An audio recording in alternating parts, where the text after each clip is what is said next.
Chapter 627. Hades's voice was very loud, and the entire underworld was his territory. Naturally, his words were like a world channel. As long as one had a hearing system and a brain, they would be able to hear him.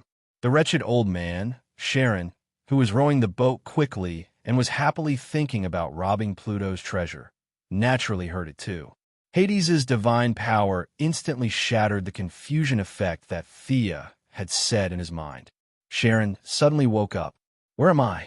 Looking around, he was currently at the lower part of the river Styx, the river of sighs. What I do just now? Although he was confused, his memory was still there. He had just wanted to rob Pluto's treasure. Therefore, with this thought in mind, he rejected Hades's summon without thinking. Now that he was going to find Hades and tell him that he had repented and become a god again, was it too late? It was definitely too late. Charon's old face was crying. Hades had already sworn in the name of Pluto. If he went back on his promise, the entire underworld would abandon him. He would lose all his face. The old man didn't think that he could make Hades make such a big sacrifice. Looking at the two passengers on the boat with hidden bitterness, Thea returned a very amiable smile. "It's over." Sharon looked at the river Styx that he had served for tens of thousands of years and was dejected. He was about to lose his job. What was more painful than losing his job was that he might not even be able to keep his life. If he had known earlier, he would have compensated Thea directly. He could have paid in installments. Hades's shout could be heard by the entire underworld. Thea felt that her plan had taken a big step forward. Seeing the old man so regretful that his intestines turned green, she hurriedly comforted him. The gods have already discussed. In the future, the river Styx will be under the jurisdiction of the Ocean Emperor. You don't have to be afraid of Hades. The Ocean Emperor will support you. She directly reassured him. Hearing that he had another job, Charon's despair improved a little. The intelligence of gods wasn't low. After all, they were old. Sharon was speechless. Even if he saved his old life for now, what could he do in the future? He couldn't leave the river Styx, and Hades wouldn't leave the underworld. When the time came, he would be under Hades's nose every day. How could he expect Pluto to forget about the enmity with a smile? What a joke. At that time, the river Styx and the first prison would become the front lines of the battle between the Ocean Emperor and the Netherworld King. As the owner of the river Styx, he would have to face the Netherworld army head-on. Thinking about his future, or rather, his fate in the next few days, the old man had inexplicably become the vanguard of the anti-Hades movement. How could the word tragic describe this? But no matter how hard he thought about it, he couldn't think of a good way to get out of this predicament. He was like a flying insect trapped in a spider's web, surrounded by hunters sharpening their knives. The choice that fate gave him was to happily spend the last few days of his life. As for what happened after that, it was up to fate. As the saying goes, since you can't resist, you should enjoy it. What was the happiest thing for the old man? That was money. Was there any place in the land that could tempt him more than Hades's treasury? Anger rose in his heart, and evil grew in his guts. He might as well not rest until he was dead. He might as well go and snatch it himself. If he was bewitched by Thea's divine power before, then now he was wholeheartedly doing this. He pushed the boat quickly, and like an arrow leaving the bow, he rowed towards the depths of the netherworld. Thea saw his actions and secretly laughed. He was the son of the goddess of creation and had such a good background, but he ended up like this because of greed. She and Diana continued to close their eyes and rest, their minds focused on the battlefield in the distance. With the help of many heroes and gods, Hades's decline was finally reversed. However, he had a trump card. Hera had inherited all of Zeus's treasury, so she wasn't just for show. She pulled out a sword from her waist and chanted an incantation loudly. In an instant, wind and thunder roared, and a large patch of dark clouds appeared out of thin air, covering tens of thousands of miles of the sky in the battlefield of the gods. Lightning flashed and thunder roared, and large balls of lightning raged between the clouds, occasionally attacking the creatures on the ground. However, due to the negative energy of the dead on the ground, the chances of them being struck by lightning were much higher than ordinary people. Zeus, all the creatures of the underworld, including Hades, were the focus of attention. The divine power contained in the clouds was no stranger to the brothers and sisters. It was left by Zeus. In the brilliant divine power, they seemed to see the mighty god king again. Needless to say, this was left to guard against Hades. Apart from being too fickle in love, Zeus was actually very good to Hera. If he didn't have many backup plans, Hera wouldn't have come to confront Hades no matter what Theia said. Because this thundercloud contained the divine power left by Zeus, it lasted for a long time. Within the range of the thundercloud, all the dead suffered varying degrees of damage. The gods were only slightly embarrassed, but the army on the ground was annihilated. Under the leadership of Antiope, the Amazon female warriors rode tall horses and penetrated the army of the dead several times. The warriors of the sea race and the giants also chased after them. The dead were like wheat being reaped, and a large number of them fell. Although they could still be resurrected, it would be a matter of a day later. It was difficult to determine the outcome of the battle between the gods for a while. What surprised them was that the first to break the stalemate was the mortals who they didn't pay attention to before. The pair of Supergirl and the Flash developed a tacit understanding during the chase with Hermes. Barry's speed was faster than Hermes. After grasping the opponent's maximum speed, he suddenly accelerated and threw a lightning bolt at Hermes, who was chasing after him. This kind of attack didn't cause much damage to Hermes, but Supergirl, who caught up later, hit Hermes with all her strength. After fighting with Apollo many times, Supergirl's attacks naturally carried a lot of divine power that belonged to the sun god. She didn't know how to use divine power. If she didn't know how to use it, it might slowly dissipate.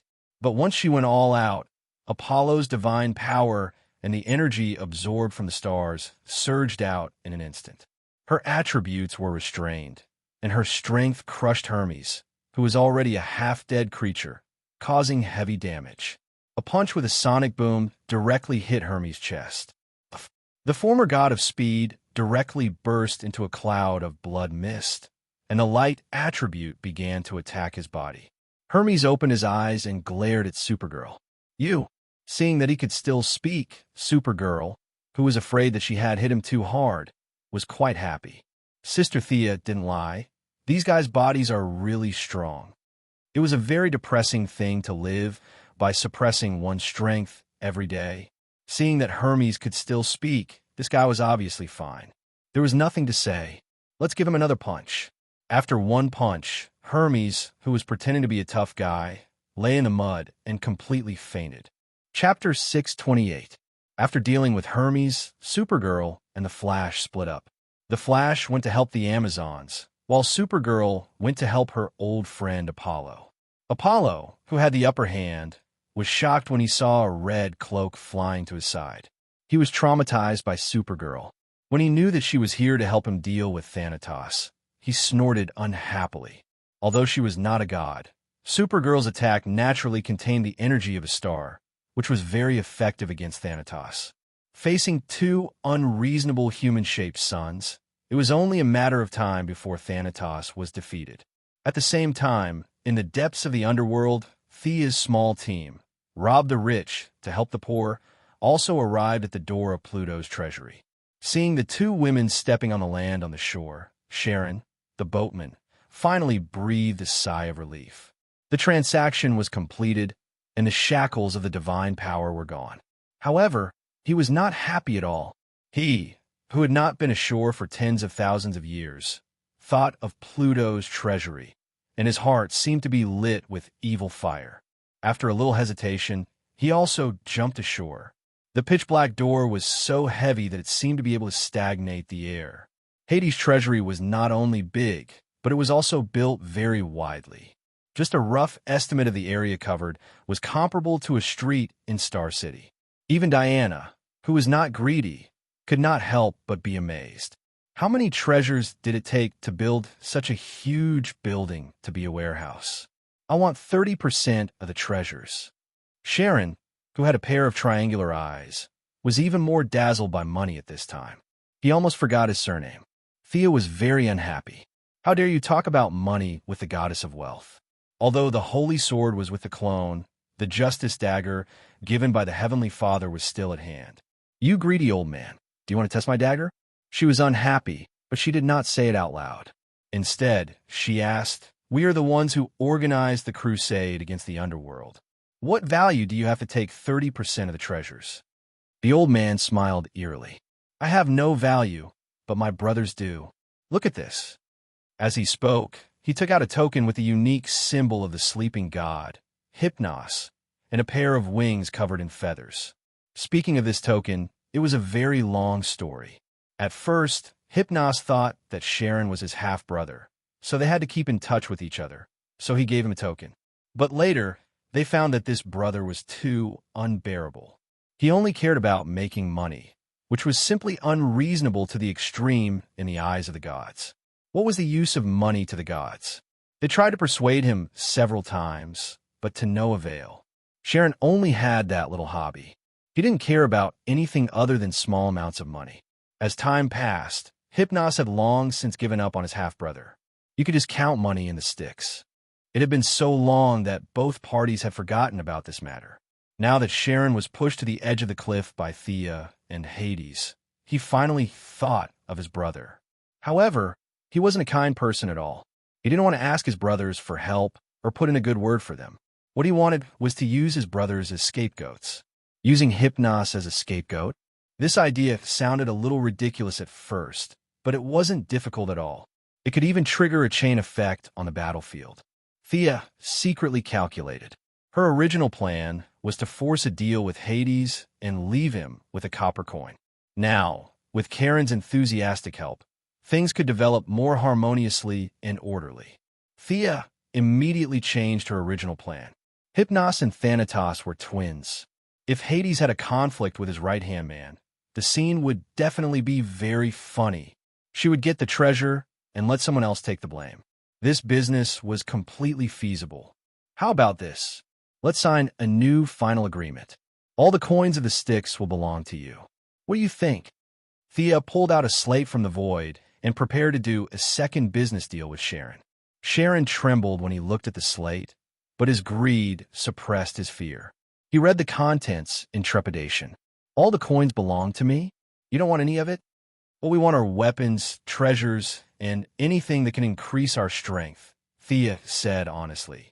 Sharon pursed his lips, indicating that he didn't understand. Coins were the best thing in the world. Why would these two women want those weapons and treasures? Crazy. Thea also didn't understand why this guy was so obsessed with money. Was it because of some psychological trauma in his childhood? After looking at each other in disdain, Sharon confirmed that Thea wouldn't add any additional agreements and finally agreed to the deal. After completing the new agreement, Thea signaled to Sharon that it was time for him to show his worth. As the three of them hesitated at the entrance of the treasury, the guardian of the treasury finally got up slowly. Cerberus, the three-headed hellhound. All the three-headed hellhounds were its direct descendants. Its current duty was to guard the treasury of the Styx. However, for thousands of years, the surrounding area was a forbidden area. It was used to slacking off and didn't realize that strangers had come. Thea and the others discussed for a while. Only then did the three-headed hellhound realize its duty. It stood up shakily, wanting to see who had disturbed its sleep. This fellow wasn't beautiful at all.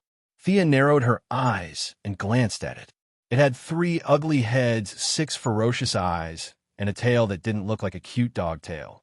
Instead, it looked more like a snake's tail. In any case, it looked like it was going to be chopped up. Holding back Diana, who was about to draw her sword, Thea signaled to Sharon to negotiate. The shivering boatman, Sharon, walked in front of the three-headed hellhound. The three-headed hellhound sniffed with its 3 big noses. This fellow had a very strong aura of the underworld. It seemed like he was one of them. The 3 ugly heads looked at each other, waiting for Sharon to speak. Sharon lived up to his nickname of a treacherous villain. He didn't care about brotherhood and took out Hypnos' token like a lackey. Lord Hypnos ordered us to go to the treasury. Let us in. Actually, Sharon had the thought of leaving Thea and the others behind and taking the treasury for himself. However, he quickly dismissed the thought. Hades already had a death feud with him. If he offended Hera and Poseidon as well, would he still be able to live? At that time, even if his mother, the goddess of creation, appeared, she wouldn't be able to save him. As it turned out, Hypnos token was quite useful. The three-headed hellhound's three thoughts were all tangled up, and its consciousness was a little chaotic. It usually needed the help of Hypnos to sleep. To a certain extent, it had to give face to the god of sleep. The three heads had a messy conversation. Sharon tossed the token to one of the heads. The other party carefully identified it and confirmed that it was indeed the token of Hypnos, the god of sleep. Only then did it slowly step aside. Sharon, who had rowed the boat on the river Styx for tens of thousands of years, had a lot of strength. He anxiously placed his hands on the door. The 10,000-ton stone door was slowly pushed open by him. Chapter 629. Exerting all his strength, he pushed open the door. Before he could rest, the old man's eyes were blinded by the jewels in the room. Fortunately, his hobbies and rationality reminded him. After identifying the direction, he rushed to the left side hall at a speed comparable to Hermes.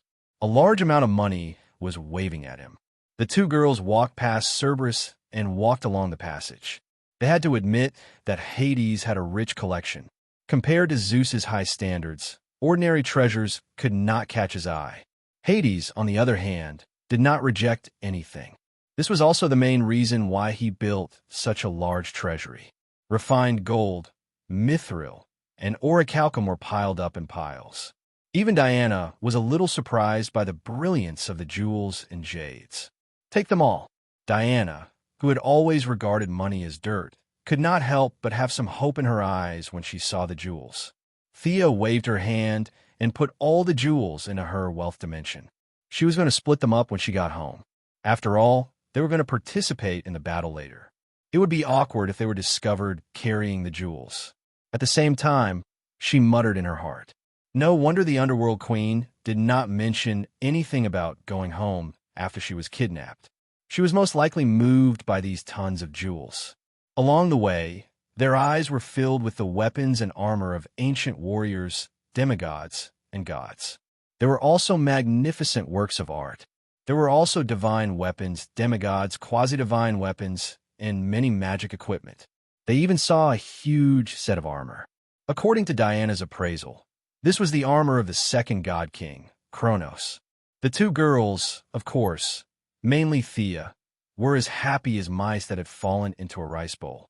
No matter what it was, they put it all into their wealth dimension and looked at it carefully when they got home. Wow, so beautiful! The long-legged goddess suddenly stopped walking. Thea followed her gaze and could not help but be stunned.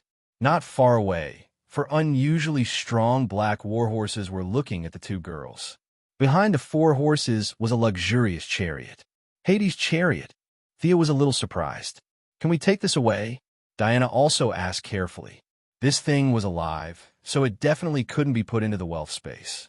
Besides, it was Hades' personal belongings, so he would definitely sense it if the two women took it away. However, Diana really liked these horses. Her eyes were fixed on Thea. To be honest, eldest Mrs. Love for horses was just that. It was better to drive a car than to ride a horse. These horses were not the cute type. However, for the sake of Diana's happiness, it was not too troublesome. She could take anything she wanted, but she had to change her method when it came to this object that was close to Hades and was a living creature. Forced buying and selling. This was her response. She took out another stone slab and threw it on the ground. This was considered a deal with Hades. One side of the deal was naturally the Pluto. On the other side, Thea did not leave her name. Instead, she left behind a character number from the creator star. From a macro perspective, this number also represented Thea, so it was not considered a scam. Hades only needed to personally go to the Heavenly Father to verify it. Thea left behind a copper coin, which was considered a forced deal. Unfortunately, Hades was being beaten up by a group of gods in the distance. He had no time to pay attention to such a small fluctuation of divine power. The four strong horses were originally looking at the two women warily. After the deal was completed, their expressions immediately became playful. Two of them even had fawning expressions. I want this one. Valkyrie happily chose a mare. In order to accompany her, Sia also chose a mare. As for the remaining two stallions, she didn't want to waste them. She put them into the space ring and let them keep the elk company. Since the horses were taken away, they naturally would not give up on the chariot. Thea felt that after today, Mr. Hades would no longer need a chariot. Wherever the two women went, not a single blade of grass grew. This was such a rare opportunity. They almost dug up the floor tiles. At this time, Cerberus could no longer sit still. Didn't they say that they were only here to take something on Lord Hypnos' orders? Why did it take so long? The three heads began to argue again. However, Hades had given strict orders to this guard. In order to prevent him from stealing, Hades had ordered him to not enter the treasury several times. Sharon was so greedy that he could ignore Hades, but Cerberus was not that crazy. He was worried that the people inside would not come out, but he did not dare to enter. Anxiety, uneasiness, fear of the unknown, all kinds of emotions filled the three heads that were already in a mess. What should they do? In the end, they came up with a solution that was not really a solution. They would not go in and just watch from outside. That would be fine, right? Along the door that Sharon opened, the three heads stood side by side and peeked behind the door. Thea and Diana had already walked into the depths of the treasury, so Cerberus could not see them. However, they discovered a busy figure in the left side hall. Old Sharon was full of energy. His footsteps were like the wind, and his body was full of energy. Although he loved money, he did not have much space ring. He could only use his divine power to wrap up the coins and move them out bit by bit. Was he tired? Running back and forth dozens of times was definitely tiring, but he was extremely happy. Regardless of whether he was a human or a god, wasn't happiness the most important thing? As the son of the goddess of creation, he loved small amounts of money. It was a hobby that did not affect the big picture. In the past, he would happily accept a few copper coins from a dead person. But now, facing the wealth that Hades had accumulated over tens of thousands of years, he was so excited that he wanted to jump up and down. Old Mr. Sharon was right under the 6 eyes of the Cerberus, moving the money over and over again. He was preparing to move all the money onto his ship, then lie down and sleep in the pile of money. Beautiful. What was this fellow doing? The Cerberus outside the door did not have any concept of wealth. At first, it was not clear what Karen's goal was. It was only when this fellow was like an idiot, mumbling to himself about his goals and motives, that the Cerberus finally understood. This fellow was actually a thief. Unfortunately, the loyal Cerberus could not go in. It was extremely anxious and could only pass the message to the Netherworld King. It had been asleep for too long, and with the heavy responsibility of guarding the ship, the Netherworld King did not summon it to participate in the battle. Thus, it did not know that its boss was being ganged up on. In order to tell the truth, or perhaps to shirk responsibility, it also sent Hypnos token over. Hades, who was being beaten up badly by Hera, Hercules, and Neptune's clone, suddenly received a message from the Cerberus. At first, he really did not have the time to read it. Fighting 3 gods alone, even with his tyrannical strength, he could not hold on much longer. There was a bloody hole in his left shoulder from Hera's lightning spear, and his right leg had been hacked by Hercules' axe. Due to the fierce battle and the wounds caused by divine weapons, his self-healing ability had been cut in half. He could only barely hold on. Seeing that he could still hold on for so long, Hera and Poseidon could not let him go. If they did not take this opportunity to beat him into submission, who would be able to withstand it next time? Neptune's clone, who was originally helping to pick up the spoils, also began to attack fiercely. The trident, which was also a top-grade divine weapon, was wielded vigorously by him. Every strike of the trident carried an irresistible pressure, forcing the injured Pluto to retreat step by step. Hades was not a fool. He knew very well that he might have a chance of winning against 2, but he definitely could not win against 3. His goal was to stall for time and wait for his subordinates to break the stalemate and help him instead. Hades only attacked once out of 10 times, and the remaining 9 were all defensive. Although he was in a sorry state, he felt that he would be the final winner. Chapter 630. With the confidence that he would win, Hades began to hold on bitterly. It was only when the Cerberus sent him a second message that he managed to use his divine sense to scan the situation. He was really busy this time. He flew up and kicked away the Sea Emperor's trident, knocked the Hercules' axe aside with a punch, and used his twin tridents to block Hera's lightning spear.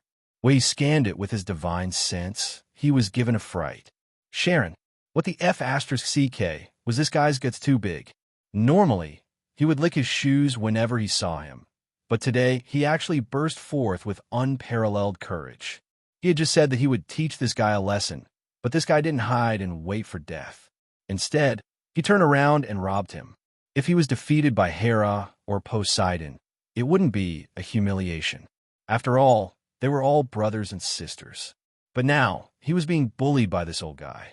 Hades couldn't accept this. He had known that this old guy loved money since 10,000 years ago. But how did he have the guts to commit such a heinous crime? Very soon, the Cerberus sent him a command token. His eyes narrowed. Hypnos. The reason he was so daring was because the Death God and Sleeping God brothers were backing him up? Was this what Sharon was relying on? Hades instantly thought of the answer. While he was being attacked from all sides, he automatically filled in the blanks. Was Hypnos plotting a rebellion? Was he colluding with the gods? Had the brothers made some kind of deal with the gods behind his back? The more Hades thought about it, the more afraid he became. After all, the Death God and Sleeping God brothers had always been his left and right hands. Their prestige wasn't inferior to his. Thoughts surged in his mind, and he couldn't help but look at the Death God and Sleeping God brothers. The two brothers were fighting side by side against Apollo and Supergirl. In addition, Sea Emperor's 3 giant sons were also helping nearby. The two brothers had a tacit understanding of each other and worked together seamlessly. It was already fortunate that Supergirl Apollo didn't fight with her own people. Thus, even though it was 2 against 5, they still looked quite calm. If it was before he received the message from the Cerberus, Hades would feel that Sleeping God's attacks were extremely graceful and agile. It was like he was dancing, silently affecting the enemy's 5 senses. But now he had a grudge. No matter how he looked at the Sleeping God, he felt that this guy was just slacking off. He had been beaten black and blue by the 3 gods, and he had been waiting for reinforcements. Yet, they had been taking their time with the enemy. Hades' expression was a little gloomy. After exchanging a few more blows with the 3 gods with an ashen face, Hades relaxed a little and was heavily slapped in the face by Hera's spear. Only after receiving a real slap in the face did Hades shout, "Thanatos, come and help me." God of Death and God of Sleep were a little stunned. The direct result was that God of Death's elegant gray robe had 2 holes burned by Supergirl's heat ray. The 2 brothers were in a hurry to regain control of the situation. They were very puzzled. You need support when fighting against 3, but we don't need support when fighting against 5? In addition to the commanding tone in Hades' voice, the 2 brothers were very unhappy. Their seniority was high, their abilities were strong, and the brothers were of one mind. Usually, Hades would not speak to the 2 brothers like this. The 2 of them did not make any verbal or eye contact and chose to ignore him. We are also the 2nd and 3rd figures in the underworld. We are not your servants, Hades. You have to respect us. The 2 of them acted as if they had not heard him, which made Hades even more sure that they were disloyal. Which was more hateful, the enemy or the family thief? Hades' answer was the family thief. In particular, he knew that God of Death and God of Sleep were very prestigious. Many of the underworld's fighting forces were under their command, which made Hades even more afraid. Now, he had used all his trump cards, but he was still beaten badly by the allied forces of the gods. Was it because of their secret obstruction? The more Hades thought about it, the more frightened he felt. He wanted to frighten his subordinates and let them know who the real boss of the underworld was. Taking advantage of the time when he was competing with Hercules, he flew up and came to God of Death and God of Sleep. He shouted gloomily, "Hypnos!" God of Sleep, who did not know the truth, thought he was going to say something. He turned to look at Hades. However, what greeted him was a black double-pronged halberd. The halberd was sharp, and Hades's eyes showed a cruel light. "He wants to kill me." Hypnos did not know why Hades would do such a thing in front of the two armies. He only knew that he had to dodge.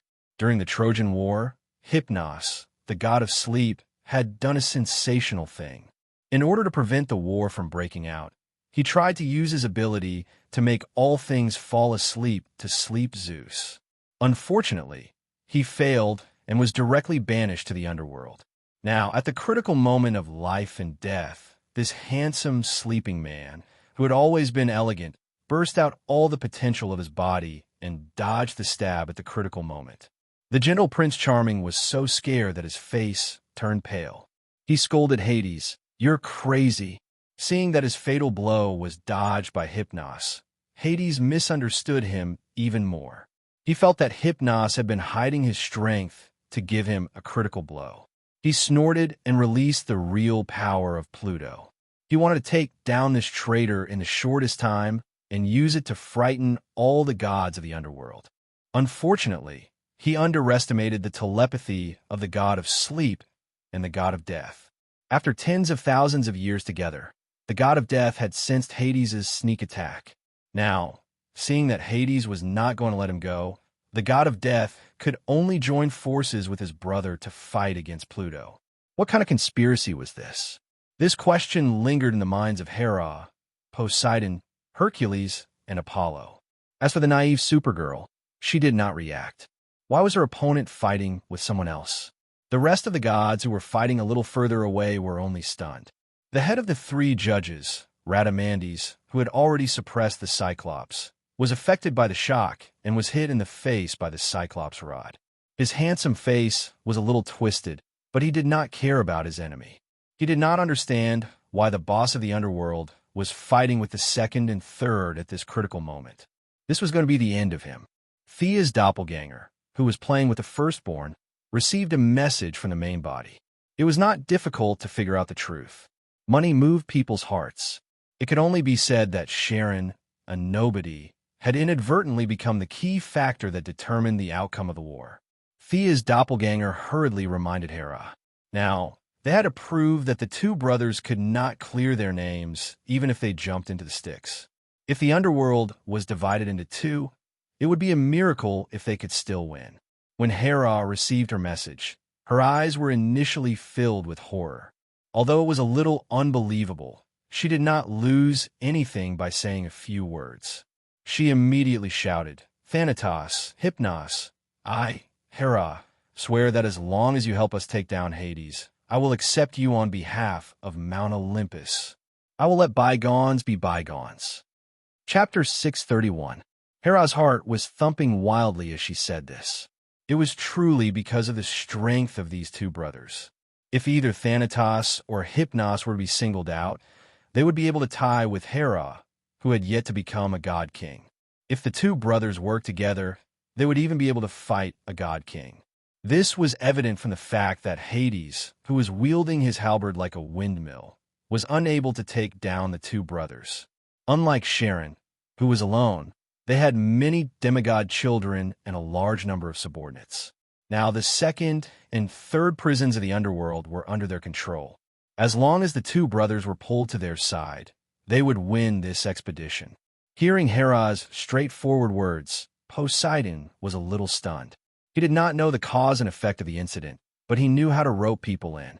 However, he did not have the status of the central government like Hera, so his efforts were not as effective. Hera and Poseidon spoke at the same time, which was another signal in the eyes of the gods of the underworld. They were indeed colluding. The subordinates of the god of sleep, the god of death, looked at the allied forces of the gods and their former comrades, and began to think about their own positions. Apollo looked at Hera with a strange face. He had always been unconvinced by Hera, but now he was a little frightened. He did not believe that this was a coincidence. He imagined that Hera had secretly colluded with the two gods. The two brothers could not only help the gods defeat Hades, but also intimidate him. He clicked his tongue in his heart. Hera's means were silent. He did not know that she had such a delicate plan. Hades thought that he had exposed the two brothers' traitorous faces in advance and vented his anger on them. The halberd in his hand moved faster and faster. Up until now, the two brothers still didn't know what had happened. However, even a person made of mud would have a temper. Unlike Karen, who had no great ambitions, they were gods with dreams and abilities. As the sons of the goddess of creation, they were of noble birth and didn't lack scheming. It was only because of their bad luck that they ended up in their current situation. Deep in their hearts, they did not think that they were worse than Hades. In the face of Hades's fierce attacks, they had to think about their future. Should they change their allegiance, or should they become kings? This time, the two brothers communicated telepathically. They quickly reached an agreement and communicated with Hera. Mount Olympus was the center of the gods. This was the current consensus of the Greek pantheon. When Hera heard their request, she immediately agreed without hesitation. She then announced loudly, "I am Hera, the god of gods. On behalf of Mount Olympus, I acknowledge the jurisdiction of Thanatos, the god of death, and Hypnos, the god of sleep, over the underworld. From now on, the brothers are the twin Pluto, PFFF." Seeing this scene, Thea's doppelganger burst out laughing. Now it was even more lively. Hera was really making careless promises. She was basically overdrafting the divine king's credibility. However, this had nothing to do with Thea. She was happy to watch the show. The battlefield could indeed be described as bustling. The two armies that were originally clearly divided now suddenly split a quarter of the army from the underworld army. This group of people stood there awkwardly. Finally, under the leadership of the two brothers' sons, they joined the allied forces of the gods. The originally evenly matched battlefield collapsed in an instant. One side gained a quarter of their army, while the other side lost a quarter of their army. There was no suspense in this battle. The connections that the two brothers had built up over the years played a key role. Hades was arrogant and unruly. His attitude towards his subordinates could be described as harsh. On the other hand, the two brothers were relatively gentler. Although the change was sudden, there were many people who supported them. One of the three judges, Minos, also joined the camp of the gods under the persuasion of the two brothers, Su-Whalei, who talked about the past with the two brothers. The Tauran army that was directly under him immediately changed sides and attacked the army of the dead. The morale of the allied forces of the gods was greatly boosted. The situation quickly deteriorated out of control. Hades finally panicked a little. He began to promise benefits to his subordinates. Unfortunately, his reputation had never been high. The advantage of the allied forces was snowballing. Everyone could see that it might be better if the ruler of the underworld was changed. A few gods who had joined the battle because of his face left one after another. Many Greek undead heroes automatically ran to the two brothers' camp. They had originally promised to serve Hades once. Now that they had been officially appointed by Hera, the two brothers were the official Hades. The army was defeated like a landslide. Now, only the queen of the underworld, the eldest son, the two judges, and a large number of demigod descendants were left by Hades' side. In terms of combat power, they could still fight. Unfortunately, the subordinates were uneasy. Ordinary undead didn't have intelligence and weren't affected by morale. However, the gods and demigods weren't. They had thoughts and eyes. The loyal ones were thinking about defense plans, and the more active ones were already thinking about what they should say when they joined the two brothers. The gods were all full of fighting spirit. Hercules took the lead and directly killed his way into the first prison. Hades hurriedly reorganized the army in an attempt to restabilize the situation. Unfortunately, the army's resistance was extremely weak. The first prison was forcibly broken by the gods. The second and third prisons were the two brothers' traditional territories. Hades had tried his best, but unfortunately, he was surrounded by more than 10 gods. He could only retreat with hatred in his heart. It was worth mentioning that during the battle in the third prison, the original bodies of Thea and Diana returned with a full load. The two of them secretly merged with their doppelgangers. On the battlefield in the third prison, the eldest son didn't know that the enemy had played a big trick on him. In a hurry, he was directly captured by Thea and Diana, together with Supergirl and a bunch of Green Lanterns. As if knowing his fate, the eldest son struggled with all his might. Unfortunately, the three girls were not much weaker than him. The chains of the Green Lanterns tightly bound him. Thea and Ching Nu took turns to attack his consciousness with compassion. Thea's mental injuries had not healed. In addition, Thea had drunk the white poplar fruit, which was a special product of the underworld. The fruit of the underworld's sacred tree could greatly improve one's mental strength. Now, not only had Thea's old injuries healed, but she had also improved. With the help of Ching Nu, who was equally determined and had incomparable compassion, this time, no one disturbed them. They spent the whole day wearing away the hostility in the eldest son's heart. After washing away the dust, the firstborn, who was facing his own heart again, finally welcomed a rare moment of peace. The monstrous hatred, 10,000 years of loneliness, and 6,000 years of perseverance had all turned into the nourishment of compassion. The eldest son, who was originally surrounded by countless wronged souls, burst into tears when he put on the Green Lantern ring. He hugged Hera and buried his head in her arms as he cried. When Thea saw the eldest son again, she, as the initiator, was very surprised. 10,000 years of grievances had disappeared in a single day. Now, the eldest son was like a wise scholar. He was not driven at all. His eyes automatically emitted compassion. At this level, even Ching Nu was not as good as him, let alone Thea, who used compassion as a weapon. Thank you for your help. I'm really relaxed now. The eldest son exhaled and looked relieved. I've already said goodbye to my mother. I want to go around the world and see how big the universe is. It's incredible. I was too short-sighted before. TSK, TSK. After that, he laughed at himself and waved at them in a carefree manner. He carried his sword and left the underworld alone. As for whether he would go to the outside world or the universe, no one knew. The eldest son's strength was too strong. Even the Green Lantern ring could not restrain him. The Green Lantern ring was more like a communication device to him. The eldest son left the group of friends and family of Hades. Not only did the god of death and god of sleep leave the group, but they also dragged a bunch of people to join the other group. The situation of Hades was a perfect example of what it meant to be defeated like a landslide. Now, he was the only one left who could fight. Every time he fought, 10 powerful gods would jump out to beat him up. How could he stand it? Chapter 632. Zeus might be able to fight 10 gods at once, but he couldn't. Fighting 3 gods at once was his limit. The situation was so bad that he had no choice but to do something shameless. Hades, surrender. The gods won't make things difficult for you. Hera shouted from the bottom of the 4th prison. Even she didn't believe what she said.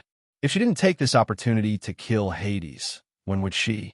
However, she had underestimated Hades' viciousness. She saw Hades standing within the boundaries of the 4th prison. He looked at the gods with disdain in his eyes. Hera, look at who this is.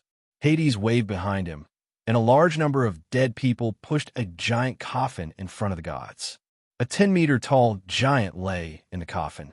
It was obvious that the giant had died long ago, but his body still emitted a bronze luster, accompanied by a strong, oppressive aura.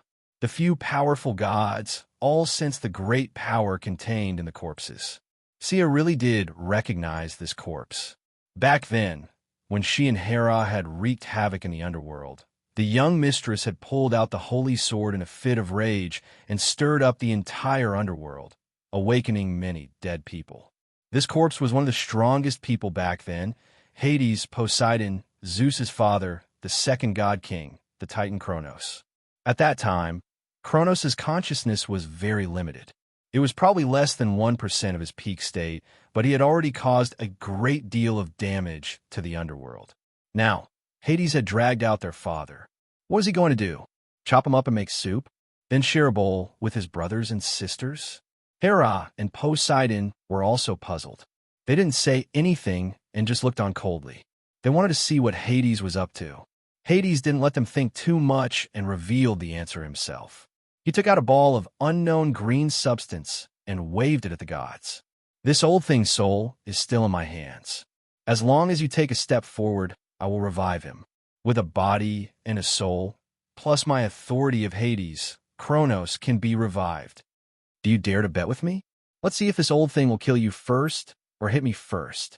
At this time, Hades' hair was disheveled, and he looked like a madman. When Sia saw this scene, she clicked her tongue. This tactic of not being able to defeat Old Daddy was very creative. In the outside world, the reunion of father and daughter would be a joyous occasion, but it was not the case for the King Greek gods. Their father was not benevolent. Kronos was afraid that his children would overthrow him. Every time his wife gave birth to a child, he would swallow the child into his stomach. Similarly, his son was unfilial. Zeus overthrew his father and saved his siblings. After that, he silently killed them. From the huge hole in Kronos' chest, it could be seen that this was done by Zeus. No one else had the ability to do so. Now that Hades was really anxious, he threw out a huge bomb. If you guys hit me again, I'll resurrect my old man. Today, there was no Zeus to deal with Kronos. This former god-king titan was filled with rage, and he could easily crush the gods. Mount Olympus had taken everything away from him, and Hades had resurrected him. Hades was betting on Kronos' attitude and the gods' fear of the Titan King. His ruthlessness had indeed shocked the gods. Hera, who was astute in small matters, immediately hesitated. Once Kronos, the son of Gaia, was resurrected, he would definitely absorb the power of the underworld to recover his divine power. It would be difficult for the underworld to escape. However, Mount Olympus and Hera would be the ones to take revenge. In fact, Hera already had the intention to retreat, but she was too prideful to admit defeat. She lowered her head and pondered. Hades looked at her nervously, his heart in turmoil. If he could live a good life, he would not want to resurrect his old man. The amount of divine power needed to resurrect a god-king of this level was simply astronomical. Even if he was the king of Hades, borrowing the power of the underworld to do such a thing was not low risk. Even if he was resurrected, with his old man's character, he might turn around and eat him. No one could be sure.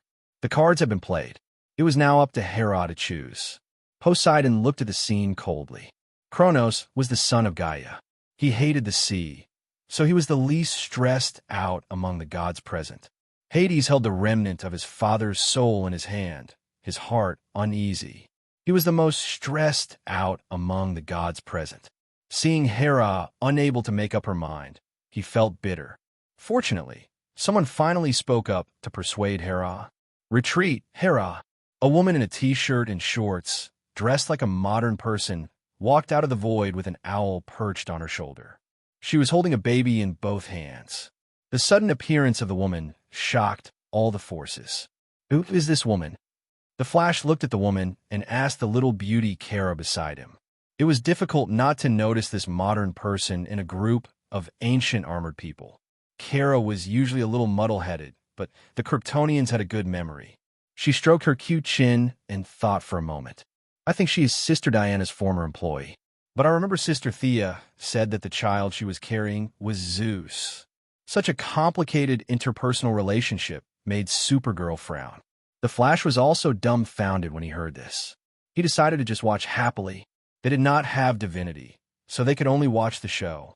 However, the gods present still recognized the woman's true identity. Athena. Several gods shouted at the same time. That's right. This woman who suddenly appeared with a baby was the cause of everything a year ago. She was Diana's former employee, Miss Zora. Of course, now that her divine soul had awakened, Zora's 20 years of experience was nothing compared to Athena's enormous past. It was directly assimilated. Back then, it was because of her and Hermes' respective plans that they had pulled Diana into this whirlpool. Unfortunately, due to Hermes' repeated interference, the original plan did not even have a trace of its shadow. Hermes was severely injured and imprisoned by the gods, and she had long retired to the third line to give birth to a baby. With a helpless expression, she sat and watched the situation develop to such a strange state. She silently gave birth to Zeus's Smuff, But faced with such a complicated situation, even the goddess of wisdom was very puzzled. How did things develop to such a stage? Originally, she was hiding in the dark, sorting out the situation, analyzing the causes and results, and trying to redirect the situation to her desired state. Unfortunately, Hades' desperate gamble had completely messed up her plan. If Kronos revived, everyone would be unlucky. Hera felt that she would bear the brunt of it. In fact, Zeus's hatred was the greatest. Zeus's main body was now sleeping, and he was creating a smurf again. It could be said that he was at his weakest. The gods could not find his hiding place, but the second-generation god king, Kronos, could. At that time, facing his son, Zeus, who could not resist at all, should Kronos braise him or steam him? Chapter 633. Athena had no choice but to step in personally. Things were already bad enough. She couldn't let it get any worse. Hades didn't expect his big move to expose Athena. When Hermes brought the mortal Miss Zola to the underworld, Hades didn't see anything special about her. I didn't take her seriously. Now, reality slapped him in the face. This woman was Athena's incarnation. The problem became complicated. There was an even bigger conspiracy behind his niece. It didn't take much intelligence to figure it out. Hera, Apollo, Eris, Diana, and Thea, who pretended not to know anything. These gods who participated in the battle for Zola on Paradise Island all looked at Athena in confusion. Athena enjoyed the strange looks of the gods. In the past, she would be proud of her intelligence. Now, she only felt bitterness. The war should end here, she said to Hera earnestly. In the past, Hera's attention was usually on Zeus's illegitimate children. This was why Athena was so nice to her. However, now that she enjoyed the taste of power and the sense of accomplishment of commanding an army to decide the direction of the world, Hera's jealousy was washed away. She couldn't be jealous even if she wanted to because Zeus had too many illegitimate children. More than half of the 12 main gods were illegitimate children. There were also many demigods on the battlefield, such as Diana and the ancient Greek heroes who had joined them. Even Hades' queen of the underworld and the 3 judges of the underworld. All the handsome demigods were basically Zeus's children. Now, she was leading a bunch of her husband's illegitimate children to fight her own brother. If she was her usual self, she would have died from anger. Thus, she enjoyed Athena's respect. She looked at the baby in Athena's arms with a strange expression. She didn't feel anything strange. But how was this possible? How could Zeus and Athena give birth to an ordinary person? Athena must be plotting something. Hera was sure of this, but this wasn't the time to talk about it. Hera looked at Hades again. Her cold expression returned to being dignified. Okay, the war of gods ends here. When she said this, she was very happy. Could the era of Zeus attack the underworld? He couldn't, but she could. Your Majesty, what about us? If she wants to retreat, the god of death and the god of sleep will suffer. Even Hypnos, the god of sleep, is a little anxious. When you retreat and Hades comes to settle the score, what will we do? Hera was indeed clumsy when it came to the overall strategic direction, but she had been doing this kind of thing for thousands of years and was extremely experienced. She immediately comforted the 2 brothers and once again used her name as the Divine King to guarantee that the 2 brothers' current interests would not be harmed. The 2 brothers had no choice but to follow the gods back to the 3rd prison. Over the next few days, Athena acted as the middleman and mediated between the 2 sides. After tireless efforts, they finally finalized the final agreement. Athena was speechless when she saw the agreement that she had worked so hard to broker. As the loser, Hades suffered the most. Not only did his left and right hands take away a large number of elites, but now the 2 brothers were also against him. Being arrogant, he didn't ask the 2 brothers why they wanted to rob his treasure. The 2 brothers were actually in a state of confusion, but they were used to acting cool. Even if they were confused, outsiders couldn't see through their expressions. Hera was determined to keep the 2 brothers on the same level as him. Hades gritted his teeth and acknowledged the title of Hades Gemini, but he didn't want to be outdone and changed his title of Hades King to Emperor of the Underworld. Seeing that he changed his title, Hera thought for a moment and changed her title from Divine King to Emperor of the Gods. She was on par with Poseidon, the Emperor of the Sea, and Hades, the Emperor of the Underworld, and slightly suppressed them. The first 3 prisons were the territories of the gods. Despite Hades' insistence, under the mediation of many neutral gods in the underworld, it fell into the hands of the 2 brothers. Now that the first 3 prisons were gone, the jurisdiction of the river Styx had nothing to do with him. Hera and Poseidon didn't even ask for his opinion and decided on the ownership. Old Man Sharon made a windfall and held on to his job. Other than being bitten twice by Cerberus when he rushed out of the treasury, he didn't suffer any other losses. He was very satisfied. An earth-shattering battle had come to an end. Hades would need decades to stabilize the internal chaos of the underworld, let alone attack Mount Olympus. This time, he had been besieged several times, and the injuries he received required a large amount of divine power to recover. Overall, despite the constant changes along the way, they had achieved their goal when they set off. The gods returned victorious, and the whole of Mount Olympus was filled with joy. Hera held a banquet to celebrate, and, at the same time, quarreled with Athena behind closed doors. The allies played around for 3 days before slowly dispersing. Supergirl went back to school, and Barry continued to track down Reverse Lightning. Thea didn't feel anything unusual from the baby. In the end, whether Zeus continued to act as his smuff or talk to his wife in detail, that was other people's business. It had nothing to do with her anymore. She and Poseidon still needed to discuss the issue of the God of Death's staff. After setting a time, they went home. There were too many items to check. Mount Olympus and the underworld were too crowded, so it wasn't a good place to check. They returned to Paradise Island. With the help of the enchantment set up by Thea, the 2 girls had time to sort out their gains. There were all kinds of precious materials, expensive accessories, countless rare treasures, and all kinds of powerful equipment piled up like mountains. There were weapons of famous warriors and divine weapons of various gods who had passed away. Now that Thea relied more on magic in battle, she didn't have a high need for equipment.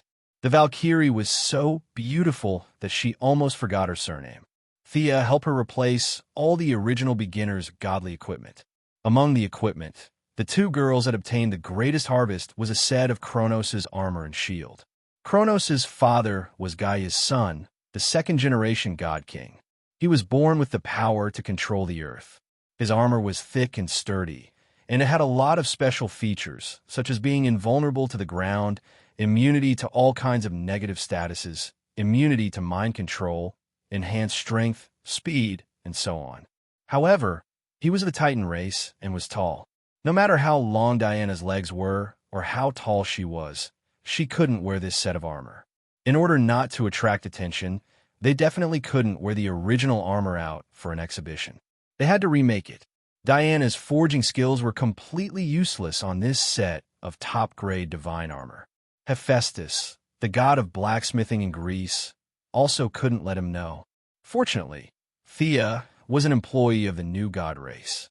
She opened a sonic tunnel and went straight back to the new god race's god of blacksmithing, Hayati. Hayati was originally in this line of work. Without saying anything, she began to forge the armor for her. As for Diana's size, she was very clear about it. 3 days later, Thea returned to Earth with bags of various sizes. So many parts. The Valkyrie was a little surprised as she covered her mouth and started to check. She also started to try on the armor. Chest protector, shoulder protector, arm protector, helmet, and leg protector. The entire armor was dark red with gold lining, and with a red cloak, it looked very cool. Thea was very satisfied. As for Diana's previous set of armor, she kept it as a souvenir. She could give it to anyone who wanted it in the future. To be honest, Thea had never liked that set of armor. The main reason was that it was too revealing. Below the neck, a large amount of skin was exposed. Even half of the cleavage was exposed. There was no need to talk about the pants. It was just a pair of triangular shorts. Her entire thigh was exposed. Not to mention its defensive properties, this design had always made Thea unhappy. It was just that divine equipment were hard to come by in the outside world, and she couldn't afford to change it. Look at Fiora's armor. It was covered tightly with 3 layers inside and 3 layers outside. If one didn't look at the chest of the armor, one wouldn't be able to tell that it was a woman. This was worth learning. Chapter 634. Thea took off Diana's armor without hesitation. The long-legged goddess instantly became naked. This was something that Thea had been complaining about. She had been fighting in her armor all this time. Hephaestus was the one who made the armor in the newbie village. It fit Diana's curves perfectly. Of course, it was not because he had measured it himself. Otherwise, Thea would have killed him even if they were separated by the sea of stars. When he made it, Diana was still a baby. In order to leave room for future growth, one of the characteristics of the divine armor was that it could automatically adjust according to the size. When you were big, it would be big, and when you were small, it would be small. At least, according to Thea's estimation, Diana's current size was slightly bigger than when she left the island. The armor's ability to automatically increase in size was based on her powerful memory and touch. After wearing the armor for a long time, Diana did not like wearing cumbersome undergarments. They were meaningless to her. Ancient Greek values believed that beautiful things did not need to be covered up. It was the same whether it was during her tribal life thousands of years ago or when she entered modern society. Now, even when she attended social events, she would dress up with a deep V-neck and a bare back. She looked dazzling and sexy. Most of the time, she would simply forget to wear undergarments. She would wear a long dress and attend events. The young mistress would occasionally wear nothing, but it was all because she was lazy. Now, she had to cultivate Diana's habit of wearing undergarments. In the past, she was not afraid of fighting a few criminals. Those criminals could not break through her armor. In the future, the scale of the battles would grow larger. The comic world had a mysterious power to prevent clothes from being torn, but it did not exist in the real world. What if the armor broke in the future when they fought against Darkseid? Wouldn't it be a great opportunity for others? Must I wear it? Diana asked with a frown. Of course. There are many benefits. Thea held a bra that Aramani had woven with spider silk and divine threads as she spoke cheerfully. Diana looked at her with a faint smile. Oh, what benefits? Prevent irrelevant people from peeping? Could this be considered a benefit? The young mistress racked her brains, but she really couldn't think of any benefits at the moment. As for things like preventing sagging, promoting growth, and ensuring blood circulation, these were all nonsense to them. Seeing that her eloquent lover was at a loss for words, Diana laughed heartily. The indescribable thing on her naked chest also shook twice, making the eldest Mrs. Hart itch. Laurel, Babla, and the others don't seem to wear it either. They all wear Kevlar combat suits, so I think you're. Diana laid out the facts and reasoned. Finally, she pointed at the underwear in Missy's hand and shook her head. Her meaning was self-evident. Thea felt helpless at the mention of this. The female superheroes and villains here basically wore tight clothes. There were many people like Ching Nu, who wore a small singlet on top and 2 curtains on the bottom. The heroines in Gotham were fine, but Star City's Laurel, in order to completely separate herself from her daytime identity, wore leather clothes, fishnet stockings, and long boots. She was completely different from her daytime image as a lawyer. After thinking about it, there were still many problems with female superheroes. They would need to be fixed in the future, but Thea decided to start with herself. She forcefully explained, "They all appear at night, unlike you. From today onwards, I will supervise you. You must wear it." "Are you really going to wear it?" "You must wear it." Diana took the underwear and looked at it. She had to admit that Diana's craftsmanship was not bad. She was at least a full-fledged tailor. She was also born in Greece, so her aesthetic was completely in line with Diana's standards. After thinking about it, the goddess retorted, "You still have to wear it." Thea talked nonsense with her for a long time, but she couldn't win against the goddess of war. She could only surrender helplessly. "Okay, I'll wear it too." After taking off the quilt, Diana saw that she was also wearing nothing. She laughed silently and proudly raised her nose. Thea picked a few pieces and then realized the problem. These were all prepared for Diana. She didn't prepare anything for herself. She had magic and the light ring, so there was no possibility of her clothes exploding. She reluctantly chose one, but realized that it wouldn't work after putting on halfway.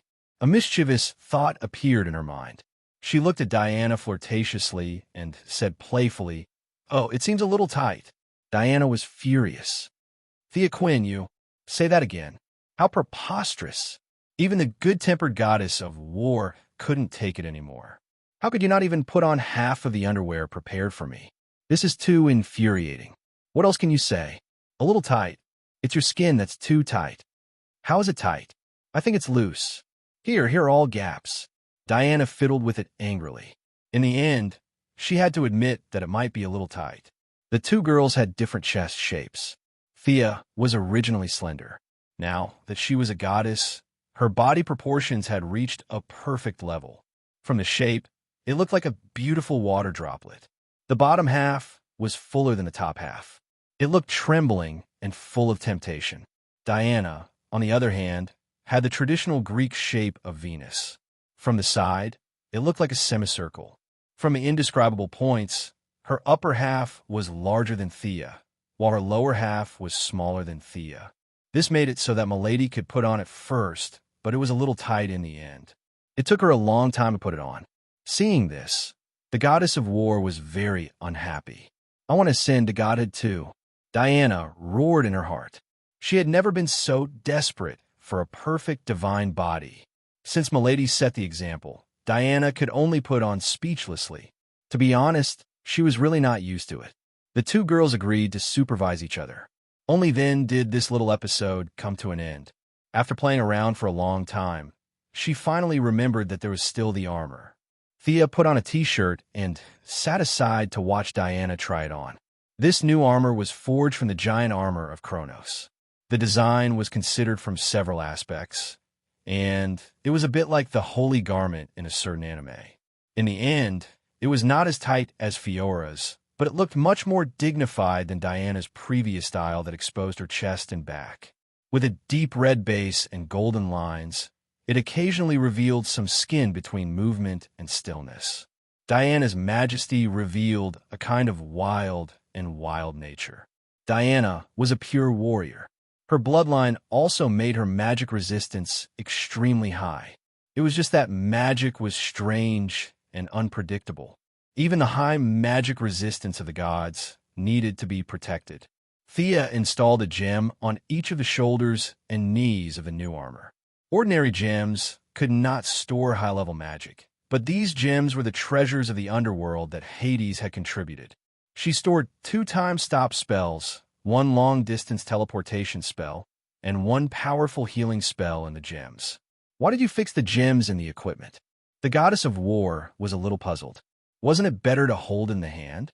The space ring was not a high-level equipment. Thea also made one for her after she ascended to godhood. Milady's answer to this was that if the equipment did not have gems, it would not be equipment. The original Guardian Silver Bracelet's quality seemed to be very strong now. As a divine artifact that had accompanied Diana for thousands of years, she chose to continue wearing it. The divine power that she usually did not use was accumulated and then burst out. Such a strong special effect made Thea envious. The original shield was made from a nameless metal that Zeus found in some corner. Now, it was a little behind the times. After obtaining the treasures of Hades for thousands of years, she could have as many rare metals as she wanted. The shield did not need to trouble the new creation star. Diana could reforge it herself. Chapter 635. Diana's original shield was smelted again, and a large amount of adamantine was added to it. In the end, Diana's shield was imbued with a lot of compassion emotions. Although it wasn't to the point where Diana's shield would turn into stone at first glance like Medusa's shield, when the enemy saw Diana's shield, they would also be affected by the emotions of compassion. Except for a few people with strong wills, the attacks of the others would naturally be weakened. The new shield was full of compassion, so it was bronze in color with silver edges. Ancient Greek inscriptions were drawn on it, which translated into English as protect. In addition, the edges of the shield were thickened. In Thea's view, the shield was for defense. There was no need to throw it out to hit people. The edge of the shield was too thin and was not good for defense. If she had the time to throw the shield, she could just jump over and slash with the sword. As for the weapon, she still had to use the previous twin swords. There were many weapons in Hades' treasury, but they were of the same level as the twin swords and were not worth replacing. Diana's equipment was brand new. Feeling the deep affection of her lover, she did not stay idle for the next few days. Artemis's silver moon longbow was returned to the Amazons, leaving only the arrow of Zeus that could travel through time. Thea did not know why Thea worked so hard to help her. In order to thank her for her selfless help, she took the initiative to use the power of the Divine Emperor to erase the mark of Zeus and the moon goddess on the arrow. The arrow would be Thea's own in the future. Diana had collected a lot of precious materials before, and now she had the treasury of Hades. She wanted to make a divine longbow for her lover. She used the spine of the black dragon that was cut off by the great sword of the firstborn that day as the body of the bow, mixed with a handful of fine sand that was blessed by Rhea, the mother of Hades, the mother of Poseidon and Zeus, and Diana's grandmother, the goddess of time. The spine of the black dragon, mixed with the sand of time, gave the bow an eternal and indestructible characteristic. The bowstring used the tail of the Hydra, which also had the characteristic of regeneration. In the final stage of making the bow, Thea injected the divine power of wealth into the bow, and the divine artifact was finally completed. Thea Quinn's Wealth Longbow was the name of the new bow. Thea didn't have a time-related divine concept, so she couldn't use most of the temporal sand's functions. However, with her wealth, the temporal sand would add a depreciation function on top of the temporal sand's forceful purchase. It was impossible for her to buy an enemy's divine weapon with 1 copper coin, but it was completely possible for her to exchange for an enemy's divine weapon with 30 to 40% of its value. Originally, she wanted to call it Fortune Longbow, but Diana strongly objected, so she changed it to Wealth Longbow. The ideal situation would be for Thea to shoot a few arrows, and the enemy would be very discordant.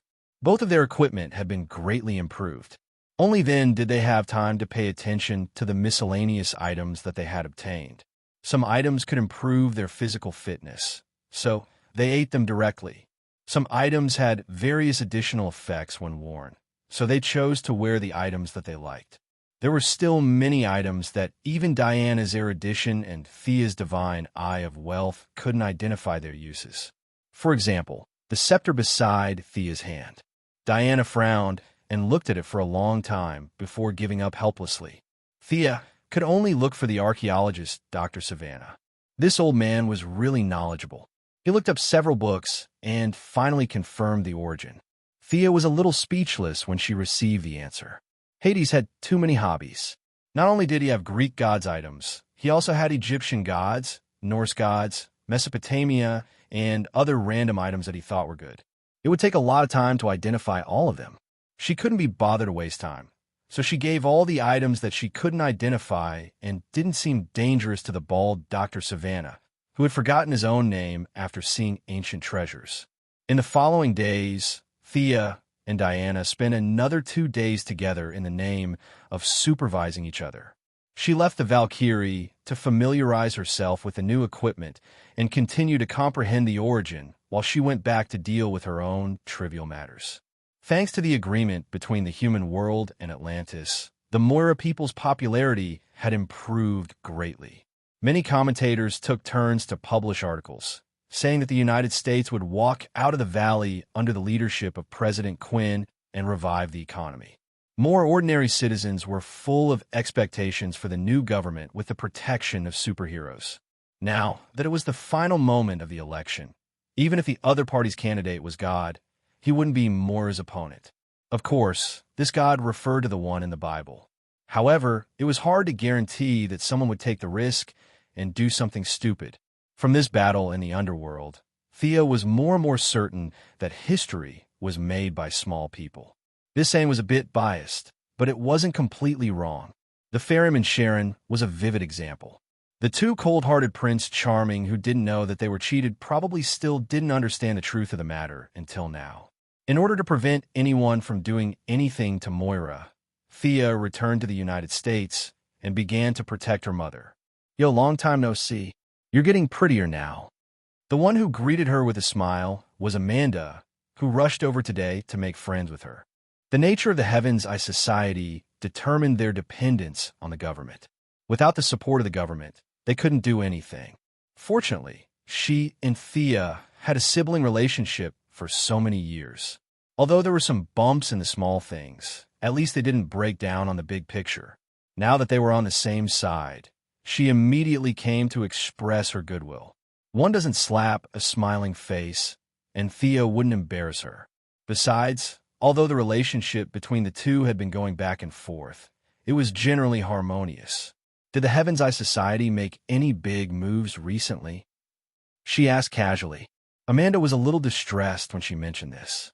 There are more and more superheroes, but the criminals are getting more and more rampant. I really miss the days when I only had to deal with explosives and bullets. Thea couldn't solve this problem, so she could only comfort her. The two were just talking in general. After all, Amanda was responsible for the president, not the president's daughter. Thea was also quickly surrounded by a group of military bigwigs. The army was beaten up badly by the Atlanteans. The military's current point of view was that humans still had potential to be excavated. Currently, the military's equipment upgrade was not fast enough. We felt that it could be faster. After dealing with this group of people, Thea didn't want to continue upgrading weapons and equipment. The current technology tree was already climbing fast enough, and the foundation was not stable. There was really no need to start new projects. The military felt that they were inferior to Atlantis, but the problem was how many years did they study to achieve today's results? Tens of thousands of years, and they wanted to catch up with them in a few years? It was impossible. The current Earth's military force was enough to protect itself in the future. Forcibly developing technology and equipment would only cause a large deficit in the government, and it was not conducive to improving the people's lives. Whether from Moira's point of view or her own wealth, the next step was to vigorously develop civilian products and revitalize the economy. Chapter 636. In the next half a month, Moira began to do the final publicity without stopping. Thea and Oliver also followed her to all the major cities in the United States. There were really people who were not afraid of death. Some gunmen received black money. The moment they made a deal, Missy could instruct the Green Arrow team to clear the obstacles. Some of them did not make a deal at all and simply wanted to make themselves famous. She had no good way to deal with them and could only rely on tight defense to ensure their safety.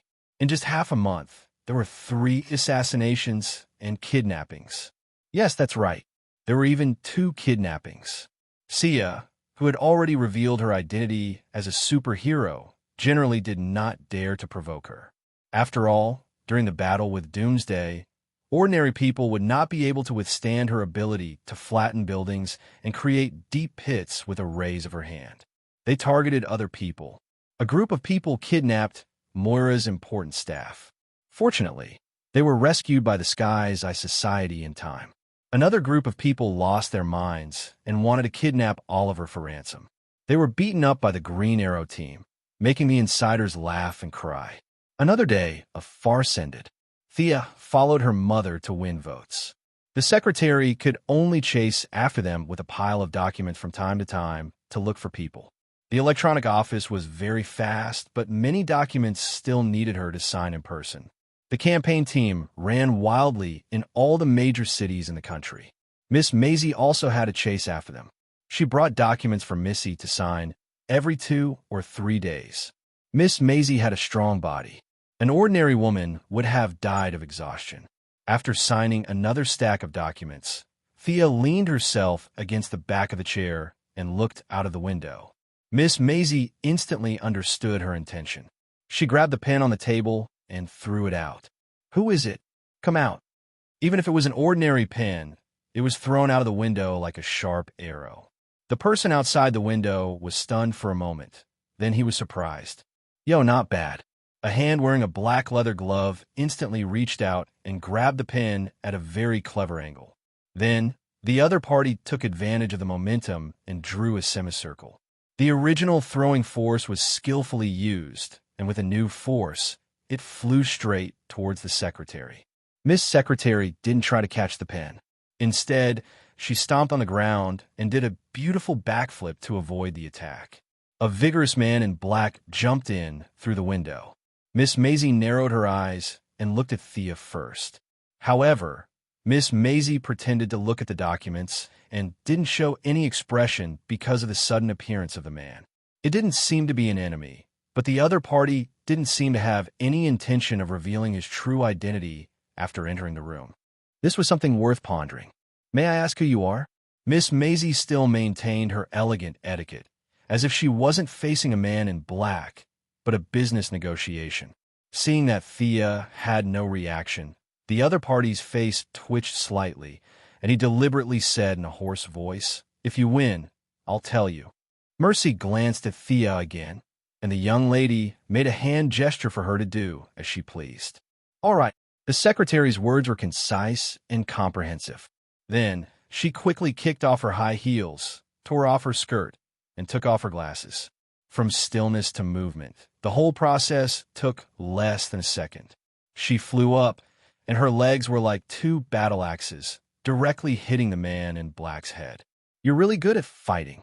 The man in black raised his arm to block the kick, and then changed his block into a grab, trying to grab her ankle and throw her out. However, Miss Maisie, who could fight death knell to a draw, wasn't so easy to deal with. She twisted her waist in midair and changed her move, kicking the man in the head with a backhand kick. The man in black finally realized that he had underestimated his opponent and hurriedly changed his move. Unfortunately, it was too late. He could only lean back to dodge the powerful kick, and at the same time, raise his leg to kick Maisie's lower abdomen. Maisie hit the floor with her left hand at the critical moment and borrowed the force to dodge the attack. The two exchanged blows, and both of them had underestimated their opponent. It could be said that neither of them had the upper hand. I really didn't expect a delicate secretary to be so powerful. Your secretary can take at least 10 moves from me. Little Thea, you really have a lot of talent under you. The man in black no longer spoke in a hoarse voice and took off his hood. He had bright eyes, white teeth, long hair, and exuded a sharp aura. Thea didn't even raise her head and continued reading her documents. Big Sister Shiva, you're boasting again. See if you can win against Miss Maisie first. The person who came was naturally Madame Shiva, who had taught Thea for half a year. The two hadn't seen each other for 6 or 7 years. If it wasn't for old Ma and Shiva's teachings, it would have been extremely difficult for her to reach her current position. Thea had looked for Shiva a few times over the years, but it was as if the other party was deliberately avoiding her, and they never met again. It wasn't appropriate to use force to invite her, so it had been delayed until today. Shiva was like a sister to her and taught her everything. She had always remembered this kindness in her heart. However, Shiva had a stubborn personality, and Thea had never found a good way to repay her. Now that the other party had come personally, it was no surprise that she needed her help with something. However, Shiva stopped outside the window for a while, and it didn't seem to be urgent. Shiva's biggest hobby was fighting with all kinds of martial arts masters. For a long time, she had made Batman suffer. Now, Miss Maisie definitely couldn't fight with her. No matter how skilled Shiva was in martial arts, she was still an ordinary person. It was humiliating for both of them to fight with her with a divine body. Miss Secretary was just right. She accompanied Luther all year round, and her reputation was unknown to the outside world. Otherwise, it wouldn't be a problem for her to be a martial artist with her skills. In addition, the green lamp had improved Miss Maisie's physique, so she could be used to fight with Shiva. The fact was similar to what she had guessed. Seeing that she had no intention to stop them, the two immediately started fighting again. In terms of physical fitness, Miss Maisie was slightly better, but unfortunately, the gap in experience was too big. No matter how good her fighting intuition was, she had been with Luther and Thea every day, and her fighting experience was fundamentally different from Shiva's, who fought 3 times a day. Even so, the secretary still relied on her strong physique and excellent battle instincts to fight against Shiva with all her might. She fought for more than 60 moves before she was kicked in the waist. Miss Shiva naturally didn't use any strength. She just gently brushed it, but the outcome was already decided. Miss Secretary really couldn't beat her, and she would lose if they continued fighting. Fortunately, she didn't have any sense of honor as a warrior. She put on her glasses and high heels again and continued to gather the documents as if nothing had happened. You have such a good fighting intuition, but you're doing these trivial things? Miss Shiva looked regretful, and her face was full of a young girl. Come and cook with me, look. These things are what I'm happy to do. Miss Secretary put on a professional vase smile again, as if the aggressive female warrior just now was not her. Chapter 637. Thea knocked on the table when she saw the look of pity on her face. Sister, don't try to poach her in front of me. Mercy just wants to live a normal life. She won't walk the same path as you. This was true. After interacting with her for a long time, Sia had long discovered that the secretary was a very easy person to satisfy. She just wanted to live a stable life. She wasn't like Thea when she was learning martial arts, punching Darkseid and kicking God's father every day. She learned martial arts to protect herself because Luther was too good at courting death. How could she survive without a good fighter? Sigh. Madame Shiva seemed to have thought of her own troubles and sighed. Seeing that they seemed to have something to talk about, the secretary changed out of her dress and walked out with her cat-like steps. Madame Shiva, who had always been an orthodox martial artist, was depressed to see such an excellent martial arts prodigy being surrounded by daily trifles. Sister, what's the matter? As soon as the secretary left, Thea's expression immediately turned serious. Shiva scratched her face, as if she didn't know what to say. After a long time, she said embarrassedly, I have a daughter. Did you know? Thea did know. Even her husband, David Kane, the world's top assassin, had information about her. She immediately understood why she was here. She sighed. Cassandra Kane, right? I have a rough understanding of her. Then do you have a way to cure her? Shiva asked with some hope. I can't say for sure if I don't see the patient, but I will do my best. It was rare for Madame Shiva to make such a serious promise. Shiva also felt her sincerity and nodded lightly. Originally, it was just a coincidence back then. The paths of their lives intersected for a short period of time, but now it brought her new hope. She walked out without a word, and Thea could only follow her. The two walked through the streets and soon came to a bungalow. Madame Shiva pushed the door open and entered. Inside the room, a black-haired girl around 12 or 13 years old had already reacted when she pushed the door open. She held a dagger behind her back and hid among the debris. Her eyes were vigilant as she looked outside the door. This child was quite vigilant. Thea silently watched the mother and daughter communicate with hand signals. Not long after, Shiva indicated that she was done with the communication. Shiva, who had never asked anyone to cover her with a blanket, even if the sky fell, was now full of nervousness. She seemed to be standing with her hands behind her back, but in fact, her fingers behind her back were clenched so tightly that they were creaking. When Thea wanted to check, she couldn't help but say, Please, Thea, and she looked at the little lowly. Even after Shiva's explanation, the other party still maintained a standing posture that could attack at any time. Her whole body was full of vigilance. Good child, come here. I'll help you take a look. There was a hint of charm in his voice, trying to lower the other party's wariness. She didn't expect that despite his young age, the other party's willpower would be so high that he would be able to resist her charm. However, Thea's powerful charm attribute made the other party relax a little. The black-haired lowly couldn't speak and slowly approached.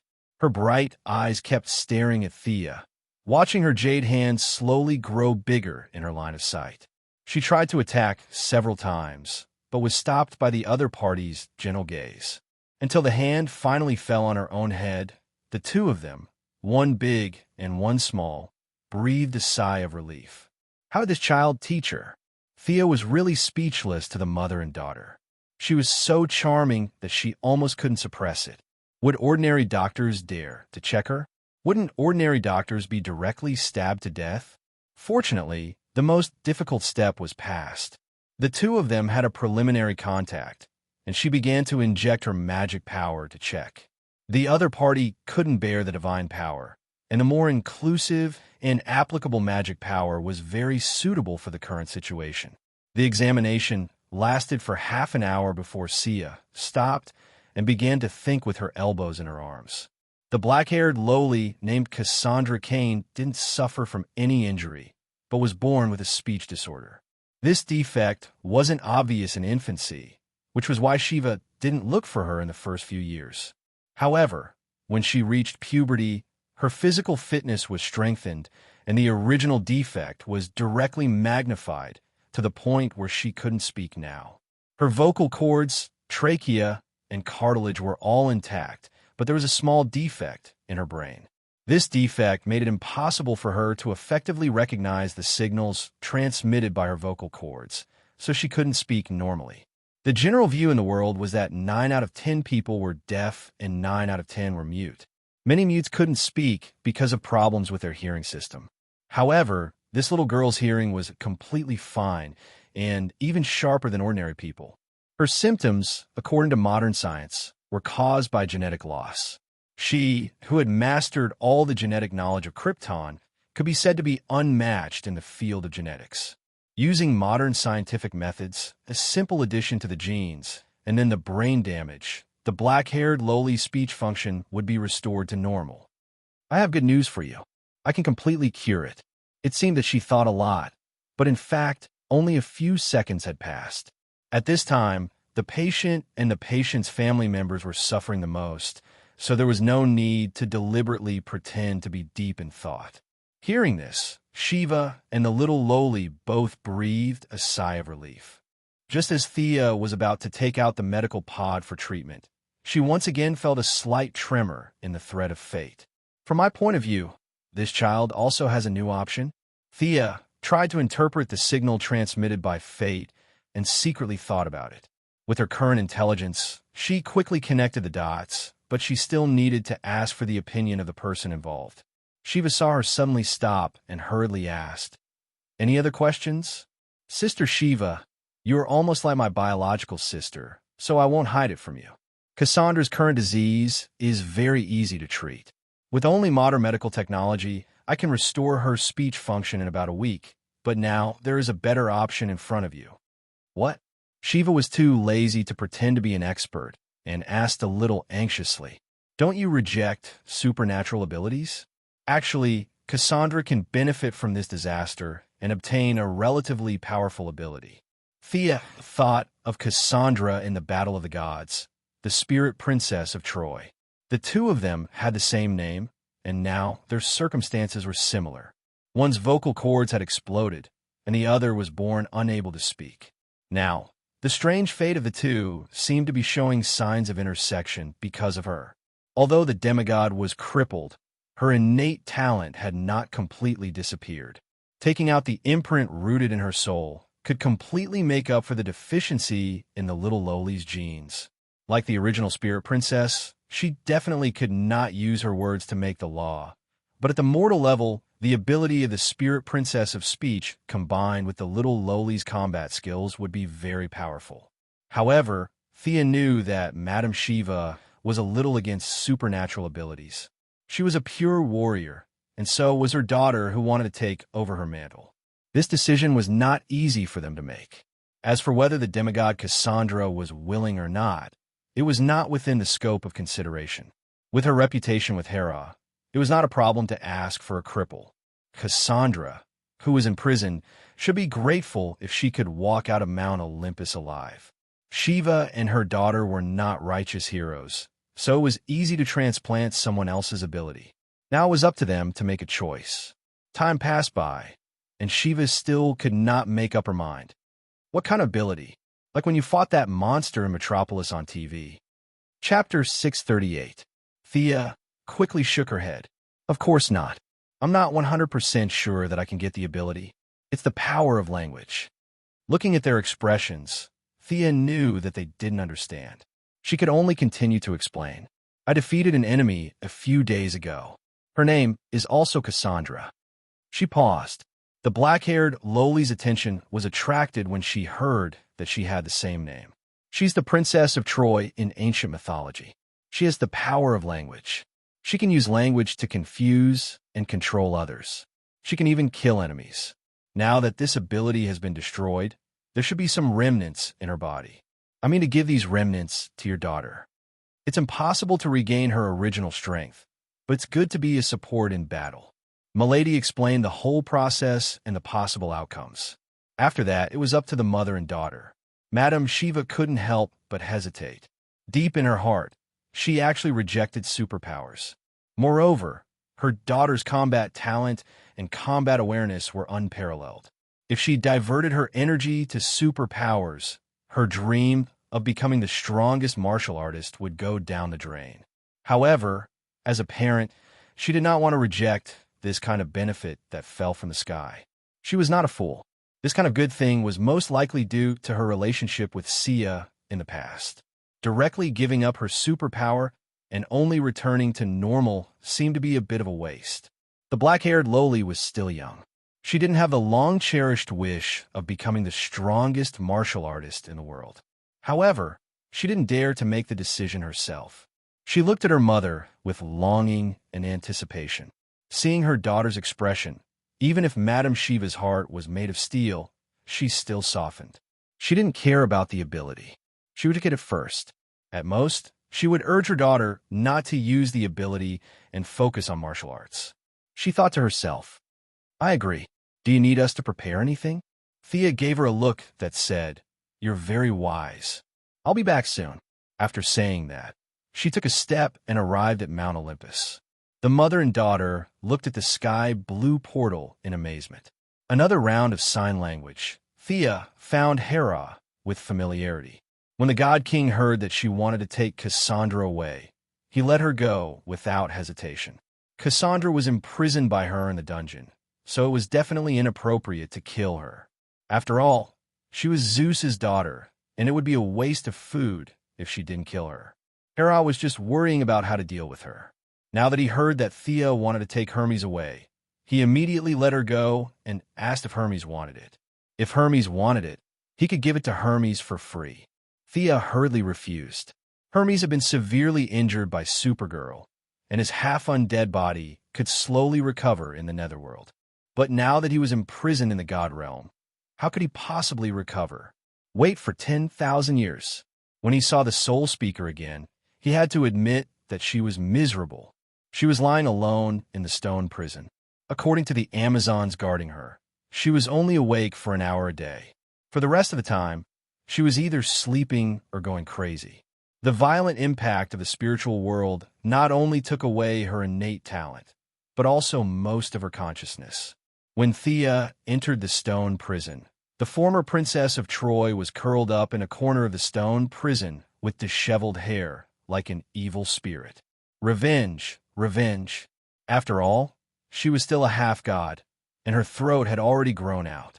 It was just that her voice was so unpleasant that it sounded like sawing wood, hoarse, and ear-piercing. It was a stark contrast to the clear and bright voice of a lark back then. Poor fellow. Thea couldn't help but sigh. Even in such a miserable state, she still couldn't forget about revenge. She probably didn't know that her eldest son, whom she had high hopes for, had already been forcefully brainwashed. I'll take her away. Thea showed the guard Hera's order and directly knocked Cassandra out with a mental attack and teleported her back to Earth. The trip back and forth took only 5 minutes. Shiva and her daughter were still making hand gestures when Cassandra jumped out again. Shiva only felt that it was magical, but the black-haired Loli was full of anticipation. Judging from this beautiful big sister's words, she could also become a superpower user. A half-grown child was now looking forward to superpowers. Compared to the countless hardships of martial arts training, superpowers were actually more tempting for someone of her age. If it were a righteous person like Batman, they would definitely strongly object to taking the enemy's power and adding it to themselves. Shiva and her daughter didn't have this problem. They had killed at least 800 if not 1,000 people. They didn't have any moral concerns at all and calmly waited for a pie to fall from the sky. At this moment, Thea was communicating with divine power to create a small pie for the black-haired lowly. Cassandra's talent definitely couldn't be extracted under normal circumstances. The talent and the body were inseparable. However, now that she was in a crippled state, the remnants of the spirit of speech in her body had been spontaneously gathering. This was all done unconsciously by the spirit of speech, but the key factor was missing, which proved that this was completely useless. Without the participation of the power of rules to supplement her, Cassandra would be like this for the rest of her life. At first, Thea wanted to forcefully extract it, but after checking the situation in her body, she changed her mind. The remnants of the spirit of speech had spontaneously gathered, so there was no need for her to forcefully extract it. That would be too violent. After all, this was one of Zeus's thousands of daughters, so it was best for her to be gentle when the mother and daughter couldn't see, and Cassandra was in a muddled mental world. She forcefully made a deal with her. She promised to restore her health, and the other party would use the remnants of the spirit of speech as a reward. She extracted a ball of light red light from Cassandra's body. The light was faintly discernible and extremely unstable, as if it would explode at any moment. Next, Thea pointed at Cassandra's forehead and used the willpower in her order scale to help her regain her consciousness. After that, she used 3 powerful healing spells in a row.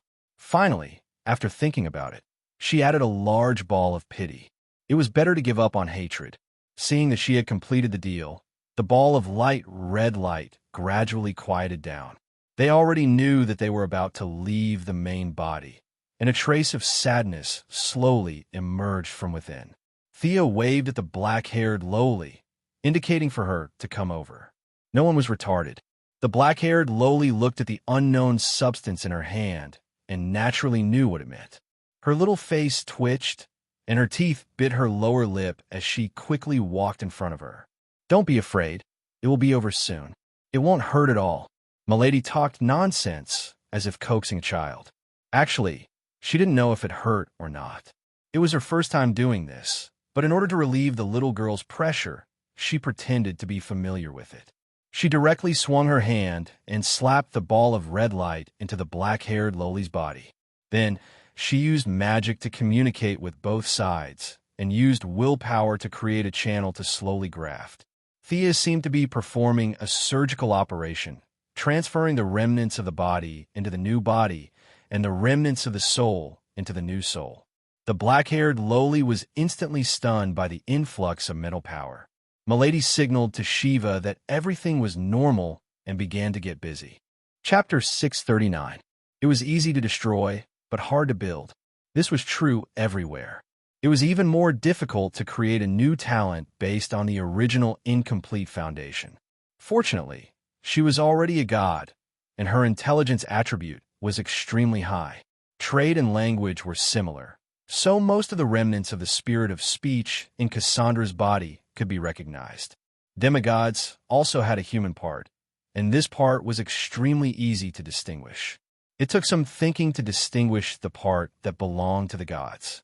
Thea's original wild demigod state was slightly different from the Greek demigods, but she had Diana, a human sample, as a comparison.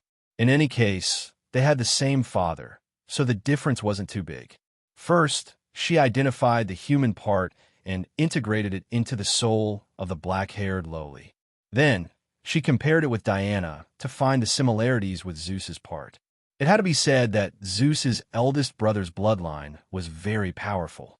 The black-haired lowly, who was only considered beautiful among ordinary people, would become extremely beautiful in the future after integrating a little of Zeus's bloodline. Finally, she carried out the talent planning. As if sensing the black-haired lowly's natural deficiency, the remaining light of Cassandra's talent automatically filled in. Thea directly added new functions on the original foundation. All kinds of energy were integrated into the black-haired lowly's body. This process was actually a learning process for Thea. After working for an hour, it was the first time she had done such a grafting operation on the soul level. The light red light was divided into thin threads invisible to the naked eye and wrapped around the black-haired lowly's transparent ordinary soul. Apart from the names, it could be said that the two people in the original time and space were connected by her. One was a spirit of speech, and the other was a mute. This was the magic of fate. With a small part of the abilities of the spirit of speech, the future Cassandra would go higher and further than in the original time and space. "How is it?" Madame Shiva asked worriedly. "Don't worry, I'll handle it." Milady patted her chest and promised. Shiva glanced at her and didn't say anything. She began to wait quietly. As for Princess Cassandra, whose talent had completely disappeared, it didn't take long for her to wake up. Thea had no relationship with her at all, so there was no need to talk nonsense with her. She directly teleported her away and arranged for her subordinates to take care of her. She was no longer a demigod after losing all of her powers. Without the influence of hatred, perhaps it would be a kind of happiness for her to find a place to live out the rest of her mortal life. After sending Cassandra away, Thea and Madame Shiva began to wait for a long time. They waited for 2 days. Looking at Madame Shiva's anxious look, Milady could only wait. She was afraid that something would happen to Moira, so she sent a doppelganger to protect her mother. 2 days later, Cassandra woke up. She was well-trained and didn't show any signs of panic. She just looked around strangely. Thea checked his body and found that it was still okay. The soul fusion was very successful, and his physical fitness had been greatly improved. Conservatively speaking, he should have no problem living for 150 years. He coughed lightly and said to the black-haired lowly, "You felt it yourself. The spirit of speech is a very powerful force. According to your logic, it's a weapon.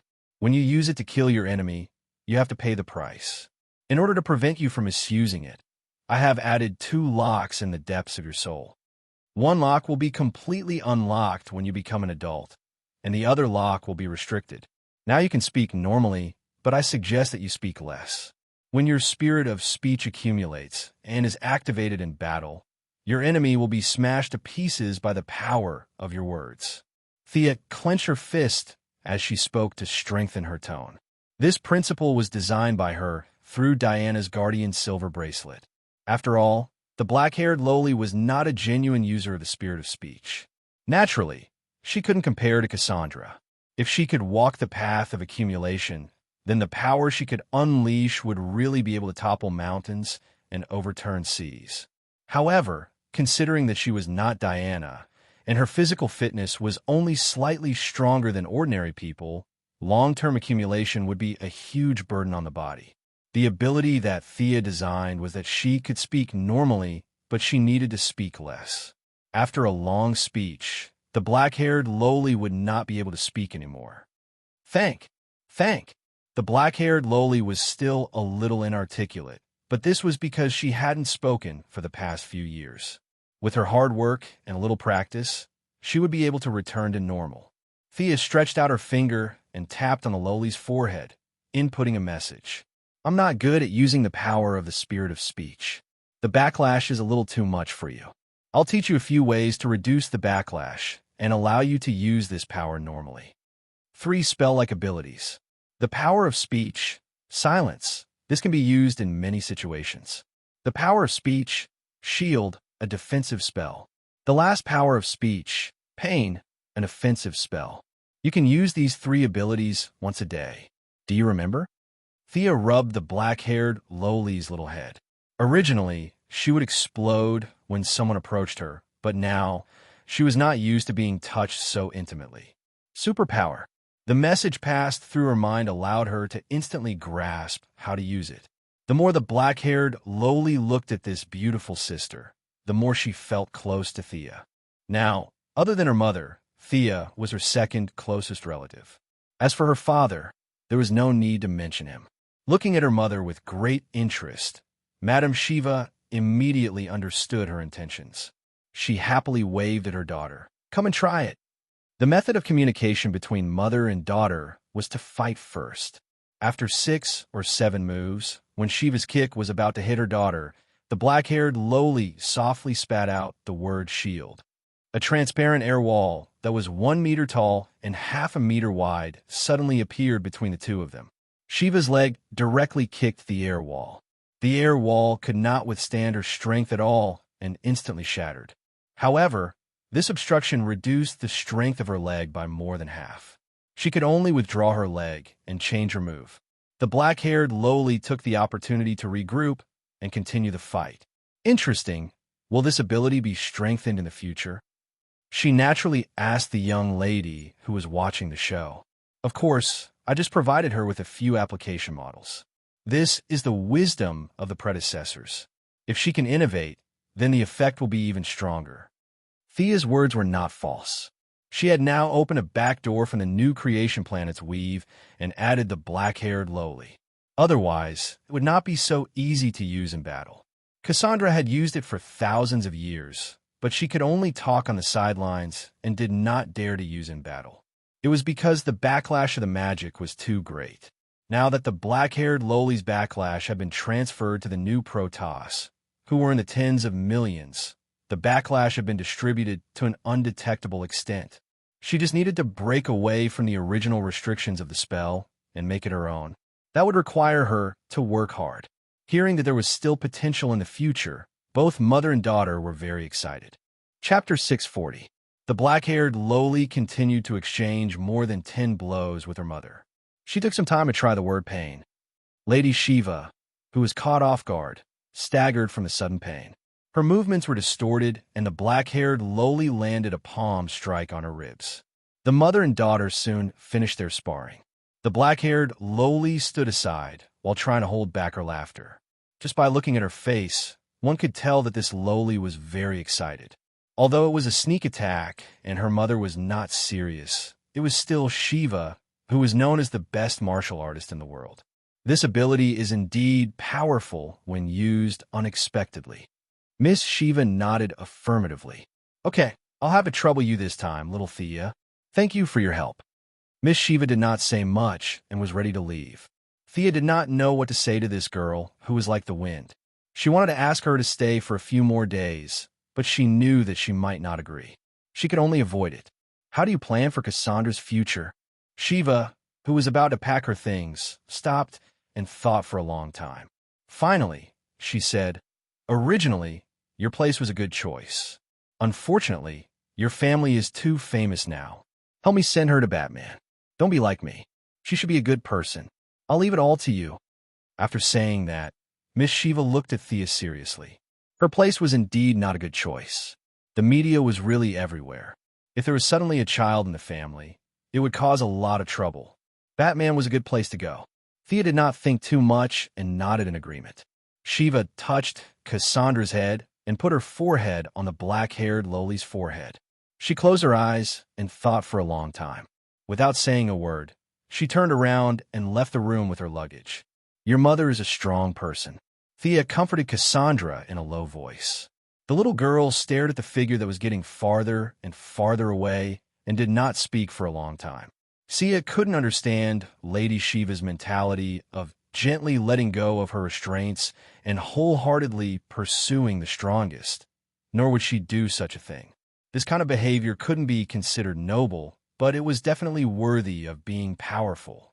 Compared to those who would forget themselves after obtaining special abilities, Madame Shiva's spirit was as pure as gold. The black-haired lowly seemed to be used to her mother's disappearance. She was very independent and quickly adjusted her mood. Knowing that she was going to a new place, she quickly packed her backpack and carefully grabbed Thea's clothes. Hold on to me. We're going to a dark cave later. Thea grabbed the lowly's shoulder and activated a teleportation spell. However, something unexpected happened. When she was at the end of the teleportation, she found that an obscure energy had interfered with the teleportation coordinates. They did not enter the Bat Cave, but went outside.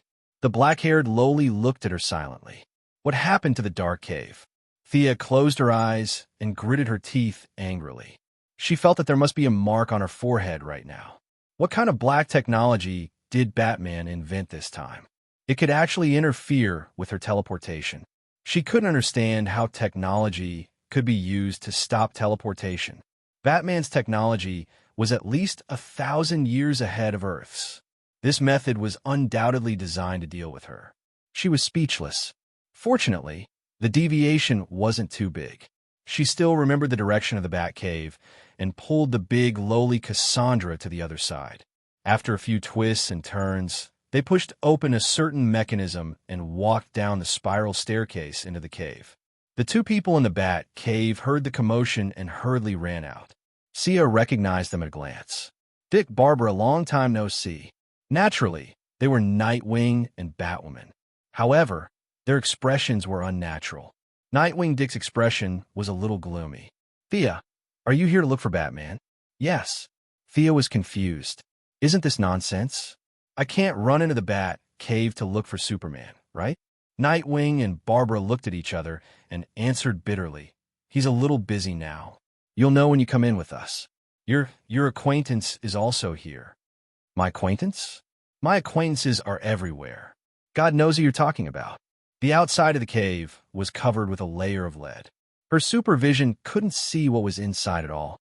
She could only follow the two slowly inside. On the way, they introduced Cassandra because Thea remembered that she would become the third-generation Batwoman in the future, so she should be compatible with the Batcave. Neither of them could make the decision and could only express a limited welcome. After entering the depths of the cave, Thea saw her acquaintance at a glance. Her brother, Green Arrow Oliver, was here. Standing next to her brother with a strange expression was the Ninja Master's youngest daughter, Square-Faced Nisha. The Ninja Master was waving his arms and saying something. Batman, who was also wearing a mask and a bat suit, was arguing with the old man with a gloomy face. A tall woman stood outside the group. It was Talia, whom Thea hadn't seen in a long time. F***CK. Something big is going to happen. Such a thought popped up in Thea's mind. It was a pity that teleportation was blocked here.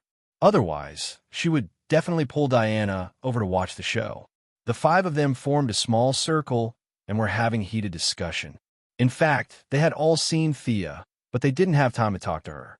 Only Oliver waved at her awkwardly. "What's going on?" Thea was very curious. She was going to ask someone who knew what was going on. Nightwing and Barbara were very tight-lipped.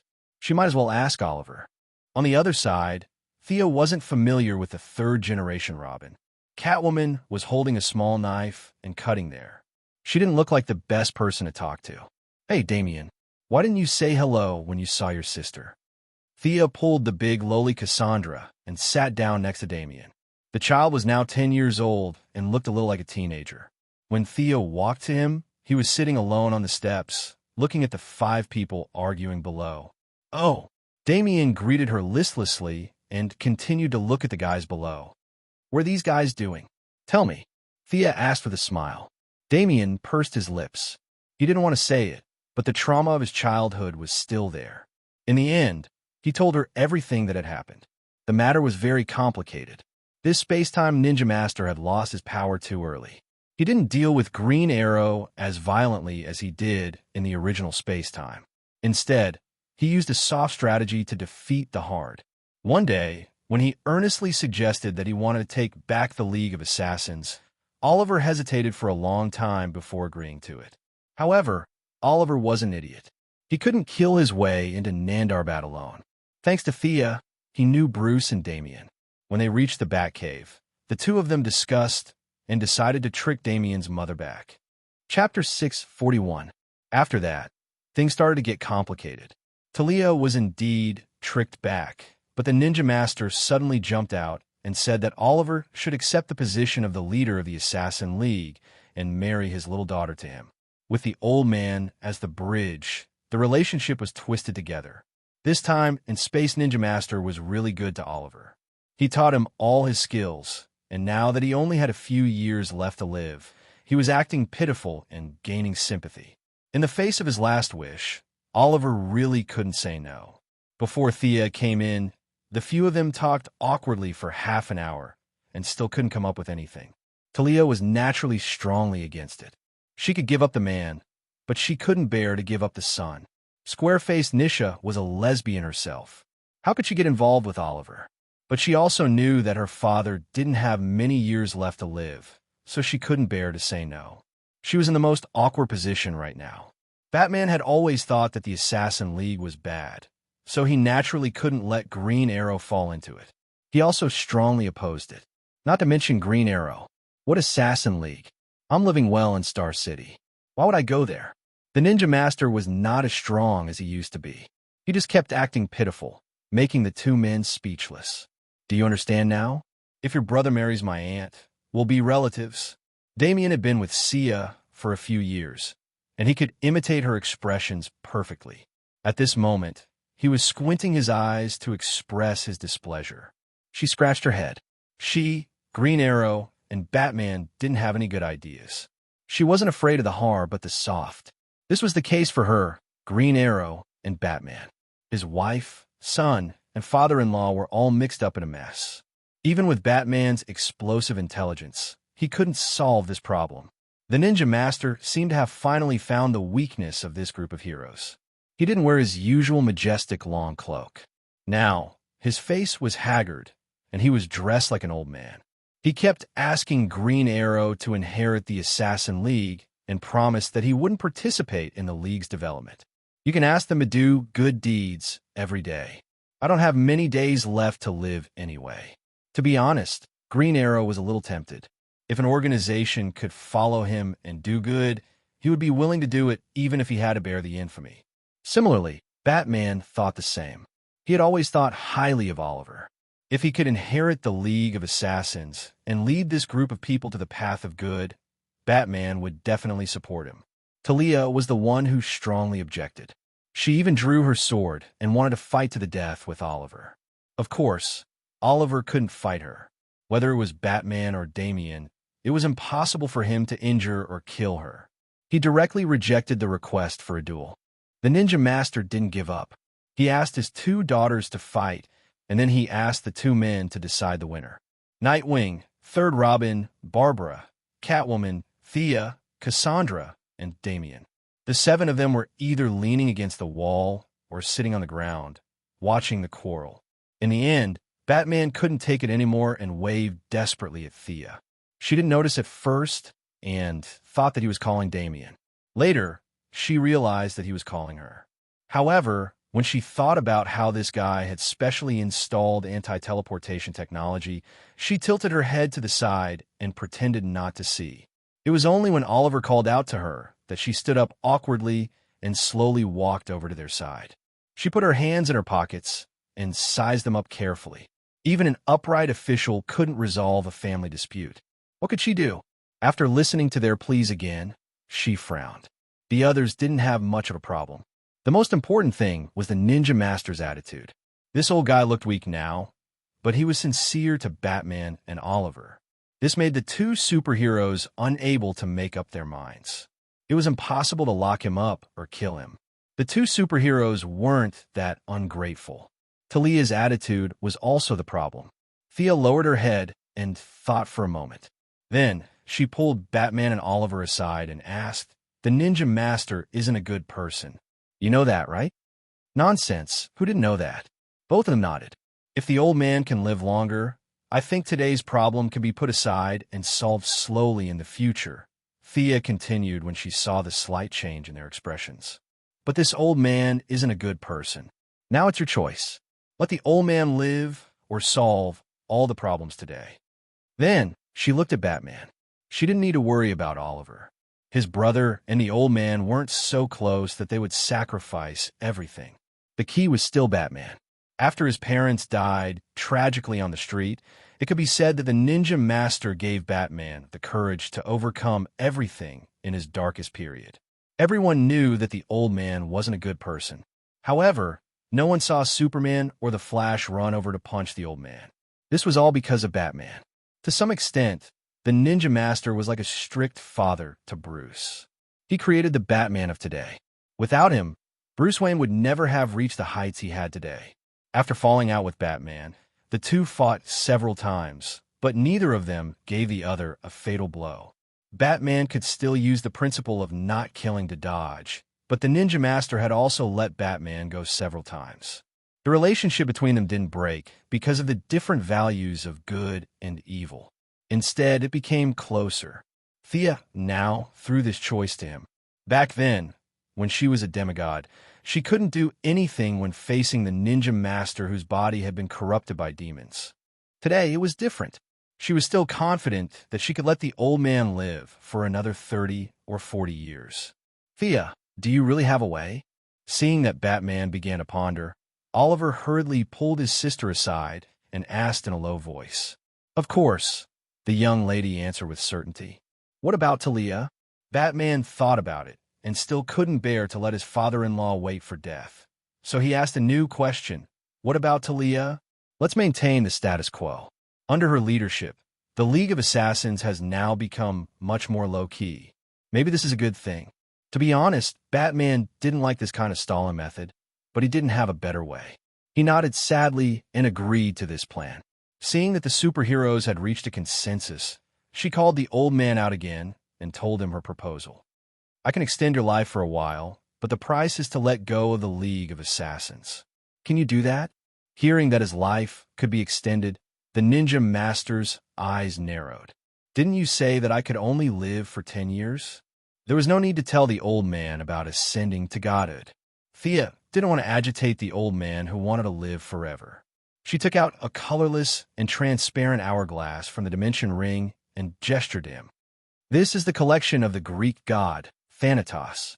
Miraculously, even though they were tricked badly, Thanatos and Hypnos, the two cold male gods, didn't know the truth of the matter.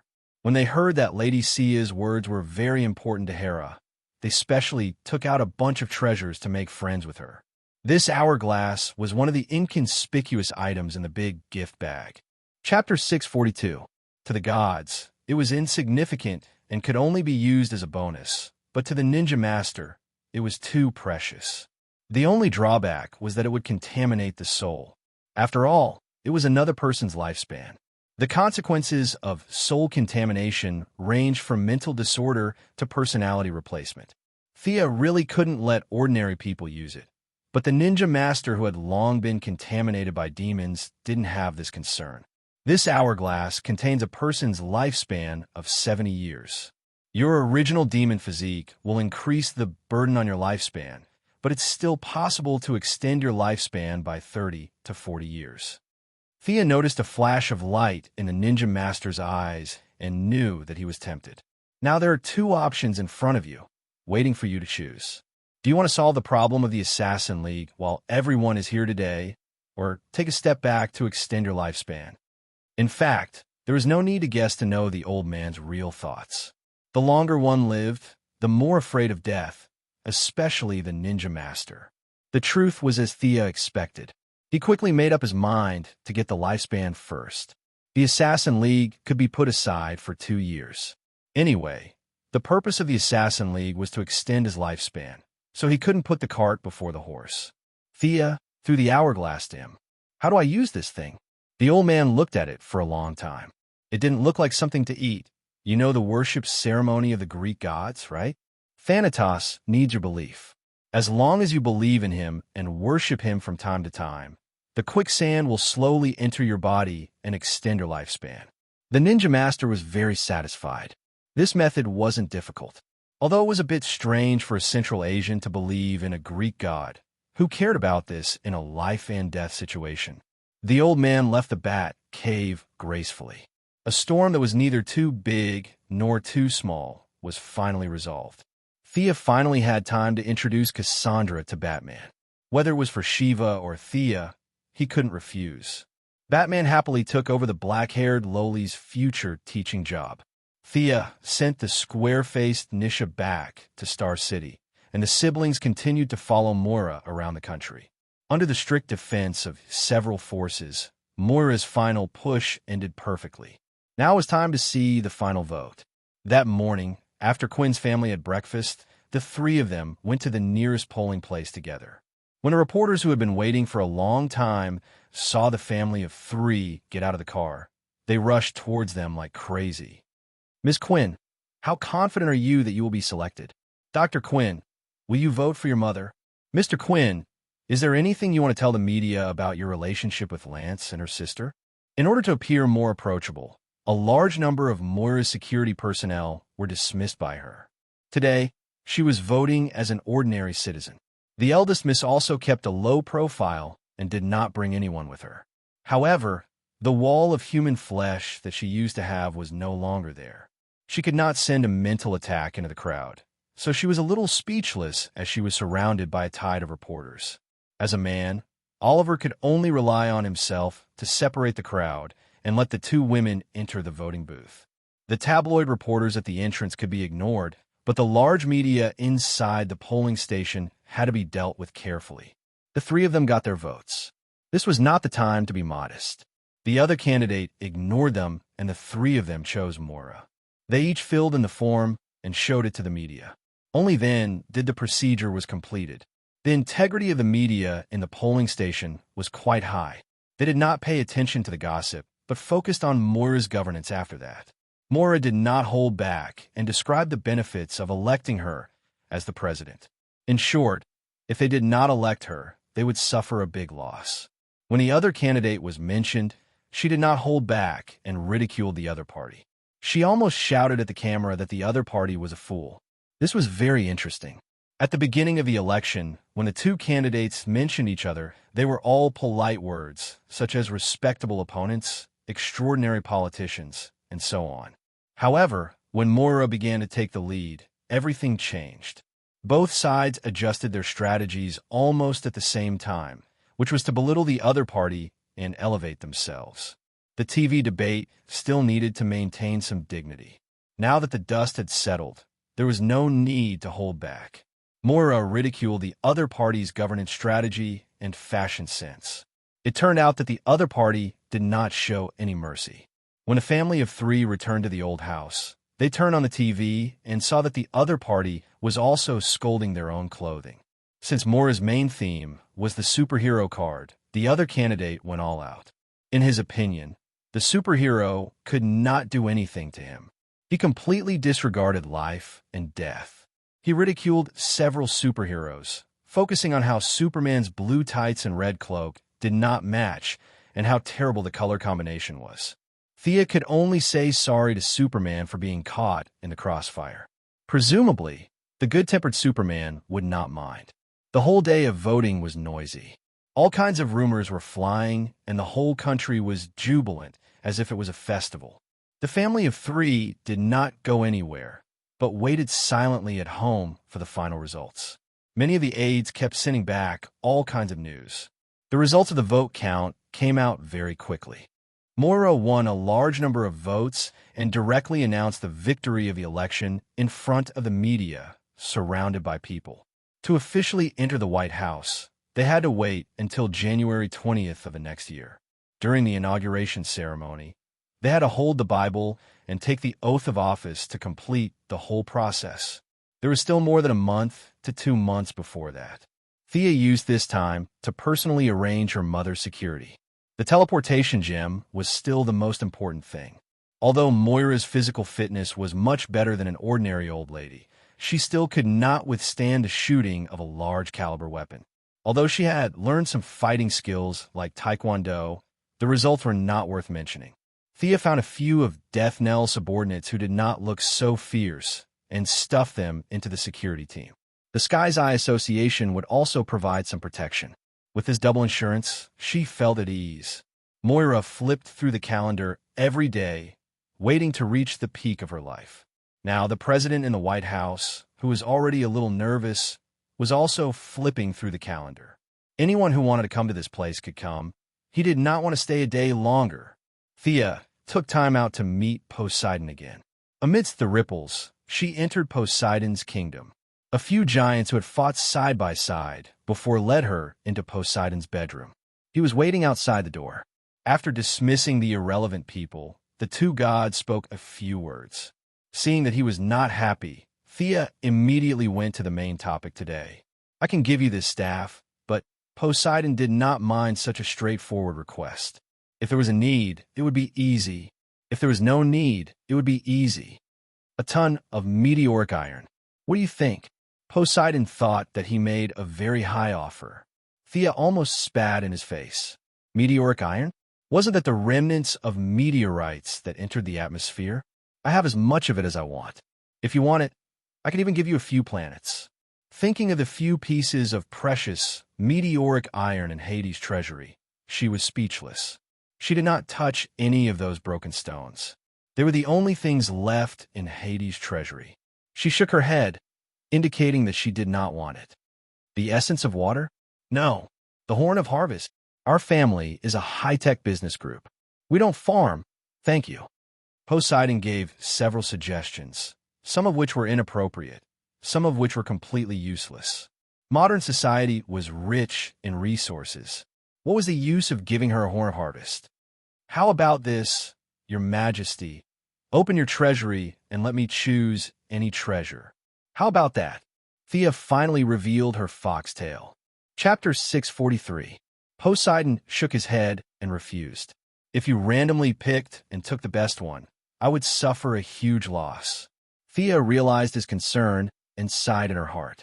There were too few opportunities to pick up scraps, and the opportunity to snatch by force was even more rare. She had to play her part this time. She summoned another trading slate and wrote clearly that the god of death staff would be exchanged for a treasure for Poseidon's treasury. The difference would be made up by her side. Oh, so you're the goddess of wealth. I didn't know.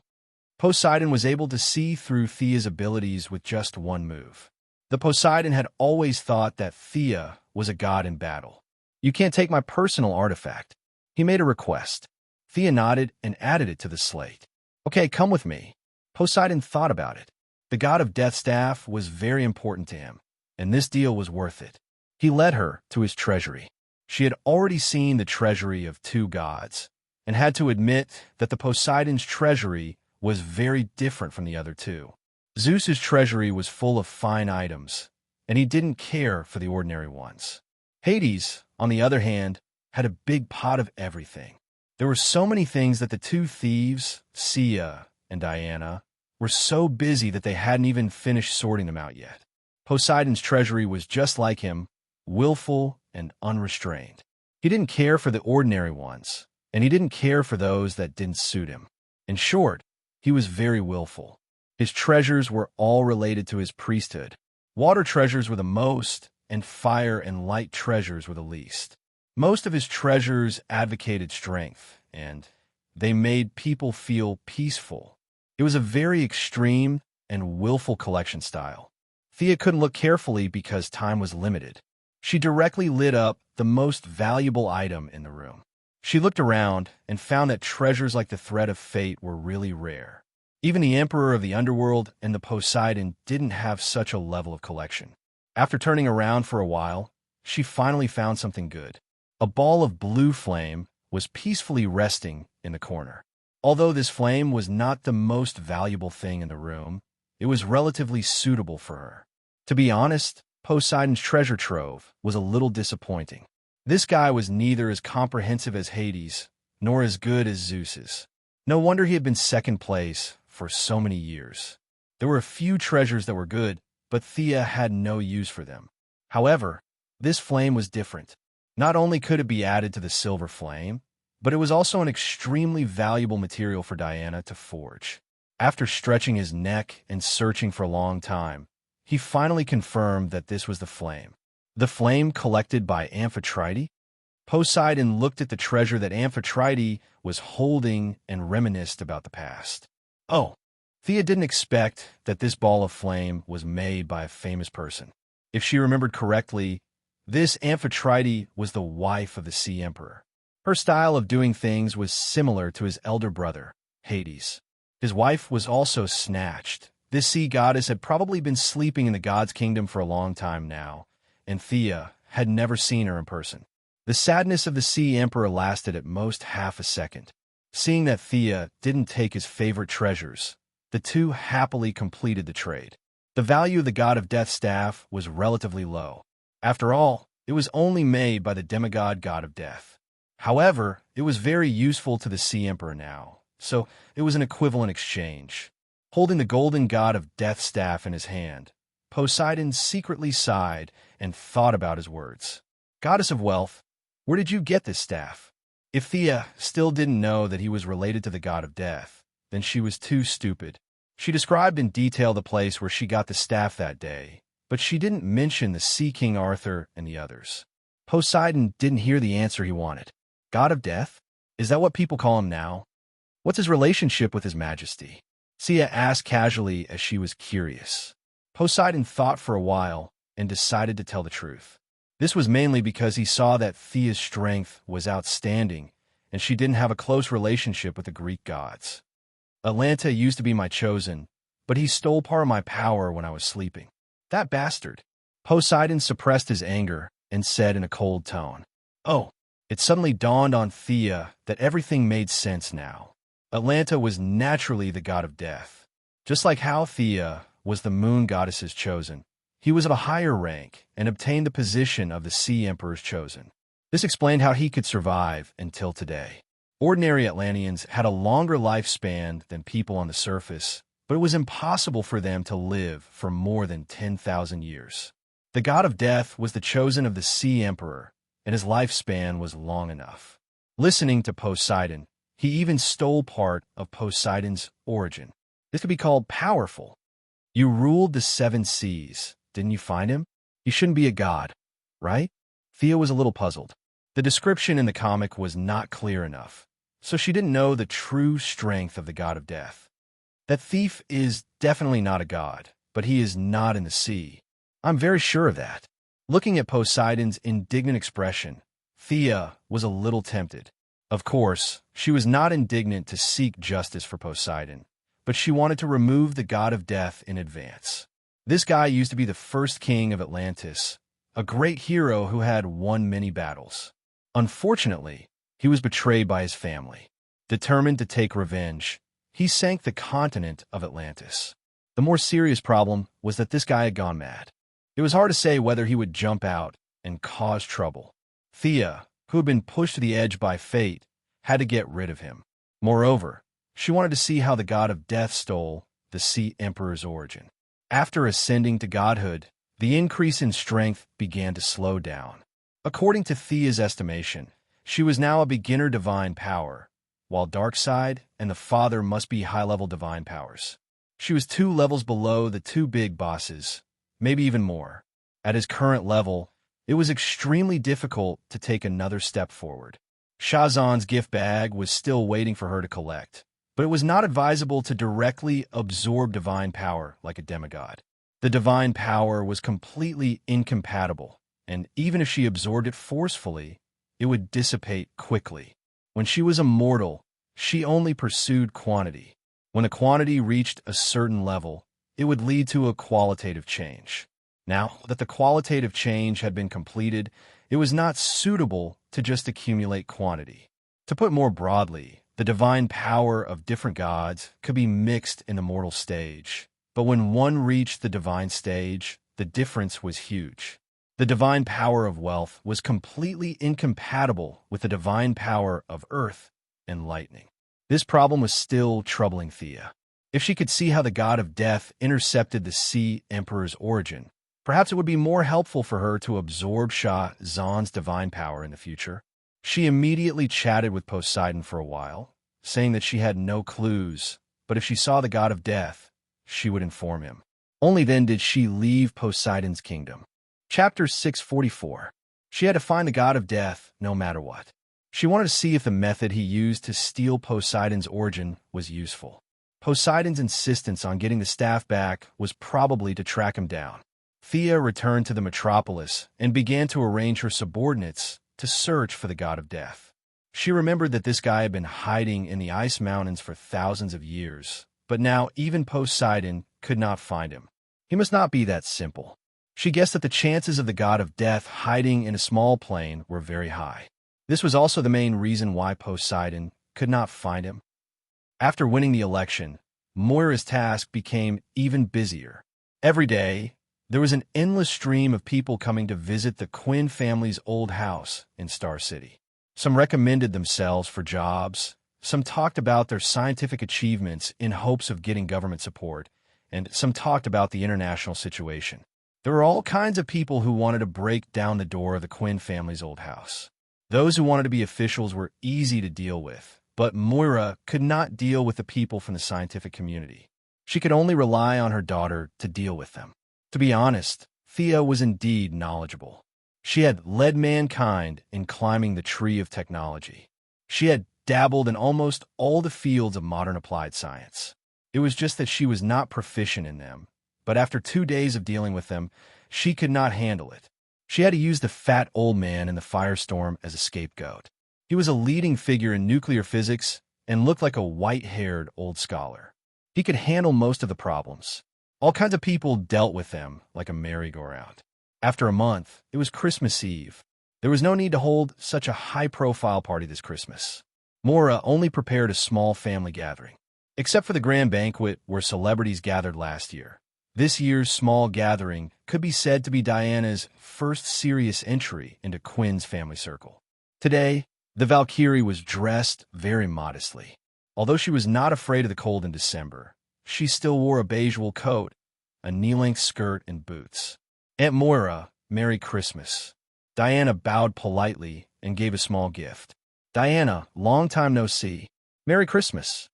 Moira gave her a gentle hug to show her welcome. Olivier also brought Shadow to this family gathering. Diana was not familiar with them, but they knew each other. They could get together and chat. Moira left the young people chatting and went to entertain a few of her peers. There were still many relatives in the Quinn family. Although Robert Sr. had passed away 8 years ago, his siblings were still alive. Moira wasn't born out a crack in a rock. She also had her own relatives. Now that she was about to move into the White House, many relatives came to support her. Even if it was a family gathering, there were still more than 30 people. The older generation gathered together to chat, while the younger generation naturally gathered around Thea and the others. The young mistress's beauty was simply unparalleled in the world. However, the few relatives did not dare to have any ideas about her. The law here was that cousins were allowed to, but a billionaire, an academic giant, and a superhero title made most people flinch. They were just ordinary people and did not want to be captured by a group of aliens while walking on the street. A few of the young people were unconsciously attracted by Diana's heroic spirit and tried to show off their excellent side. The young mistress would not let their imagination run wild. Without a word, she pulled Diana's head over and kissed her lips. Diana was a little stunned at first, but soon understood and responded enthusiastically. The two of them showcased their affection on the spot, causing the relatives to sigh. Why would such a beautiful woman have such a relationship? What a waste. Although Thea's response was a little intense, they understood the whole story. They were wondering why a beauty like Diana would appear at the Quinn family's banquet. The truth made the young people feel miserable. Although there was a small episode, the Christmas banquet was very warm. The young people decorated the Christmas tree and hung the mistletoe. The young mistress, who was usually lazy, did not use magic today. She rolled up her sleeves and decorated with the others. The elders brought all kinds of food, including turkey, pudding, chocolate, and red wine for everyone to taste. From time to time, people dressed in Christmas robes and beard, dressed up as Santa Claus, came to congratulate the family. Moira gave everyone a gift. She did not put on airs, just like an ordinary housewife. There was a knock on the door. She could only open the door again. "Hey, Moira, Merry Christmas." A middle-aged man with an elegant appearance greeted her with a smile. Moira's expression changed slightly. She could not help but want to look into the house from the corner of her eyes, but she forced herself to hold back. "Merry Christmas, Mr. Merlin." Feeling the abnormality outside the door, Thea inadvertently took a look. She almost spat out the pudding in her mouth. Old Ma was here. Not only did he come alone, but he also brought his son, Tommy, and daughter-in-law, Laurel. It was not a big deal for the two families to celebrate Christmas together, but he even brought Xanadu's wife. It was already ridiculous for a goddess like Diana to celebrate Christmas, but now the youngest sister of the goddess of the lake also came to celebrate Christmas. Would that wooden god be able to withstand it?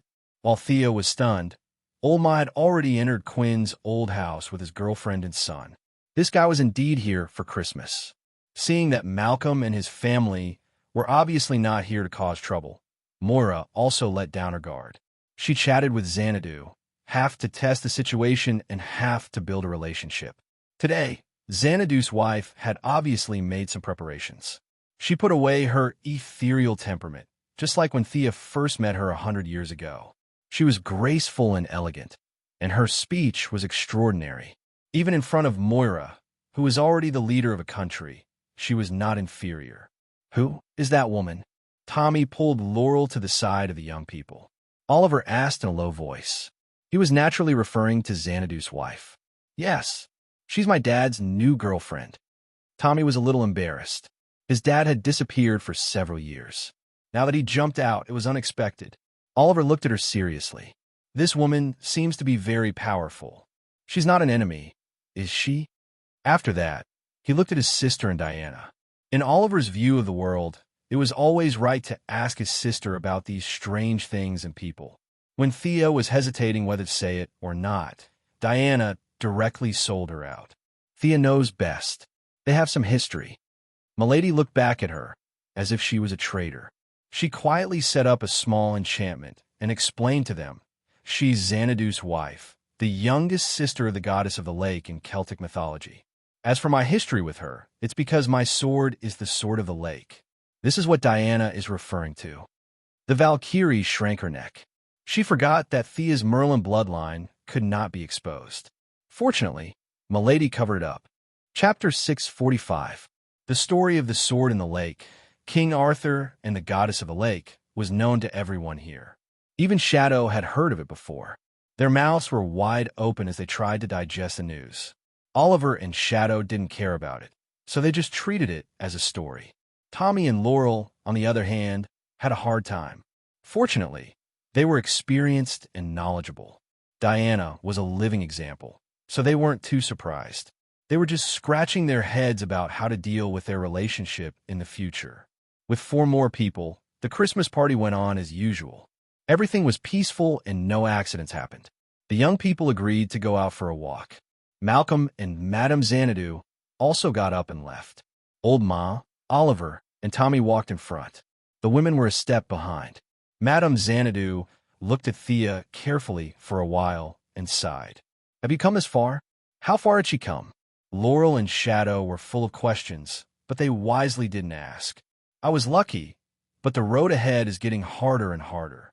Thea's relationship with Xanadu had always been neutral. In the past, they were simply seniors and juniors. Now, they had become seniors and juniors.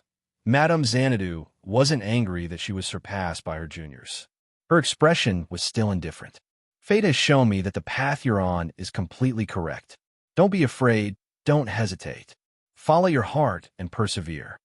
The group walked to a crossroad. Malcolm and Xanadu parted ways with them. Thea didn't say a word to Old Ma. They didn't even look at each other, but they understood each other's thoughts. Oliver, Tommy, and Laurel weren't devout believers. Shadow was from an indescribable country.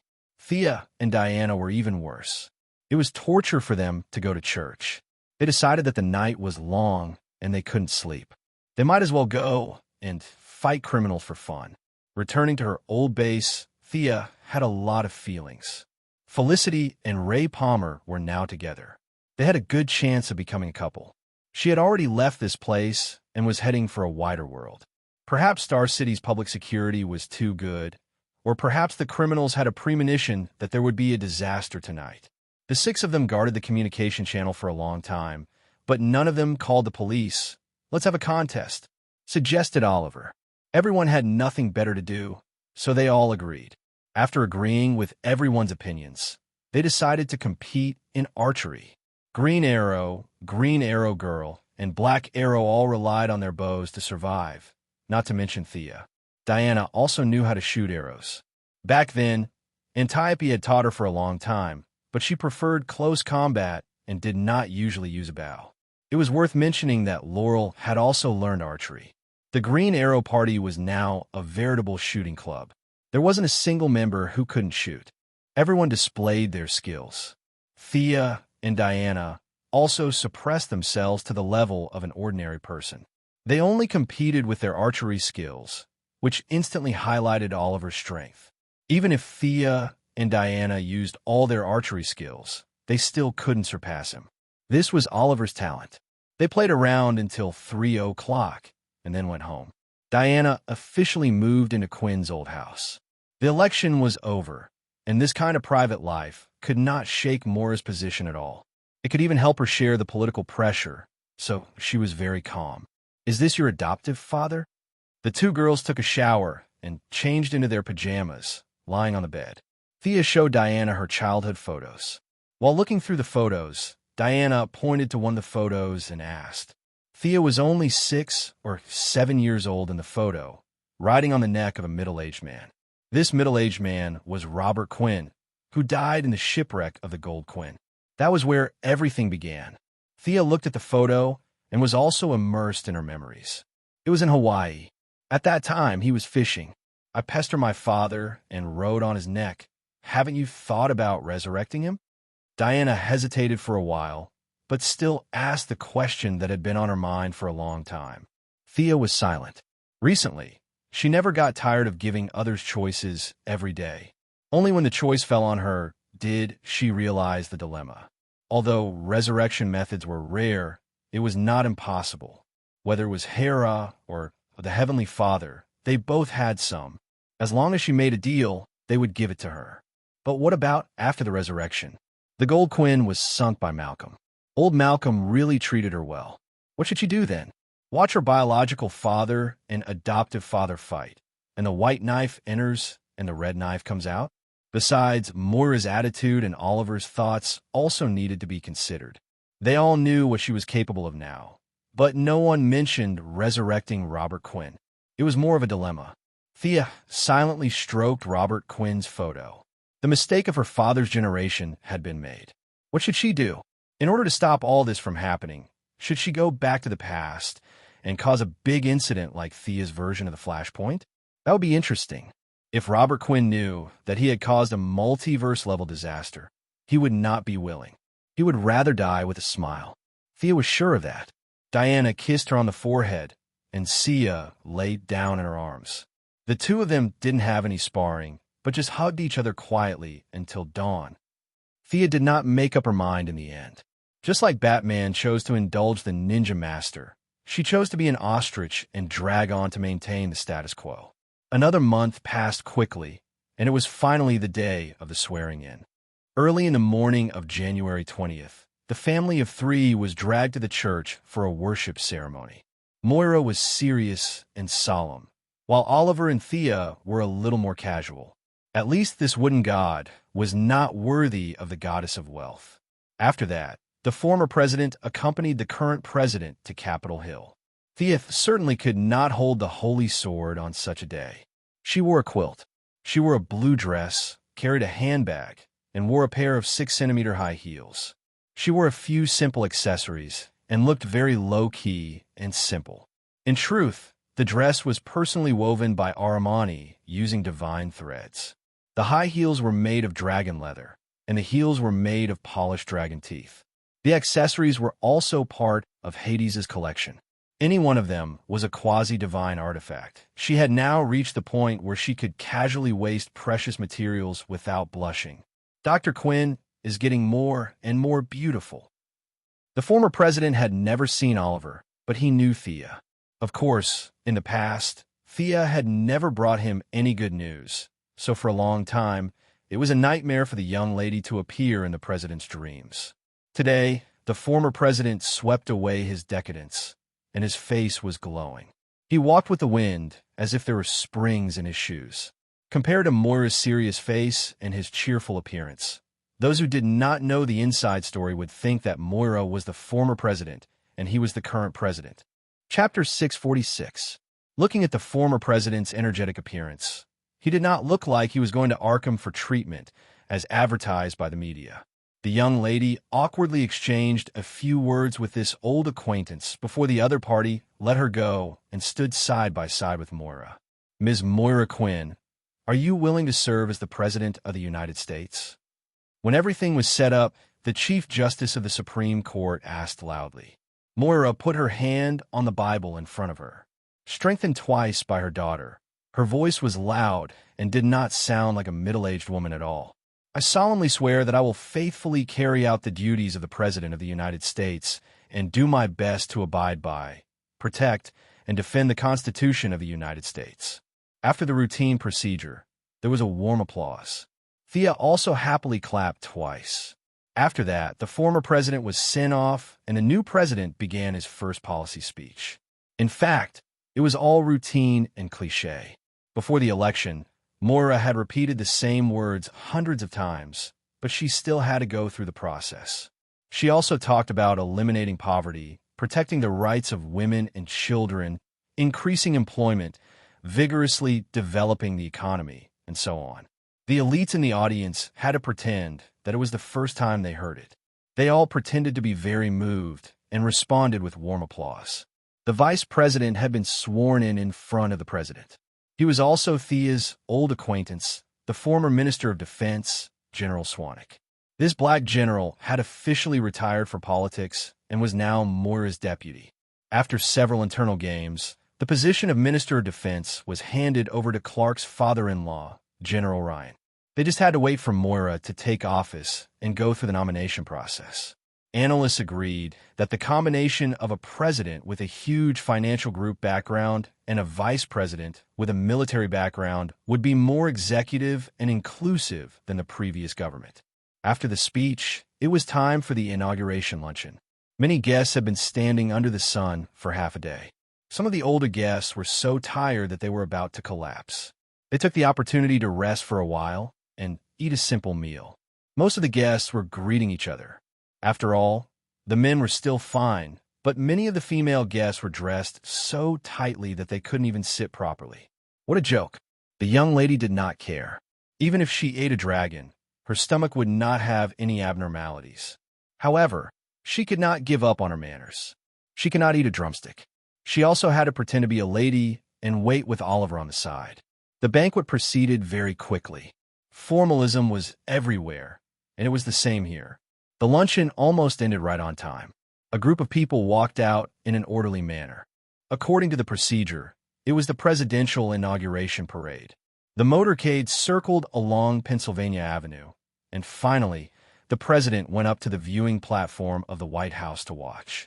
The parade was made up of the honor guards of the three armed forces, civic groups, and various floats.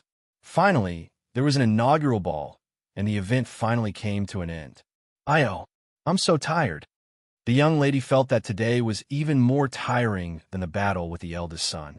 She threw herself onto the big bed in the White House, exhausted. For the next 8 years, she would have a bedroom here if nothing unexpected happened.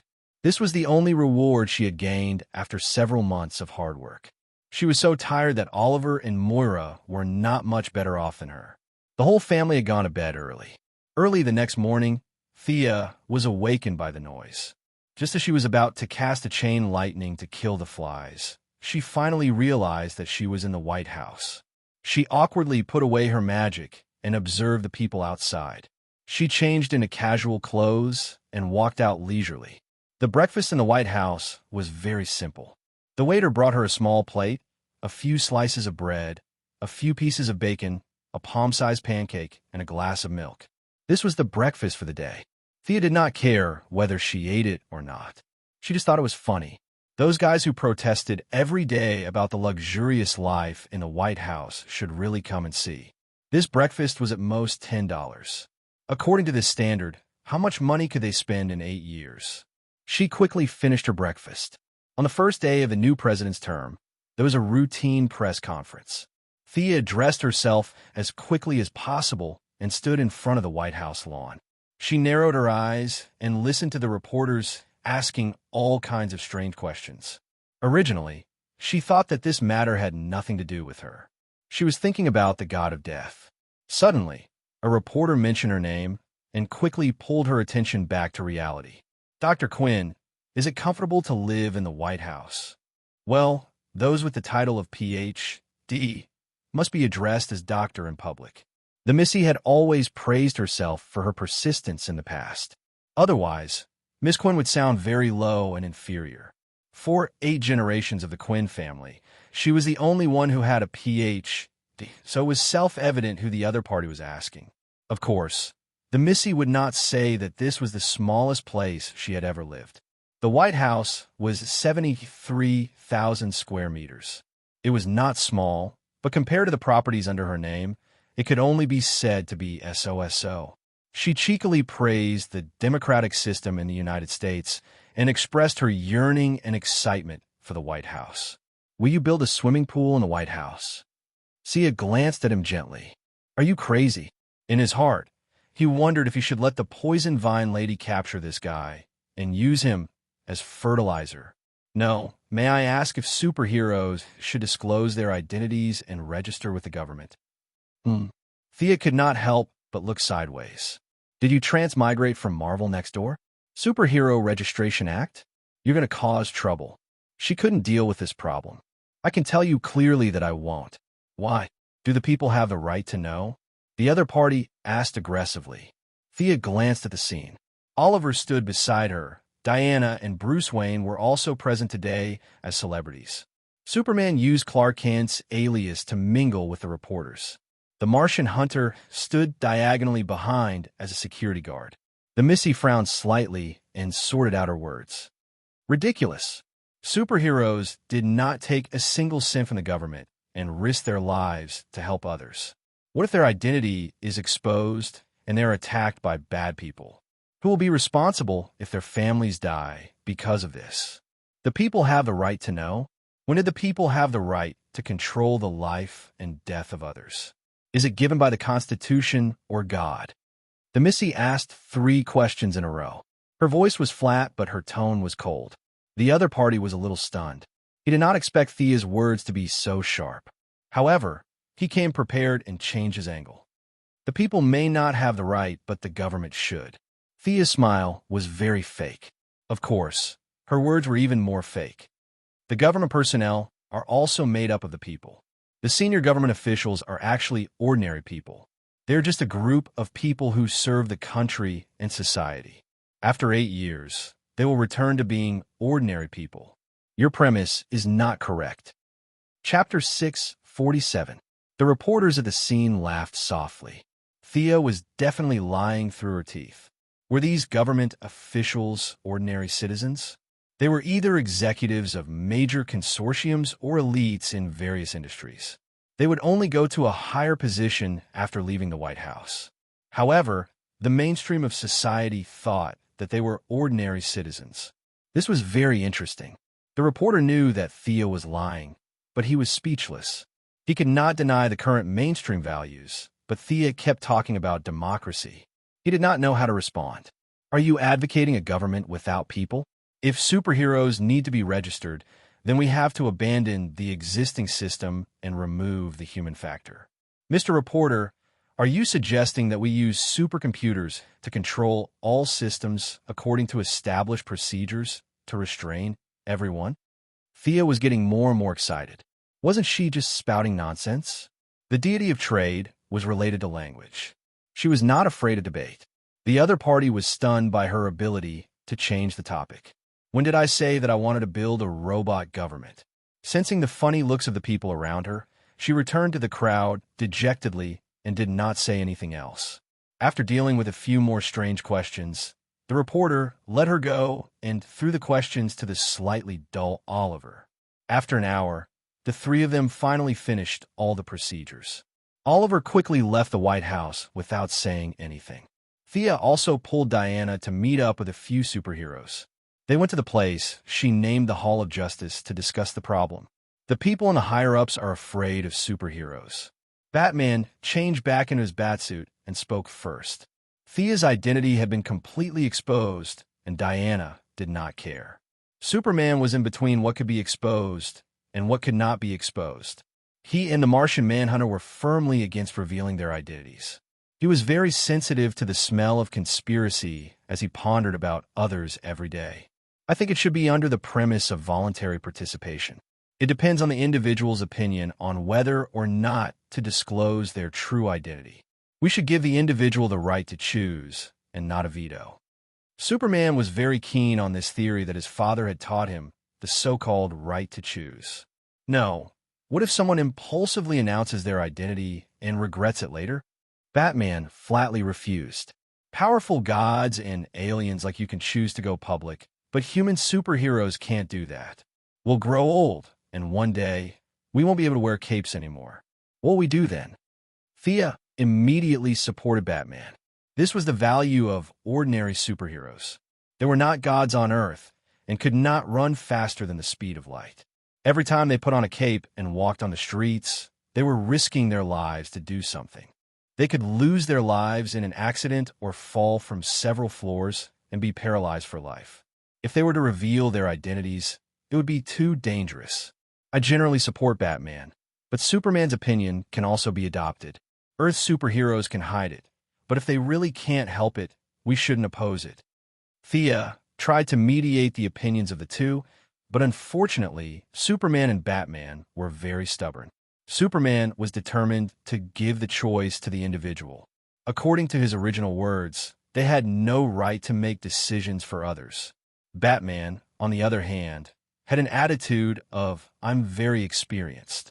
They will regret it in the future, so I must take precautions in advance." The young lady's opinion was relatively neutral. She felt that Superman was too idealistic and Batman thought too much about the dark side. Neither was suitable. As a result, the two refuted her again and criticized her for swaying her position. After that, Diana and the Martian Manhunter also joined in the discussion, and the five of them argued endlessly. In the end, they could only temporarily put aside the dispute and wait for more superheroes to appear before discussing this issue. In the next few days, Moira officially entered her role and began to meet frequently with people from all walks of life. To put it nicely, it was to listen to the opinions of all parties. To put it bluntly, it was to argue with a bunch of people. Moira was busy for a whole week before she cleaned up the mess left by the former president and began to patrol within her authority. The first stop was the Ministry of Defense. General Ryan led a group of senior military officials to accompany her. Thea was quite familiar with the Pentagon, and now she also came to watch. Her future policy was also discussed with her mother. Moira was very appreciative of Thea's way of making the former president spend all his time on military affairs and incur infamy. After that, the current president vigorously developed the people's livelihood. After taking a cursory look at the mothership in the dock and the giant mechs that were still training in the military base, Moira expressed her approval. After that, they came to the second stop, the Heaven's Eye Society. "Is this the new mutant you recruited?" Thea pointed to a female warrior in a purple-red bodysuit and asked Amanda. Now, there were more and more mutants in the Heaven's Eye Society. Dr. Light and Dr. Mist were the best among them. Including the Suicide Squad, their number was really not small. Her code name is Black Orchid. Amanda smiled a little awkwardly. The role had changed, and now she didn't know whether to answer Thea's question or not. Thea glanced at the female warrior and snorted softly. "It's the product of human experiments. You added the green of all things and the red of all things into the same body at the same time. This is the only survivor, right?" After that, she shook her head gently and let go of the topic. At the same time, she also praised the black technology of the Heaven's Eye Society. The green of all things and the red of all things, such things that deviated from the rules. How did they coexist in the human body? The Heaven's Eye Society bases were all over the country, and Moira didn't have the time to check them one by one. She just listened to some reports and completed the established procedures. It was just that she finally proposed to visit the Black House. The Black House had always been under Steve's direct control, and even Amanda, who now controlled the Heaven's Eye Society, didn't infiltrate it. But fortunately, Steve was a really patriotic person. For the president's order, he chose to directly execute it. Thea also took her mother's arm and stepped into the Black House.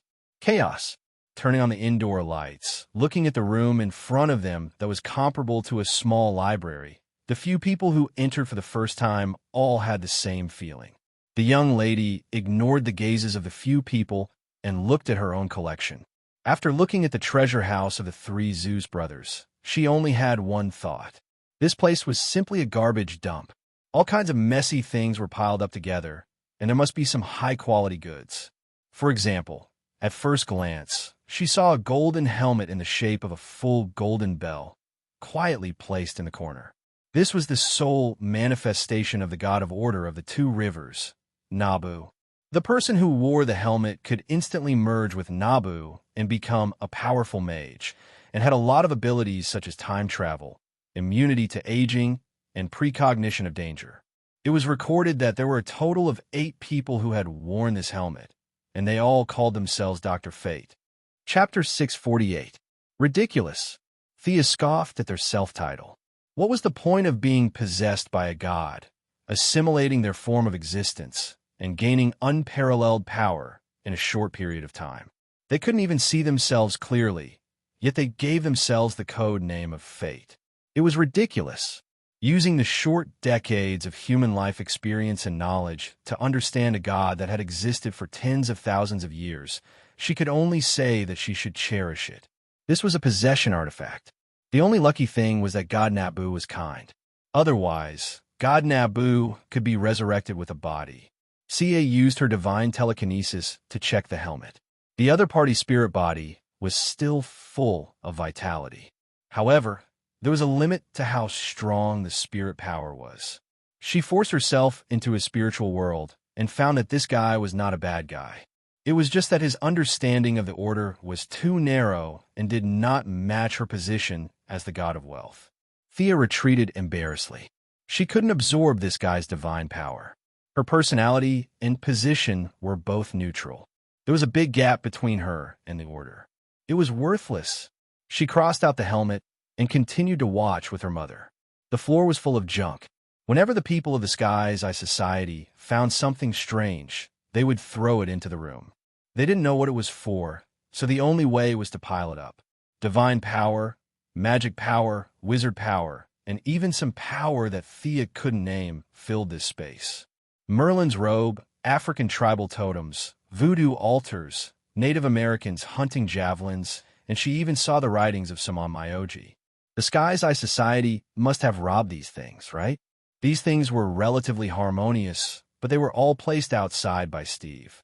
The content inside was even more unbearable.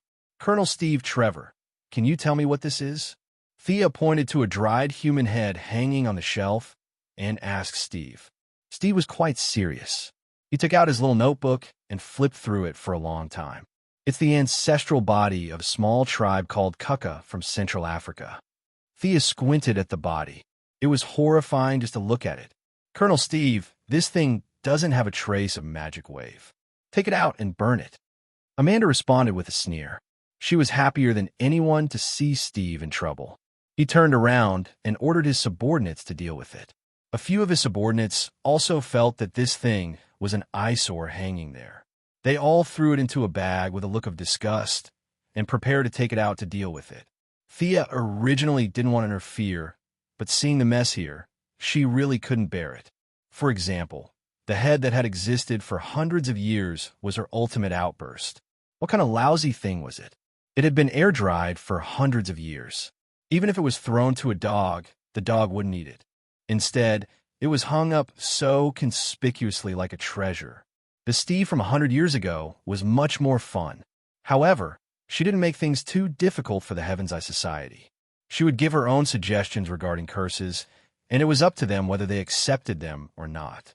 Over the next few days, Moira began to tour various places. Considering that some places were indeed dangerous, Missy accompanied her to visit Belgrave Prison again. This prison on the Gulf of Mexico was surrounded by swamps, and the most notorious criminals in the United States were imprisoned here.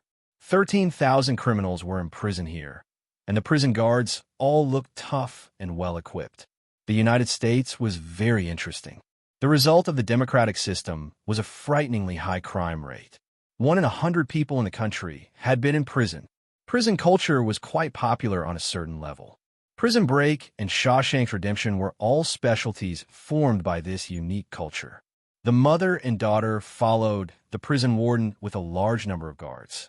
Defense Minister General Ryan and Heaven's Eye Society's Amanda also brought their own people to accompany and protect them.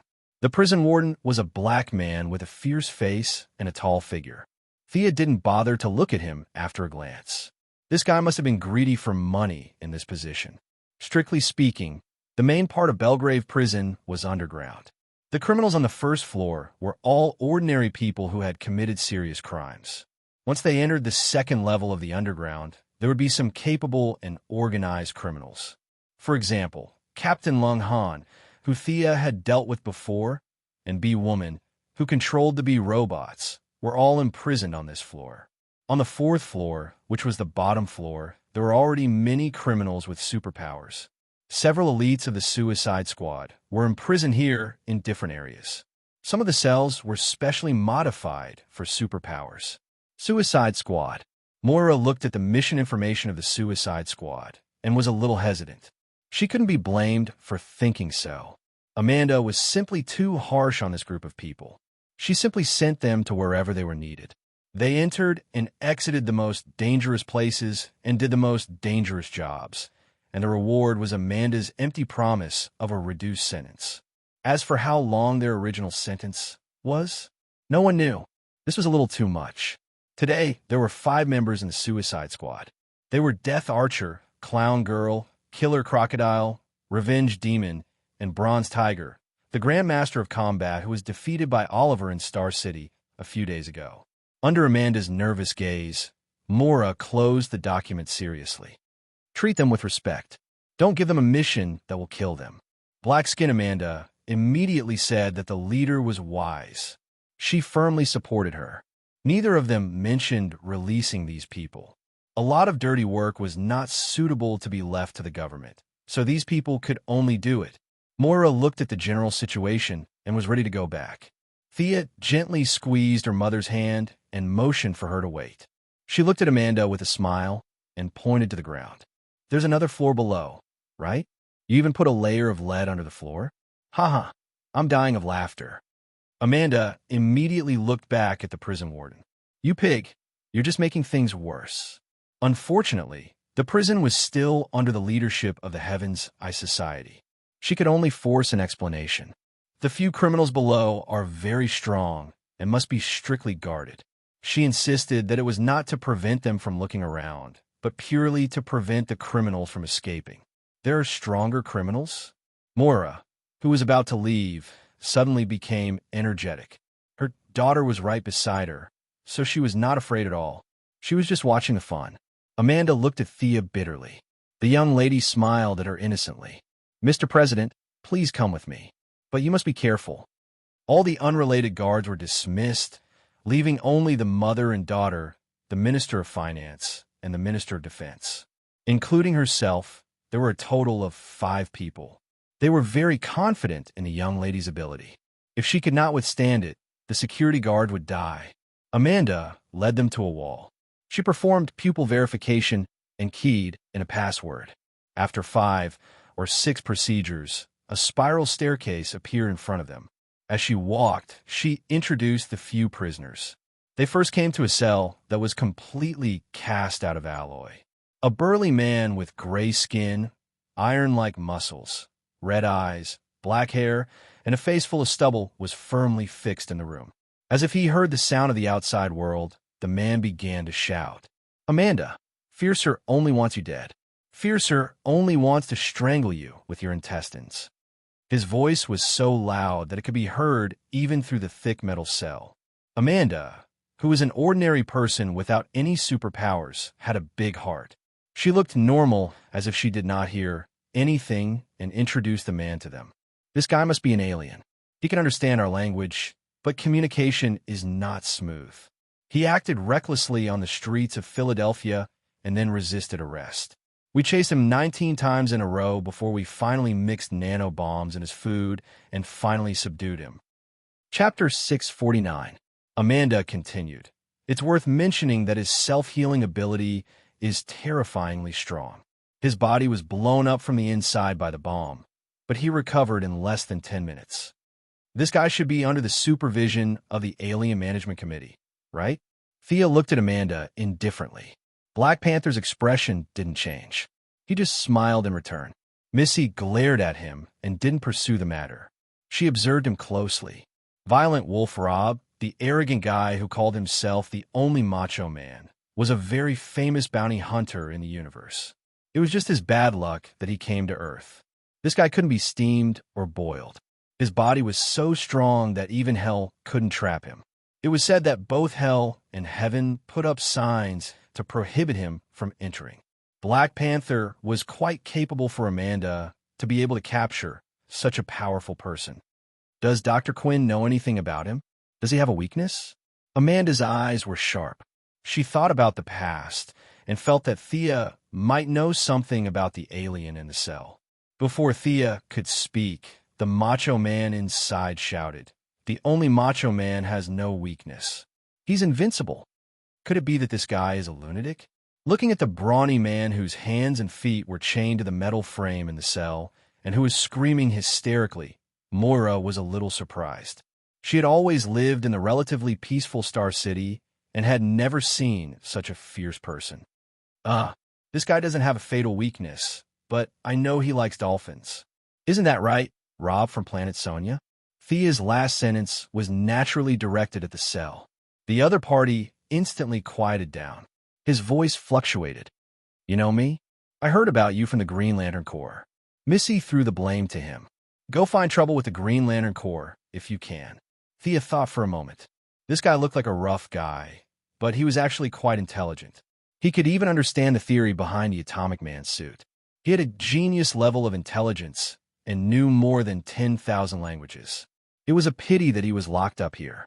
Although he killed everyone on his planet, the future Batman pulled him into the American Justice League. The people on Earth probably wouldn't mind. Thea immediately said, "Rob, let's make a deal." There was silence for a few seconds.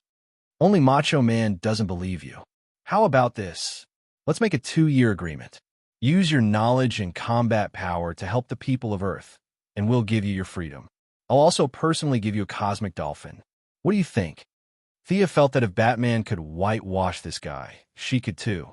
Killing the people of an entire planet had nothing to do with the people of Earth. When Amanda heard that her prisoner was going to be released, she wanted to say something a few times, but she held herself back. She felt that this prison was impregnable, but Thea had a different opinion. With her sharp eyes, Thea had already noticed that it wasn't difficult for Robert to break free from his shackles. It was just that she didn't know what was going on in this guy's head, which was why he hadn't acted yet. There was no need for her to be criticized at all. She calmly exposed this layer of window paper. "Stop pretending. Sit up and let's talk." As soon as she finished speaking, Robert suddenly sat up under Amanda's nervous gaze. The metal shackles that bound his hands and feet broke like pieces of paper. Thea glanced at Amanda. The meaning in her eyes was nothing more than, "See, if I didn't come today, your intestines would have been pulled out and strangled by this rough guy next time." There was finally a trace of panic in Amanda's expression. The enemy wasn't restrained. If he rushed out, she, as an ordinary person, couldn't stop him. Robert broke free from his shackles, stretched his hands and feet, walked to the side of the cell, and looked at Thea through a thick layer of metal. He was 2 meters tall, and Thea was also 8 meters tall. She was wearing high heels, so the difference in height between them wasn't big. Robert's blood-red eyes looked at her for a long time, and the corner of his mouth had a trace of a sneer. "I've killed a few guys like you." Thea wasn't surprised that Robert had killed gods. The universe was too big, and there were always some old gods that fell into the hands of the strong and became a boast. Thea was fearless. "I'm not like them. You're no match for me." "Huh, you're very strong. Do you have a space dolphin?" The two didn't talk about the release, and only talked about the content of the deal. "Yes, I only have 2, and I spent a lot of money to buy them." Thea controlled a large neutral business alliance. Diana liked all kinds of rare materials, and she liked cute little animals. There were very few space dolphins in the entire universe. This animal was similar to the Earth's dolphins. Its body was shiny, its belly was white, and its tail was swinging. It looked silly. The only difference was the living environment. One lived in the sea, and the other lived in space. Other habits were similar. Thea searched the universe and only found 2. Now, she was ready to take out one to make a deal. A bunch of Earth people couldn't compare to the value of a space dolphin. Robert was very clear. His eyes seemed to fall into some kind of memory. He could feel Thea's divine power. Robert didn't know what a god was, but he had been on the battlefield for a long time. He did kill old gods, and more than one. Making a deal with a strong person was completely in line with his principles. Not to mention that it was a space dolphin. He was still worried and asked, "As long as I help the Earthlings for 2 years, Yes, you can't kill, and you can't destroy. If the Earthlings ask you anything, you must tell them if you know. If there is an invasion, no matter what you are doing, you must wholeheartedly help the Earthlings to fight. Thea stated her requirements. Robert's scary big face thought for a while, and his scarlet eyes looked straight at Thea. Okay, I promise you. Thea nodded and pulled Moira back a few steps. The two ministers and Amanda didn't know what she meant, but they also stepped back. Next, Robert punched the wall of the metal cell fiercely. The cell shook violently, but it didn't break. Amanda was relieved. However, this was just the beginning. Robert fully demonstrated what madness was to them. If one punch couldn't break it, he punched 10 times. When his left hand was broken, he changed to his right hand. When his right hand was also distorted, his left hand returned to normal. When he punched the 33rd time, the cell finally couldn't bear the weight, and a big hole with a diameter of half a meter was punched out. The only fierce man is out. Where's the dolphin? Robert didn't even look at his bloody fists. He opened his mouth and asked about the dolphin. See, Amanda, your cell can't hold him at all. Thea looked at Black Panther playfully. Amanda felt lucky and embarrassed. She was speechless to the extreme. She secretly decided that she would send the guy who designed the cell to the Siberian Observatory later. Where's the only fierce man's dolphin? Robert saw that she ignored him and asked angrily. Don't worry, don't worry. Thea comforted him first. She didn't raise this thing on Earth. Chapter 650. The space dolphins were all raised in the universe.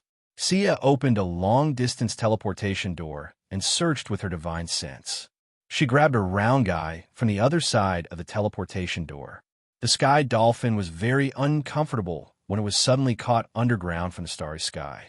When it saw Thea, it let out a happy cry and rubbed its big head against her calf for a while. Damn it! She was a little reluctant. Thea gently patted the dolphin's big head and felt that she should have lent it to Robert for 2 years instead of giving it to him. Unfortunately, she had already said it.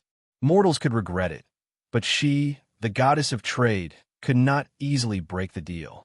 She could only pat the dolphin's big head and point at Robert regretfully. The intelligence of the Earth's dolphins was not low, and this dolphin floating in the air was even smarter. When it realized that its owner was going to abandon it, its happy little face suddenly collapsed, and it cried twice with ultrasonic sound that normal people could not hear. Fortunately, Robert also had some skills. He sent out the same ultrasonic sound as the dolphin, and the man and the dolphin communicated. The little dolphin was in a dilemma and finally swam to Robert according to Thea's idea. You have gained the friendship of the only fierce man. I will help you in the next 2 years. Robert's big face was still ferocious, but he really liked dolphins. He rubbed his rough face hard against the little dolphin. The other party spat on his face, but he was not angry. Instead, he laughed. Moira saw that her daughter was a little disappointed, so she quickly changed the topic and whispered, "Won't this guy go back on his words?" Thea's disappointment came and went quickly. When she heard her mother's words, she said happily, "Robert's reputation is very good. He never goes back on his words. He will be our help in the next 2 years." Moira looked at the rough man who was teasing the little dolphin. From this angle, he did not look as fierce as before. The fear disappeared, and the politician's mind came out again. Can the Earth's dolphins also attract him? Thea thought for a moment.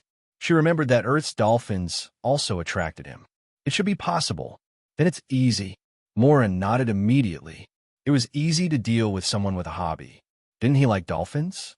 Later, she would let her subordinates raise 180 dolphins. Such a super powerful force would be tied to the Earth. Was there a more suitable business than this? Getting rid of a hidden danger in advance and turning an enemy into a friend was a good thing for everyone. Rob's conduct was completely different from that of a superhero. In addition, this fellow had a fierce look on his face and a repulsive appearance. Who would believe that he was a superhero? However, as the hidden card of the government and the Heaven's Eye Society, Berserk Wolf Luo Bo would be very competent. Even Amanda was wondering if she should send the guy who designed the prison cell to raise dolphins instead of going to Siberia. Seeing that Robert and the little dolphin were playing happily, they decided to continue their sightseeing trip. Thea didn't have a habit of spoiling him. She had already given away her cute pet, so she should at least hear something. "Rob, follow me." Her tone was similar to ordering a slave. Violent Wolf Robber's expression was furious at first, but then it gradually calmed down. In the end, he even revealed a self-satisfied smile. "You're the boss. I'll listen to you. I'll listen to you." F***CK. Seeing this scene, Amanda was even more convinced of the importance of vigorously developing marine aquaculture. "Grandson, when the time comes, I'll smash you to death with 1,000 dolphins." The designer of the Sky's Eye Society's prison cell should be dragged out and shot, but the planner was still commendable. On the same floor, another cell was a few hundred meters away. There were several partitions in the middle, and the path was very winding. Even if one of the prisoners escaped, the whole cell wouldn't be destroyed. Thea also asked Violent Wolf, "Do you know who else is on this floor?" He glanced at her and continued to tease the dolphin, shaking his head to show that he didn't know. The few of them walked into a cell that was filled with yellow light. Amanda pointed at a woman in green who was sleeping on her side and introduced, "Mr. President, the woman you're looking at now was captured after we sacrificed a lot of agents. Her technological weapons are very, very special." "Are you talking about that ball? Why didn't you confiscate her weapon?" Moira asked, pointing to an eyeball floating beside the woman that seemed to be magnified more than 10 times. "This weapon is beyond our scope of understanding. It seems to have some kind of displacement ability. Even if we take it away and imprison it, it will automatically return to the woman. Her weapon can absorb the energy in the air and turn it into an energy beam to launch it. We accidentally found that it has a particularly poor resistance to yellow light, which led to the scene you see today." Amanda said it so casually that she didn't even mention the sacrifice of the agents in the process. Thea just looked and didn't speak. She also knew this guy who was locked up. She was the Queen of Emerald Eyes, who came from the 31st century. Her weapon was the result of technological transformation of the eyes of an alien Green Lantern. She didn't know what kind of black technology they used to add some green light ring functions in the eyeball, which was why it could emit green light beams, and was afraid of yellow light. Moira glanced at Thea as if nothing had happened. Thea shook her head gently. This woman was different from Violent Wolf. She had no value. It was impossible for the big eyeball weapon to be popularized. If the Earth's army had a magically modified light ring, it would be a disaster. Even if the young lady now mastered almost 3 kinds of emotional spectrum, she had to say that once emotional energy was abused, the universe would explode in minutes. The Queen of Emerald Eyes also didn't have the experience of clearing her name, so let her continue to stay in prison. Amanda was also staring at her face.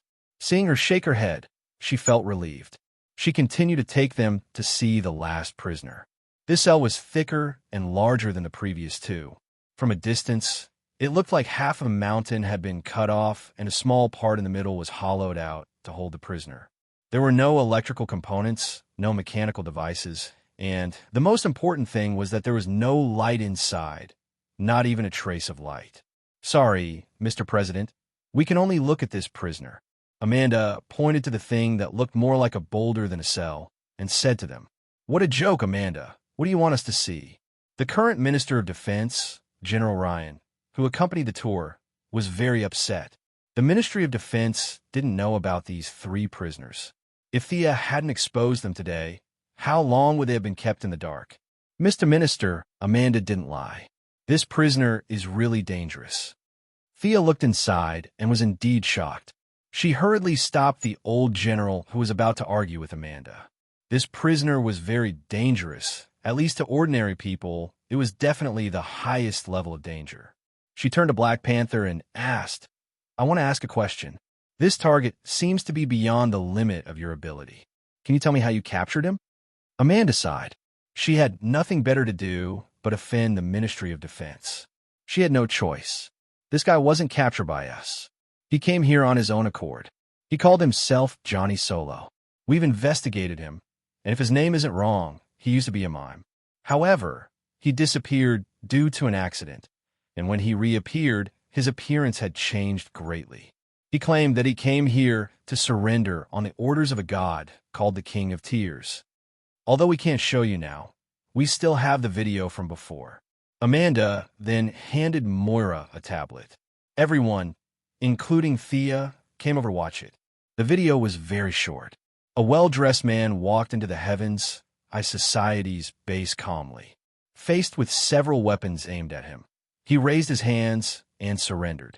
Chapter 651. However, when the agents took off his hood, they were all shocked. He was glowing faintly, and there was a mask on his face. He didn't have the brain or hair that a normal person would have. There was only a mask on his face, and there was nothing behind it. After the agents of the Skies Eye Society inspected him, an even more shocking fact was revealed. He was wearing human clothes, but there was no body. His suit, tie, and gloves were all just decorations. Other than calling himself Johnny Solo and surrendering to the Skies Eye Society under the orders of someone called the King of Tears, he refused to reveal any information. When Amanda asked him to take off his mask, he said very seriously that anyone who saw his face would die. Seeing such a great danger to society, Amanda had no choice but to lock him up until today. Thea observed him for a long time. He wasn't lying. Anyone who saw his face would die. This guy's aura was undoubtedly that of a god's chosen. However, this King of Tears didn't seem to be a god from Earth. She wasn't surprised. There were very few gods, but there were also a lot of them. Earth had a bunch of gods, so there were naturally some on other planets as well. Hiromir, who was killed earlier, was a god from Mars. Rao, who Supergirl Fiora and the others always talked about, was also a god from Krypton. It wasn't surprising that there was a god that she didn't know. This King of Tears was different from the professional gods on Earth. He was more like a god of rules. The big rules, such as time, space, life, and death. These were rules that even Darkseid was dumbfounded when he saw them. He couldn't understand anything else either. However, this god was different. He wrote a rule of his own, and that was to kill anyone who saw him. In Thea's opinion, this rule was too restrictive. One had to see him for it to take effect. According to this rule, the air would disappear when it saw him, and the stars would explode when they saw him. However, he couldn't withstand such a huge backlash, so he had to find a place to hide. This chosen completely followed his teachings. He usually wore a mask, but when he needed to, he would take it off. Wow, the world would be peaceful. This attack method was exactly the same as Diana's usual accumulation of power by wearing the Silver Guardian bracelet and the artificial spiritual talent that Thea had created for Cassandra. They both required daily accumulation. Seeing that Amanda was looking at her with hope, Black Panther couldn't wait for the Missy to quickly pull this bomb away and throw this planet at the edge of the universe as far away as possible. However, she was disappointed. Thea shrugged and said, "Sorry, I really don't know anything about this guy. I can only be sure that this god is not from Earth.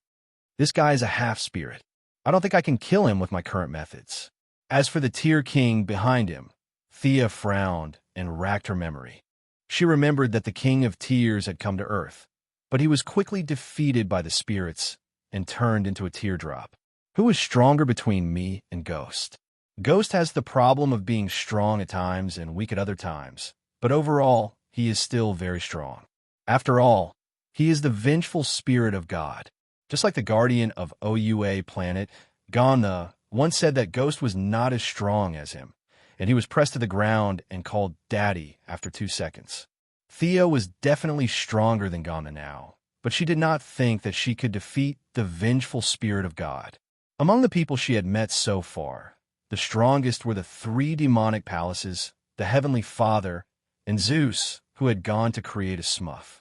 The only ones who were stronger than her were Hades, Mithrin, and a few others, but they weren't much stronger than her. The Heavenly Father should be on the same level as Zeus, and the 3 palace demons should be stronger than them. In general, the 3 palace demons were not as strong as Ghost. Thea felt that Ghost would not have any more trouble fighting her than fighting Gana. At most, she would last for 2 more moves. The conclusion made her unhappy. In the eyes of the real bosses, she was probably not much different from Amanda and the others. Ghost was not a suitable reference. It was hard to tell who was stronger between the King of Tears and Thea. She thought about it and decided to be more cautious. This King of Tears should be very strong, maybe stronger than me. I suggest that we keep him here. Amanda was speechless. Why would you keep such a dangerous person with me? Aren't you embarrassed? The young lady was very thick-skinned. She chose to ignore Amanda's resentful gaze.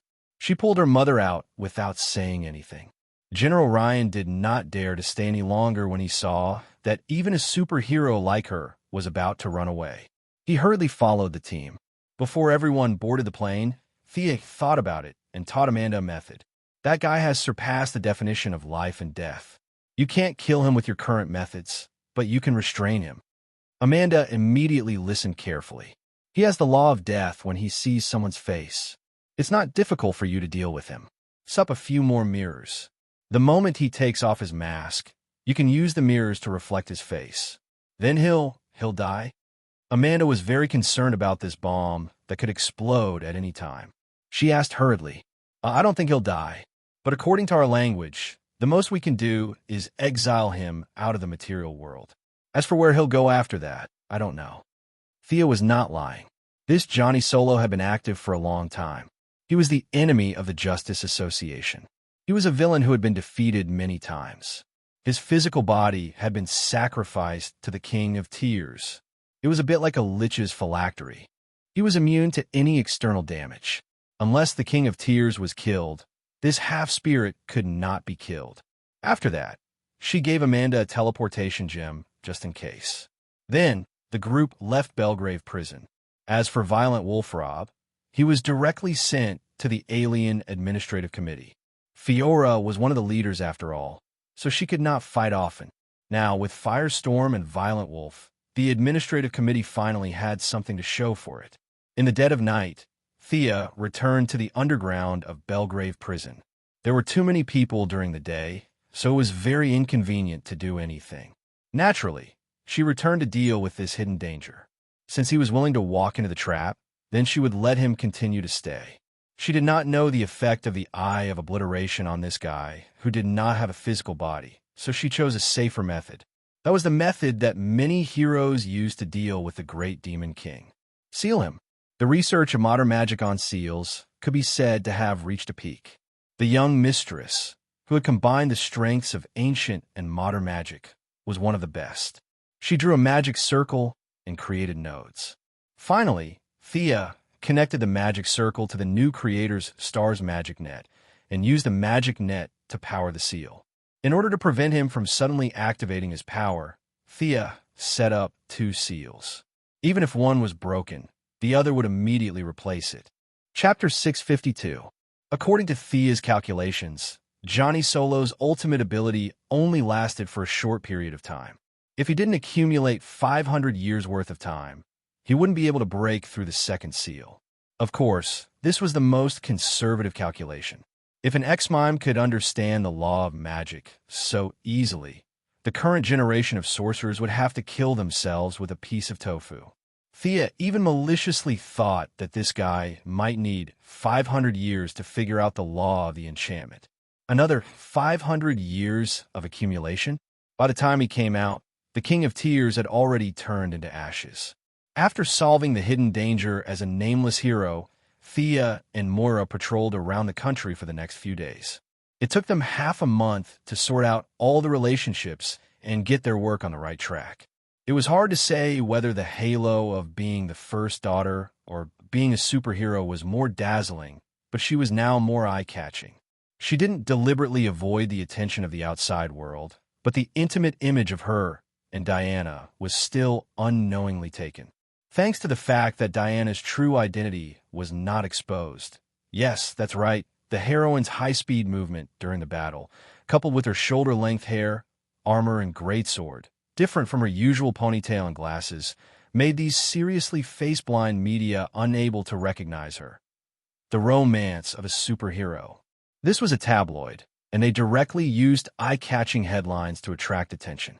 The first daughter's mysterious lover is a British aristocrat. This was not wrong. Diana was now a British citizen, because she had been in the front line of poverty eradication for many years, and she also had a knighthood awarded by the Queen. Those with the title of doctor must be addressed as doctor, and those with titles must be addressed as Your Excellency. Diana had to be addressed as Your Excellency Prince in official media reports. For a time, Britain and the United States were arguing because of their relationship. Britain looked down on the other side of the ocean, thinking that they were just nouveau riche, and their words were full of jealousy. So what if they were rich? Could they do whatever they wanted with money? At the same time, the other side looked down on them, thinking that they were just poor relatives, and at the same time, they were also envious of the history of the old aristocrats. The ancestral land and old houses were not worth much, but when they bragged about William the Conqueror, it was much better than the few poor houses on the Mayflower. Because their relationship was exposed, the media on both sides of the ocean attacked each other, and the two parties were not aware of it, doing what they should do. What a joke. Mora entered the White House. Thea did not go there often, especially when Diana was around. She was lying in her mansion in the metropolis, holding a newly published comic in her hand. The content of the comic was a little evil. It was about her and Diana's story. The young mistress was engrossed in the painting. Her image was 70 to 80% similar to a certain Toria. The artist had most likely studied art at the foot of a basin, and the style of the painting was exquisite and beautiful. In order to show off the aura of a superpower and suppress the Englishman, a crown was added to her head, making her look even more alike. Because they did not know the true strength of the heroine, they made up a story about a queen rescuing a sick girl. The rest of the story was about the ancient aristocrats and the king of the new era meeting and getting to know each other, all the way to the end of the story where they fell in love. Valkyrie picked up the comic and flipped through it. The entire story was about how the young mistress was wise and mighty in fighting criminals, while she herself was a salted fish who only knew how to shout, "Lulu, Lulu, Lulu." This made her very unhappy. How could they draw her so weak? Why am I so weak? This is too much. Looking at Diana's red face, Thea held her belly and laughed, causing Diana to chase after her. Diana's original purpose was to protect the Earth, and she did not want to expose her true identity. Although she was very unhappy, she did not run to the media to show her strength. However, 2 days later, she regretted it. A group of criminals somehow found out her whereabouts.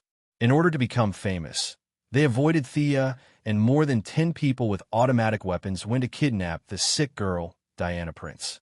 Even with the wisdom of Athena, Diana was initially confused. It took her a long time to realize that these people thought she was a pushover. Wonder Woman exploded and taught these ignorant criminals an unforgettable lesson. Are you still not going to reveal your true identity? Thea asked while holding back her laughter. Diana thought carefully for a long time, but still shook her head. Mother said that my duty was to silently protect the Earth and mankind. I should not be exposed. Seeing that she was unwilling, Thea did not force her. As long as this period of time passed, the media would naturally be too lazy to report it. Time passed slowly, and it was already March. Mora had been in office for 2 months. Last month, she personally landed on Mars.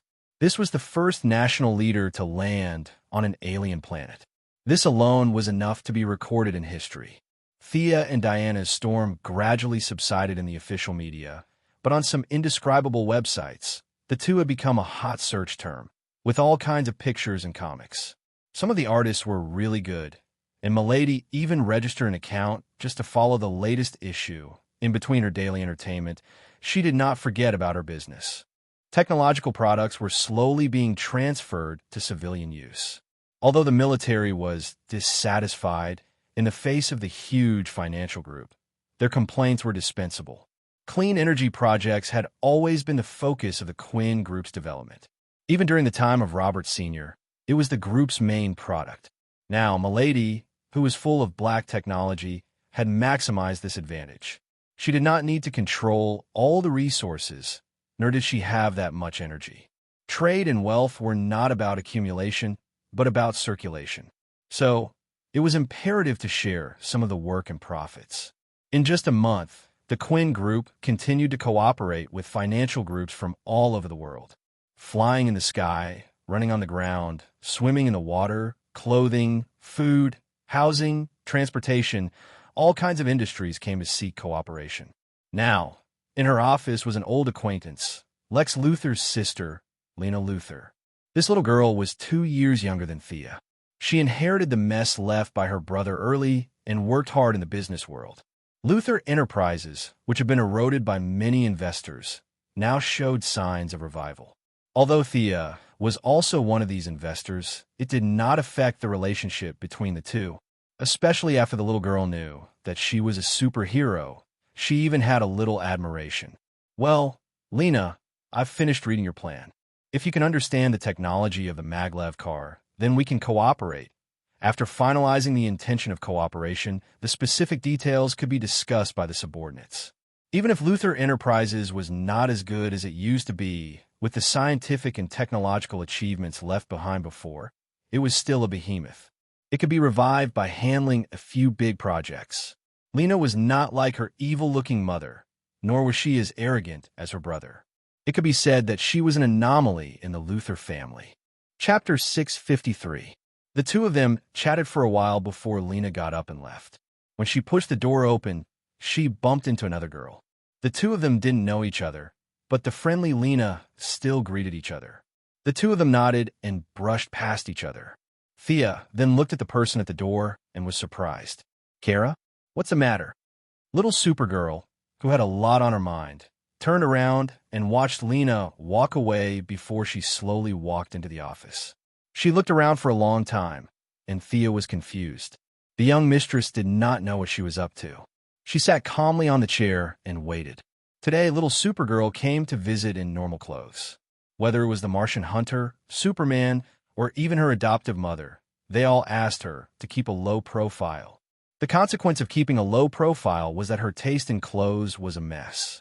It was clearly a dress that cost thousands of dollars, but it smelled like dirt when she wore it. "Sister Thea?" Supergirl took off her glasses and looked around. When she saw that the environment was safe, she spoke in a low voice. The young mistress crossed her legs and waited for her to continue. "Look at my ears." Supergirl clenched her fists and finally said a complete sentence. Thea looked at Supergirl, who lifted her hair and white earlobes. She was confused. What was she trying to show her? Little Supergirl seemed to know that her behavior was ridiculous. She explained embarrassedly that, "I don't have ear piercings." Thea saw her touching her ears and could not help but touch her own ears. Why was she telling her this all of a sudden? "Hey, why did you get it?" The girl was a little anxious. "I want to make a hole, but Earth's tools won't work." Damn. Thea finally realized what was going on. Who knew what she was trying to say? She just wanted to make an ear piercing. She did not expect the Kryptonian's body of steel to have such a problem. Looking at Supergirl's pitiful eyes, the young mistress scratched her head. Divine bodies did not have such a problem. They could control every muscle to make ear piercings automatically. She was like that, and so was Diana. But the Kryptonians did not know how to do it. She first contacted Fiora, who was working as the head of the Alien Merchant Alliance, to develop the trade. At first, the female adjutant thought it was a big deal. When she heard that it was such a problem, she did not know whether to laugh or cry. However, she had pierced her ears on Krypton. At that time, she had not absorbed the yellow sun, and her body was only slightly stronger than that of the people on Earth. She did not have the problem that Kara was having now. When Kara left Krypton, he was only 12 years old. He was still young, so he missed the best opportunity. Right now, Fiora couldn't think of any good ideas. Thea then went to ask Superman. Clark didn't need to have his ears pierced, but how did he clean up the stubble on his face? Thea was just about to make a call to ask. Heat rays. After getting this answer, Thea was stunned for a moment. Presumably, in order to come up with this method, Superman must have spent a lot of time practicing. Thea put down the phone and said to Supergirl with uncertainty, "Try using heat rays, control the temperature, and use the refraction of the mirror." As it turned out, Supergirl was indeed an amazing warrior. She could learn all the skills related to combat in one go. Unfortunately, heat rays could only shave the stubble. If it was too much heat, the mirror would not be able to withstand it. If it was too little, it would be ineffective. Thea tried using her gaze again, but the effect was minimal. She was afraid that if she used too much force, Supergirl's ears would be destroyed. That would be a great sin. Let's do it the hard way. Follow me. The office could not do such a big job. Thea dragged Supergirl to Paradise Island. Diana also heard the news and came to watch the show. A fine gold drill, paired with an electric drill that I added some speed. Come, lie here. Let's try it. The young lady rolled up her sleeves, wore a hat, a mask, and a white lab coat. She held the electric drill like a mad scientist and gestured for Supergirl to lie down. Looking at the shiny electric drill in her hand, Supergirl would be lying if she said she was not afraid. However, when she thought about how others could wear earrings while she could not, she gritted her teeth and endured it. Kara lay on the rock as if she was going to be executed. Thea tied up Kara's hair, adjusted it, and pierced it into her ears. It had to be said that after being modified with advanced technology, her electric drill had a high conversion rate of speed. Paired with the fine gold drill, which was already hard to begin with, and added with toughness and sharpness enchantments, she had a 30% chance of piercing Kara's ears. However, reality gave her a slap in the face. The speed power she stole from reverse lightning ran wildly. The drill shattered into pieces, and Supergirl screamed. Thea thought that something happened and hurriedly stopped. However, when she asked about the situation, she found out that it was too noisy. She sealed off Supergirl's 5 senses and ignored the bitterness on Supergirl's face. Thea took the electric drill and continued to strike. After drilling for 3 minutes, she stood up embarrassedly. The fine gold drill was ground to nothing. Under the high-speed rotation, it completely turned into powder. After pulling Kara up and blowing off the fine gold powder on her face, Diana and Thea looked at each other. Kara's earlobe was still small and clean. There was not even a mark on it. Maybe the fine gold isn't tough enough. Can we try a dragon tooth that is tougher and tougher? Forger Master Diana suggested. After a quarter of an hour, only half of the dragon tooth was left. However, Kara's ear was still nowhere to be seen. The little girl seemed to know that she had caused trouble for the 2 big sisters. She shrunk her neck and did not dare to say anything. Diana hugged her elbows and tilted her head. After thinking for a long time, she took out a dark green thin sword. Hermes' snake sword. It's one of the best, even among the divine weapons. It contains a trace of space attribute. Okay, Thea happily took it. The 2 did not ask for the little girl's opinion. One sat on her, and the other pressed her feet. From afar, it looked like they were doing something bad. They gave Kara another round of punishment. The 2 big sisters were sweating from exhaustion. Perhaps the space attribute worked. They finally saw some effect. A small hole was made in Kara's ear. However, it was too early for them to be happy. Before the 3 girls could celebrate, they saw the hole in her ear closed instantly. Thea was so angry that her eyes were straight. She gasped for breath. You, forcing me to use kryptonite. Kara was also about to cry. Her healing ability was so strong. There was nothing she could do. Kryptonite could only be talked about. Unlike Superman, who had a complete outlook on the world and life, to a certain extent, he could rely on his willpower to resist the damage of kryptonite. Kara Danvers was just a little girl. She did not have willpower. As soon as Thea took out her kryptonite, she fell to the ground like a salted fish without even touching it. If there was direct skin contact, wouldn't the little girl die instantly? Why don't I use the Holy Sword? It can permanently damage Doomsday. It's easy to give you an ear, Thea said as she pulled out the Holy Sword. Did she have to make such a big fuss? Kara looked at the dazzling sword and felt his liver tremble. Diana looked at her lover in annoyance. You can't control that sword well, right? Do you have any technological means? Yes, technological means. Kara nodded like a chick pecking at rice. She was afraid that the Holy Sword would cut off her ear. Chapter 654. Technological means? If she had a choice, she would not have used the Holy Sword. It would be troublesome if she could not control such a powerful weapon. The young mistress went through the current technology and her own black technology in her mind, and she really thought of a way. When Luthor collected Superman cells, he used a nano-level robot.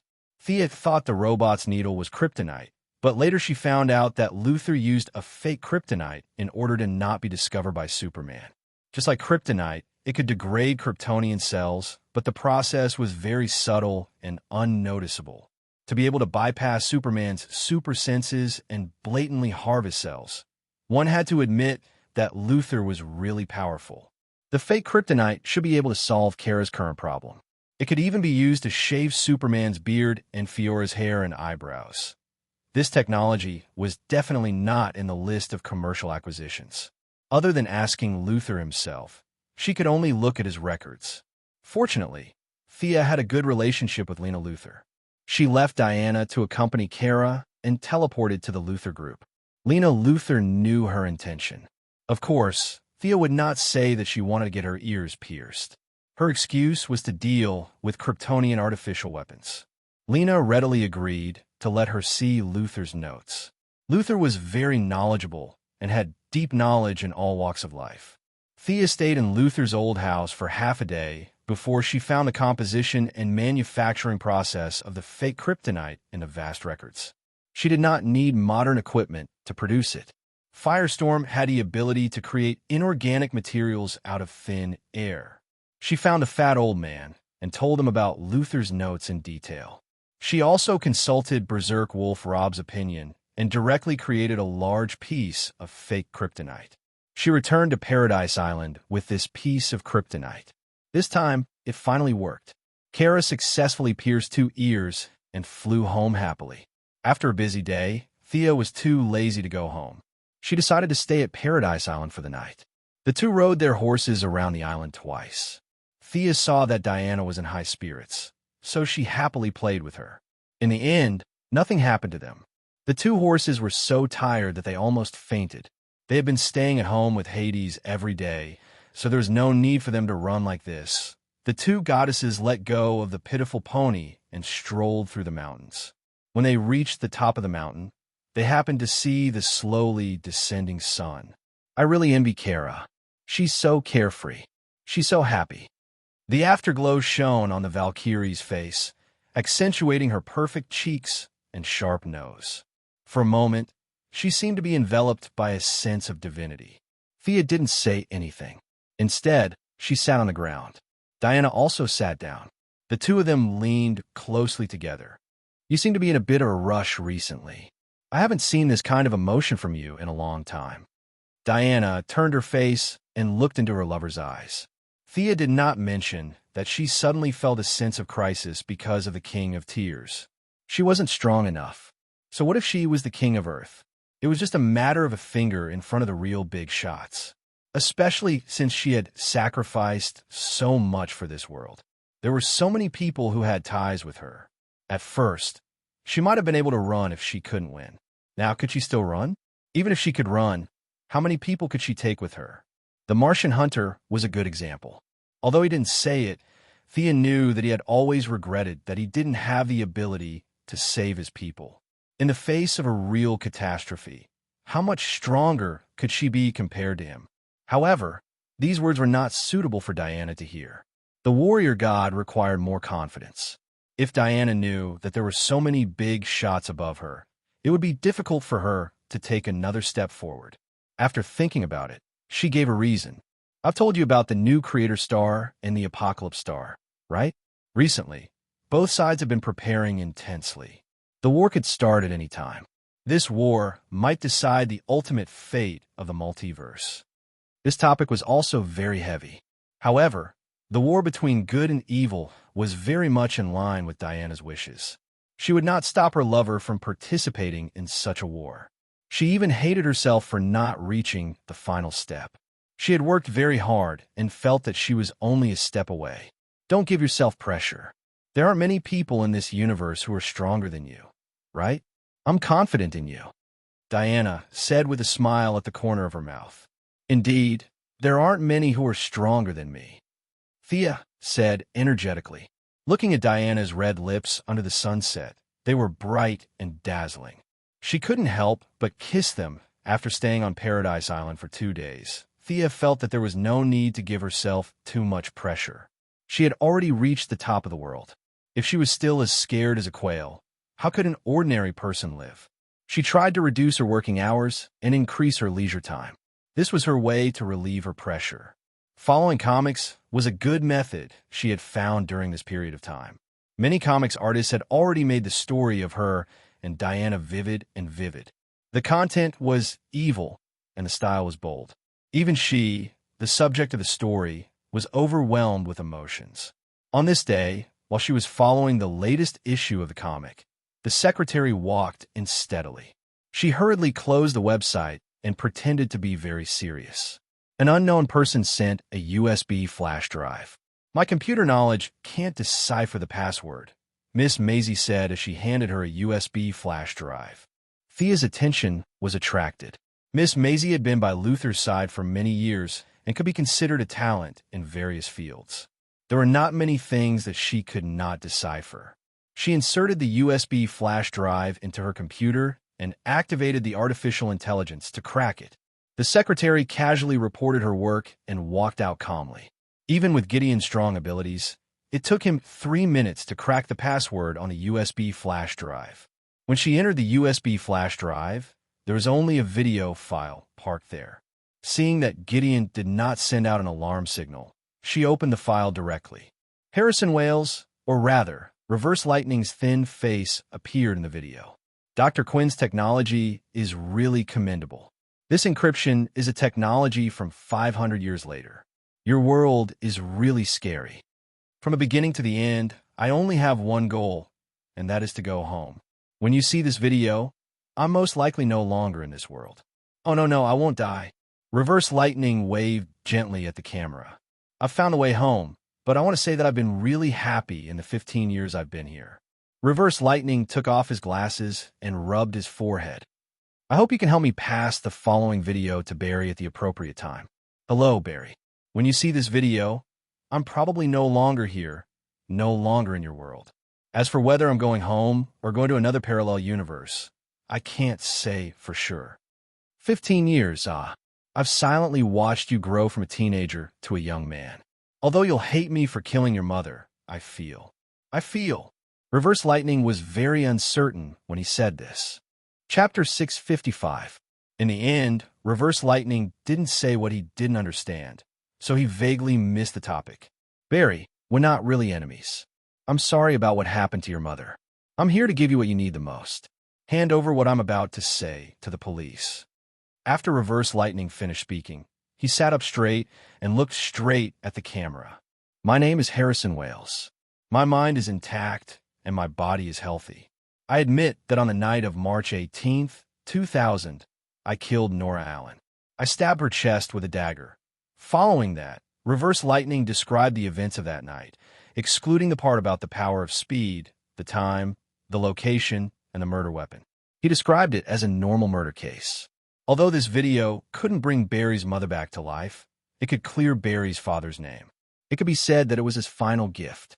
Thea didn't hesitate and called the Advanced Technology Laboratory. What? Barry isn't here? Caitlin isn't here either? Psyker, who answered the phone, gave her a piece of bad news. When she asked further, she found out that the two had disappeared for 2 days and 3 nights. Psyker was now looking for them on the national network. Thea thought for a moment and still teleported to Central City. In this time, Barry was still young, but Caitlin was no longer a rookie under the training of Death Knell, Fiora, and the others. Whether it was fighting ability or superpower, she was steadily above average. Eliminating the possibility of them eloping, it was most likely that they ran into some big trouble and didn't even send a message back. Caitlin also had a light ring, but the light ring's call was like a stone sinking into the sea. There were only 2 explanations. She was either dead or had left this universe.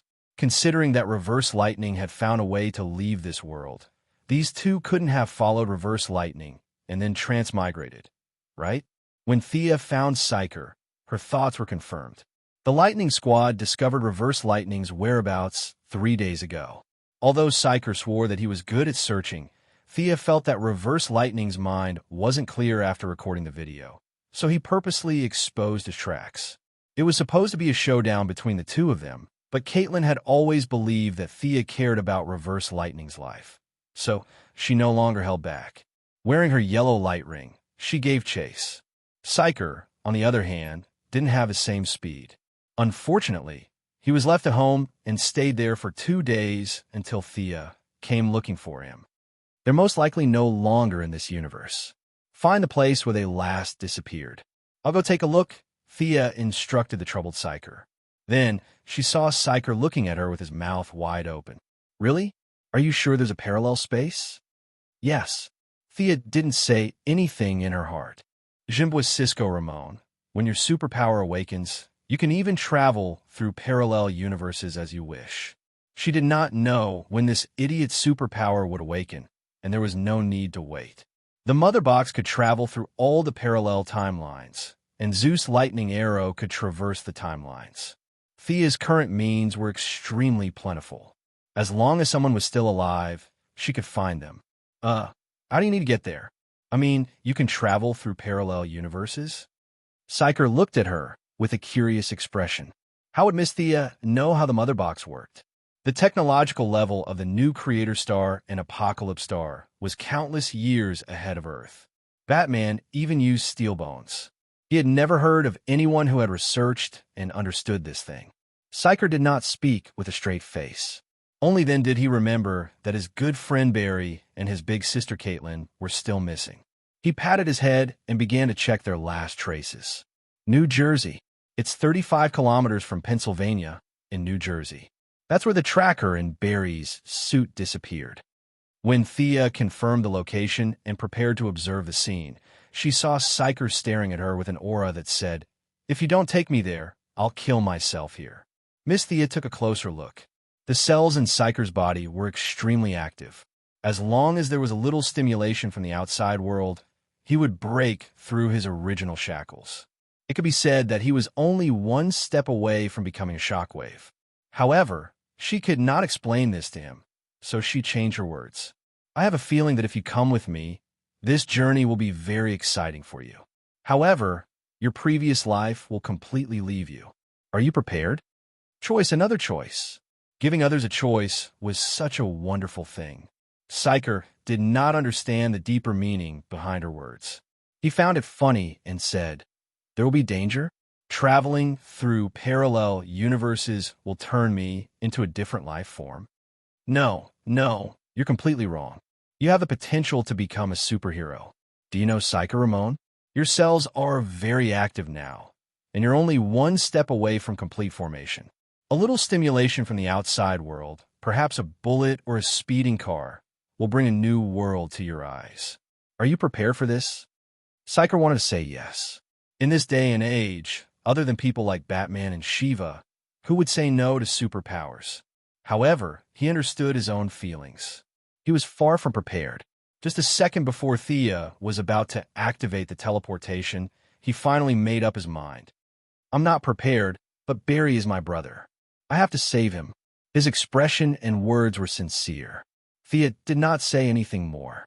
At most, she would send him back if there was any danger. She watched as he turned around to pack his things.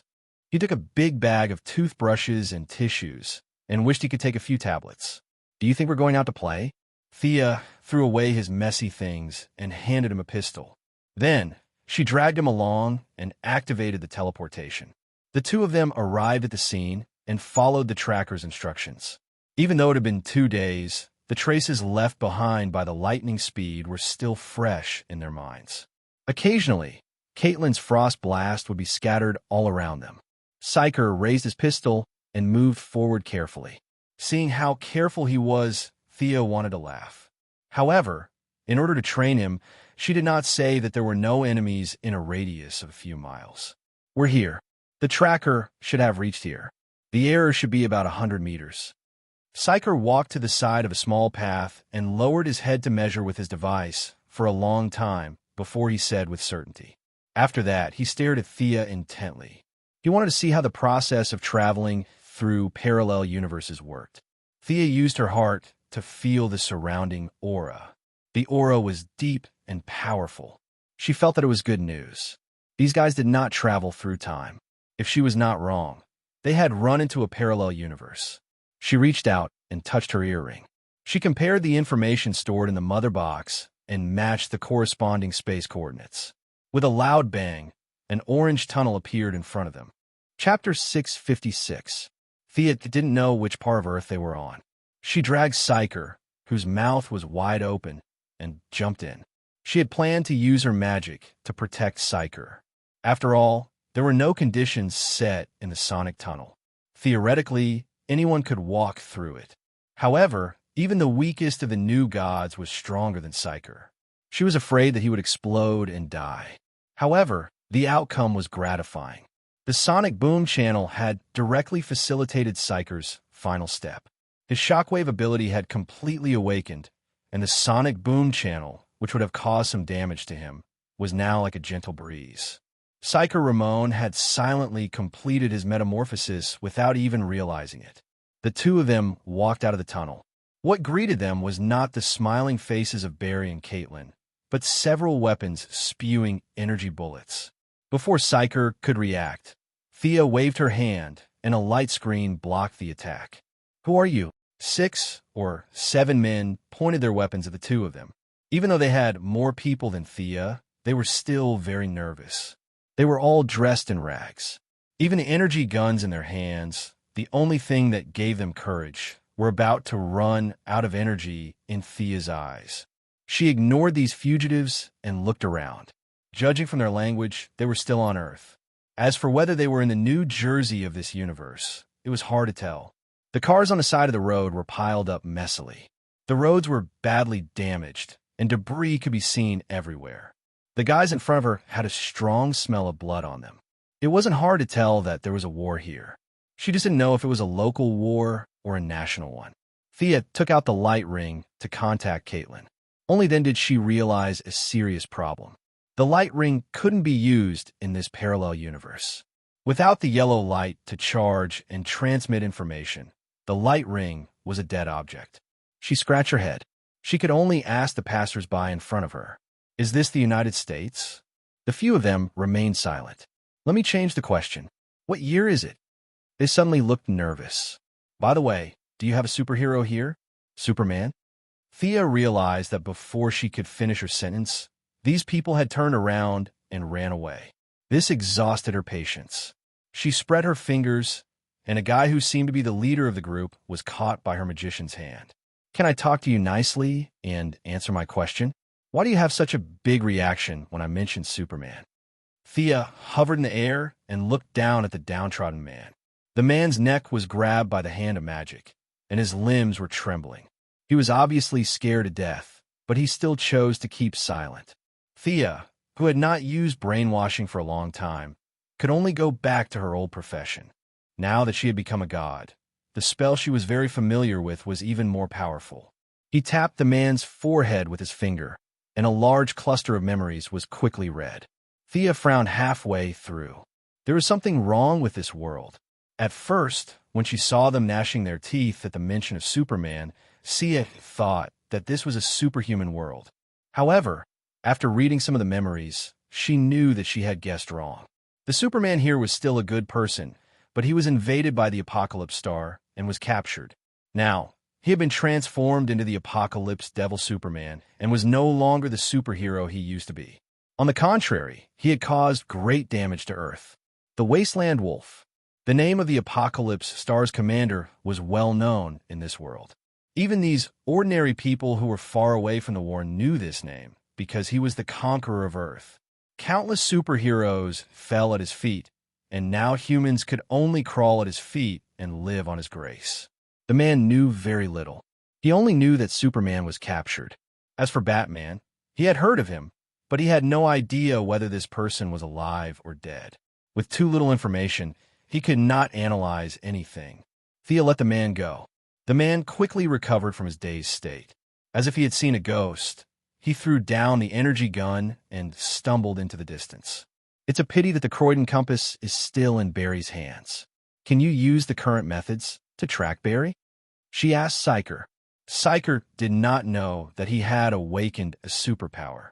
His face was pale at the moment, but when he thought of his good friend's whereabouts, he forced himself to be alert. He turned on the tablet and tried to connect. Soon, he shook his head and said with a little frustration, "I can't connect to the network here. Their code is different from ours." "How troublesome." Thea felt a little sad about reverse lightning. Everything was different in a new environment, and she had to adapt again. Fortunately, she was not reverse lightning who had lost all her speed. Finding someone was not a problem for her. Divination was an important subject in both ancient and modern magic. Even if she had become a god, her attainments in divination were not as good as Madame Xanadu's. However, this did not mean that she did not know how to do it. It was just that she was not good at it. Under Psyker's confused gaze, she quickly drew a magic circle. After thinking for a while, she made a small figure of Barry out of the mud. With her attainments in magic, she did not need to add any hair or blood. She only needed to imitate Barry's spiritual characteristics. This nameless spell, which was a combination of divination and witchcraft, was instantly activated. Then, the small figure spun around a few times and finally pointed firmly to the south. She picked up the small figure and flew Psyker to the south. Along the way, it was a tragic sight. After killing 3 batches of apocalypse demons in a row, Thea had to cast a high-level invisibility spell on the 2 of them. These apocalypse demons were quite advanced in technology. They could see through ordinary invisibility spells. What happened to this world? Was it invaded by aliens? Initially, Psyker was scared out of his wits as he flew in the air. However, perhaps he was brave, or perhaps the tragic situation on the ground attracted his attention. When the 2 of them flew past the 9th human settlement that was destroyed by the apocalypse demons, the young mistress took out her whip and killed all the soldiers. After saving a dozen survivors, he finally could not help but ask Thea, "Everything is possible in a parallel world. I can only help where I can. First, find Barry. Believe me, I will make these bastards pay the price." The young mistress said firmly. Now that she was also a member of the new god tribe, it was her duty to attack the Apocalypse Star. It was just a Great Plains wolf. She could easily mobilize her magic army and crush him. Even the Heavenly Father might personally make a move. He had a deep-seated hatred for the Great Plains wolf for killing his wife. However, if the Heavenly Father made a move, the scale of the war would instantly expand. It was hard to say whether it was a blessing or a curse for the survivors of this planet. There's a reaction. Barry should be in this city. Thea finally got close to Barry according to the small figure's instructions. However, she slowed down. When she saw the signs by the roadside, she was still a little stunned. Chapter 657. When Psyker saw her stop halfway through her sentence, he curiously followed her gaze. His eyesight was far inferior to the young lady's, but the awakening of his superpower had greatly improved his physical fitness. After squinting his eyes for a long time, he finally understood why Thea stopped talking. A rusty iron plate covered with blood and bullet holes was lying on the side of the road with the words 15 kilometers away from Star City written on it. Thinking that this world also had Superman in Star City, then a lot of things must also exist, he consciously shut his mouth. If he could think of something, the young lady would naturally be more clear about it. She also had this plate in her original world. The style of the plate and the font were exactly the same, making Thea feel that she had returned to her hometown. She laughed at herself and shook her head gently to get rid of this thought. This could not be her home. Her home was not here. It was just that the prosperous Star City, in her impression, overlapped with the dead city in front of her. She still felt a kind of anger that reached the depths of her soul. How many acquaintances of Star City were still alive in this world? Although those people theoretically had nothing to do with her, when she thought of Moira, Oliver, and even herself lying in a pool of blood here, she still could not be indifferent. Although she could not control her anger to the extent that she could use it casually, it was still a small achievement. Countless light, red cyclones lingered around her body. Thea hurriedly withdrew her emotions, but a thought still formed in her mind. The wasteland wolves must die. The place that should be a holiday square, in her impression, was now full of corpses. There were apocalyptic demons, but more ordinary citizens. No matter how rich or poor they were before, they were a group of pitiful humans in front of the enemy. The streets and alleys were full of chaos and depression. The city had been completely abandoned. Without using her supervision, she could sense that there were less than 100 survivors in the entire city. Psycheramon. Do you regret coming here? At this time, Psyker was more agitated than she was. His lips were trembling. The tragic scene in front of him was really too different from his original idea. He usually only needed to hide behind the screen and watch Barry beat down the enemy. He did not experience any danger at all. He even had the leisure to give the enemy nicknames. This was too much of a joke in Thea's opinion. Now, facing the bloody situation, his beliefs were completely shaken. Superheroes not only bore the burden of glory, but also the burden in their hearts. Did he regret it? To be honest, Psyker didn't have as strong conviction as Barry. He joined the Lightning Squad because he wanted to display his personal worth and not because he wanted to help others. This guy's neutral attribute was far greater than his righteous attribute. The reason he was able to get to where he was today was because of friendship. I have no regrets. With a bitter face to show that he is strong, Thea can only shake her head and sigh. This kid still has a long way to go before he becomes a superhero. She takes out the little man and continues to track Barry. The good news was that Barry didn't move from his position. The bad news was that he was hiding in an underground building. The building that was covered with a layer of lead seriously blocked her view. Psyker gripped his gun tightly and walked forward cautiously. Thea sensed that something was wrong and reached out to stop him. Immediately after, a sharp arrow pierced the ground 2 steps in front of his feet. Wow! Even though the other party didn't use any underhanded means and was clearly warning him, Psyker was still taken aback. This was the first time he had come so close to death. He quickly turned his head to look at Missy. He had a superhero that could move mountains and seas by his side. He wasn't afraid. However, his heart sank when he saw Thea staring at the man in black who jumped out from the opposite wall. The other party had his bow, an arrow aimed at the two of them. He didn't know why Missy was in a daze. Psyker quickly raised his gun. It didn't matter if it was useful or not. This was the only thing he could rely on. Fortunately, at the crucial moment, his good brother Barry came out. Psyker never felt that the yellow lightning was so familiar. That guy? He pointed at the man in black and asked Barry. Barry waved his hand to signal him to stop talking. Barry, who are they? The man in black's voice was old and tired. However, his hand was steady and the arrow was aimed at the two of them. The Flash was a little embarrassed as he pointed at Psyker. This is my friend Psyker Ramon. We are together with Caitlin. As for this, he looked at Thea and didn't know what to say. I am Thea Quinn from another parallel universe. Hello, Robert Quinn. It would be a lie to say that Missy was emotionally stable. After all, she was still a little dazed when she saw a relative who had died 8 years ago standing in front of her. Fortunately, she was mentally prepared and quickly accepted the fact that the old man in front of her had nothing to do with her. The man in black was naturally old Robert of this world.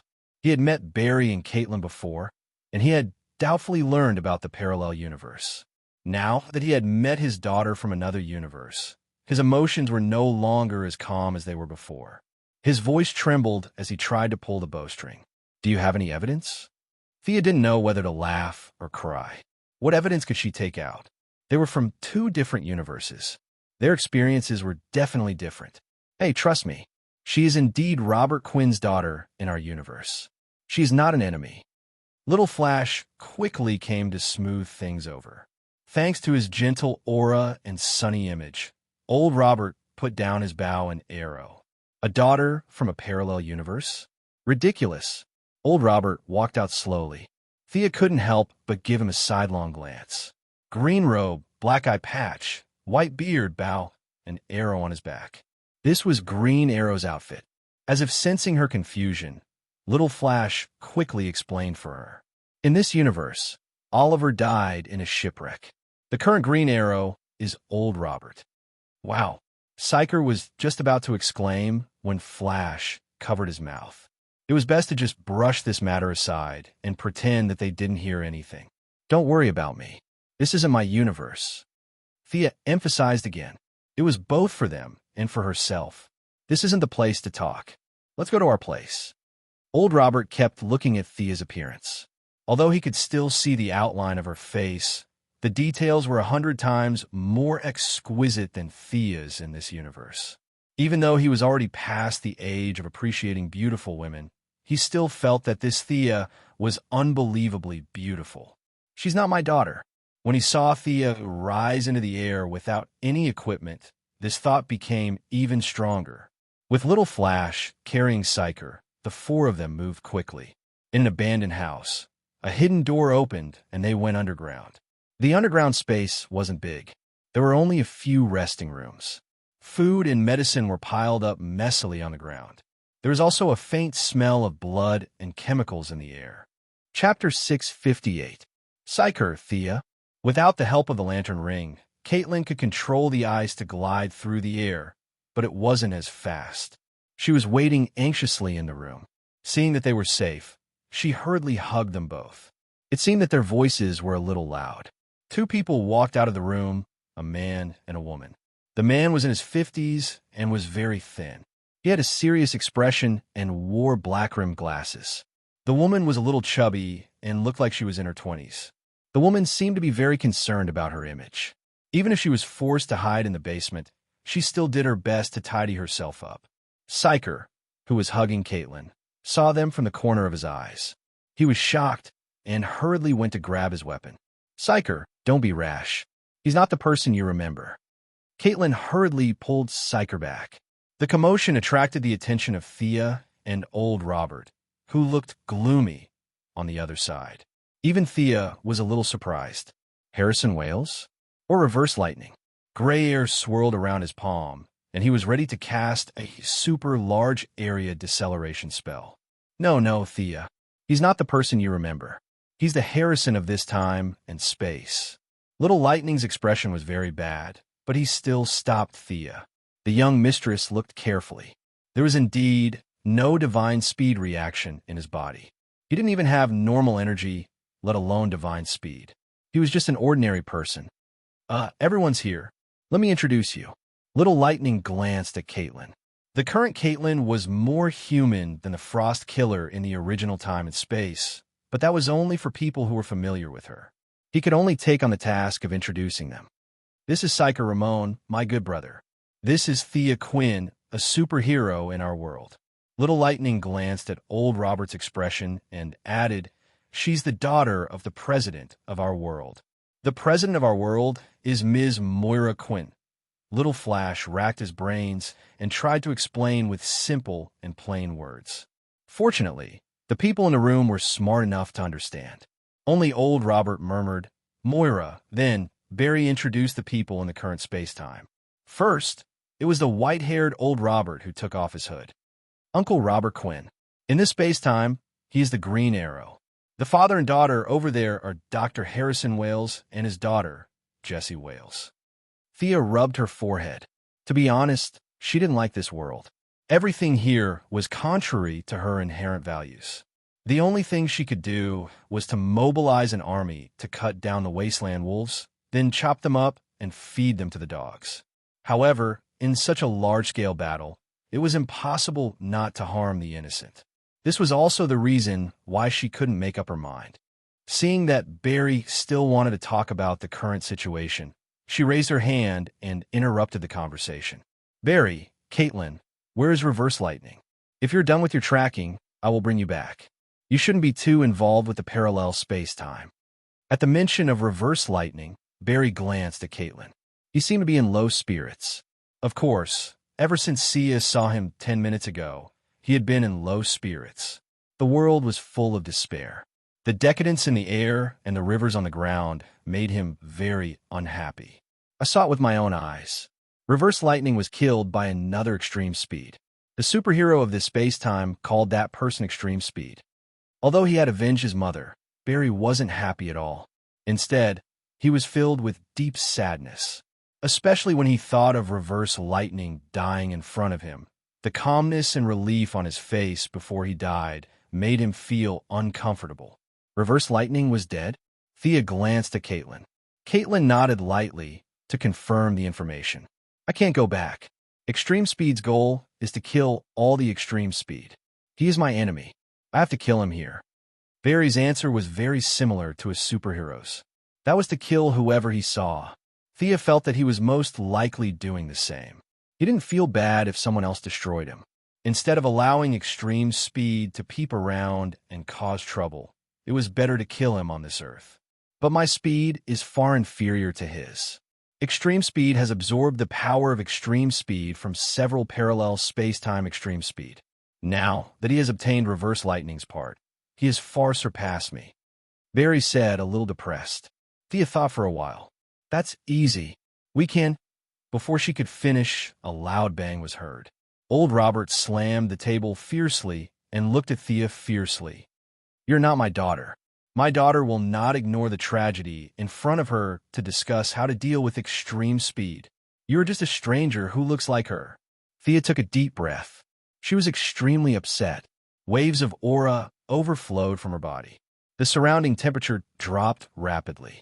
The liquid in the container began to tremble slightly. The air seemed to have solidified. She was really wronged. Everything had to be done one by one. What was wrong with dealing with extreme speed first? She had no responsibility or obligation to this place.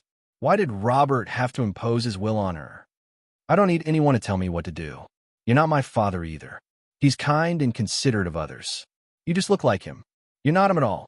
The two of them were at loggerheads. Neither of them was willing to admit defeat. Don't fight. We can discuss. We don't have to deal with extreme speed. Little Flash saw that they were at daggers drawn because of him and hurriedly came out to smooth things over. Barry, you don't understand. I can feel that this old man is hostile to me. This hostility has been there since we met. Thea's understanding of emotions was unparalleled. Now that she was serious, she immediately noticed the abnormality. Barry listened and immediately stood beside Thea. If the other party was hostile, then there was nothing to talk about. He was ruthlessly played by reverse lightning. At this moment, Barry was weak and sensitive. He hated being lied to the most. Caitlin was even more so. Her palms were already filled with frost. She was ready to start a massacre here. The sudden change in the situation made Harrison and his daughter, who had been watching the show, a little confused. Are you guys so hot-tempered? Ignoring his weak body, he stood in front of them and signaled for them to stop. My feelings can't be wrong, Mr. Robert Quinn. Thea really wanted to understand where this hatred came from. Could it be that he knew that she was Old Ma's daughter in this world? The probability was not small. She could handle it calmly in the original timeline, but it was hard to say in this timeline. Old Robert hesitated for a long time. It was only when Harrison desperately signaled him with his eyes that he reluctantly said, "You are not my daughter at all. I noticed at first glance. You look exactly like the person who killed my daughter."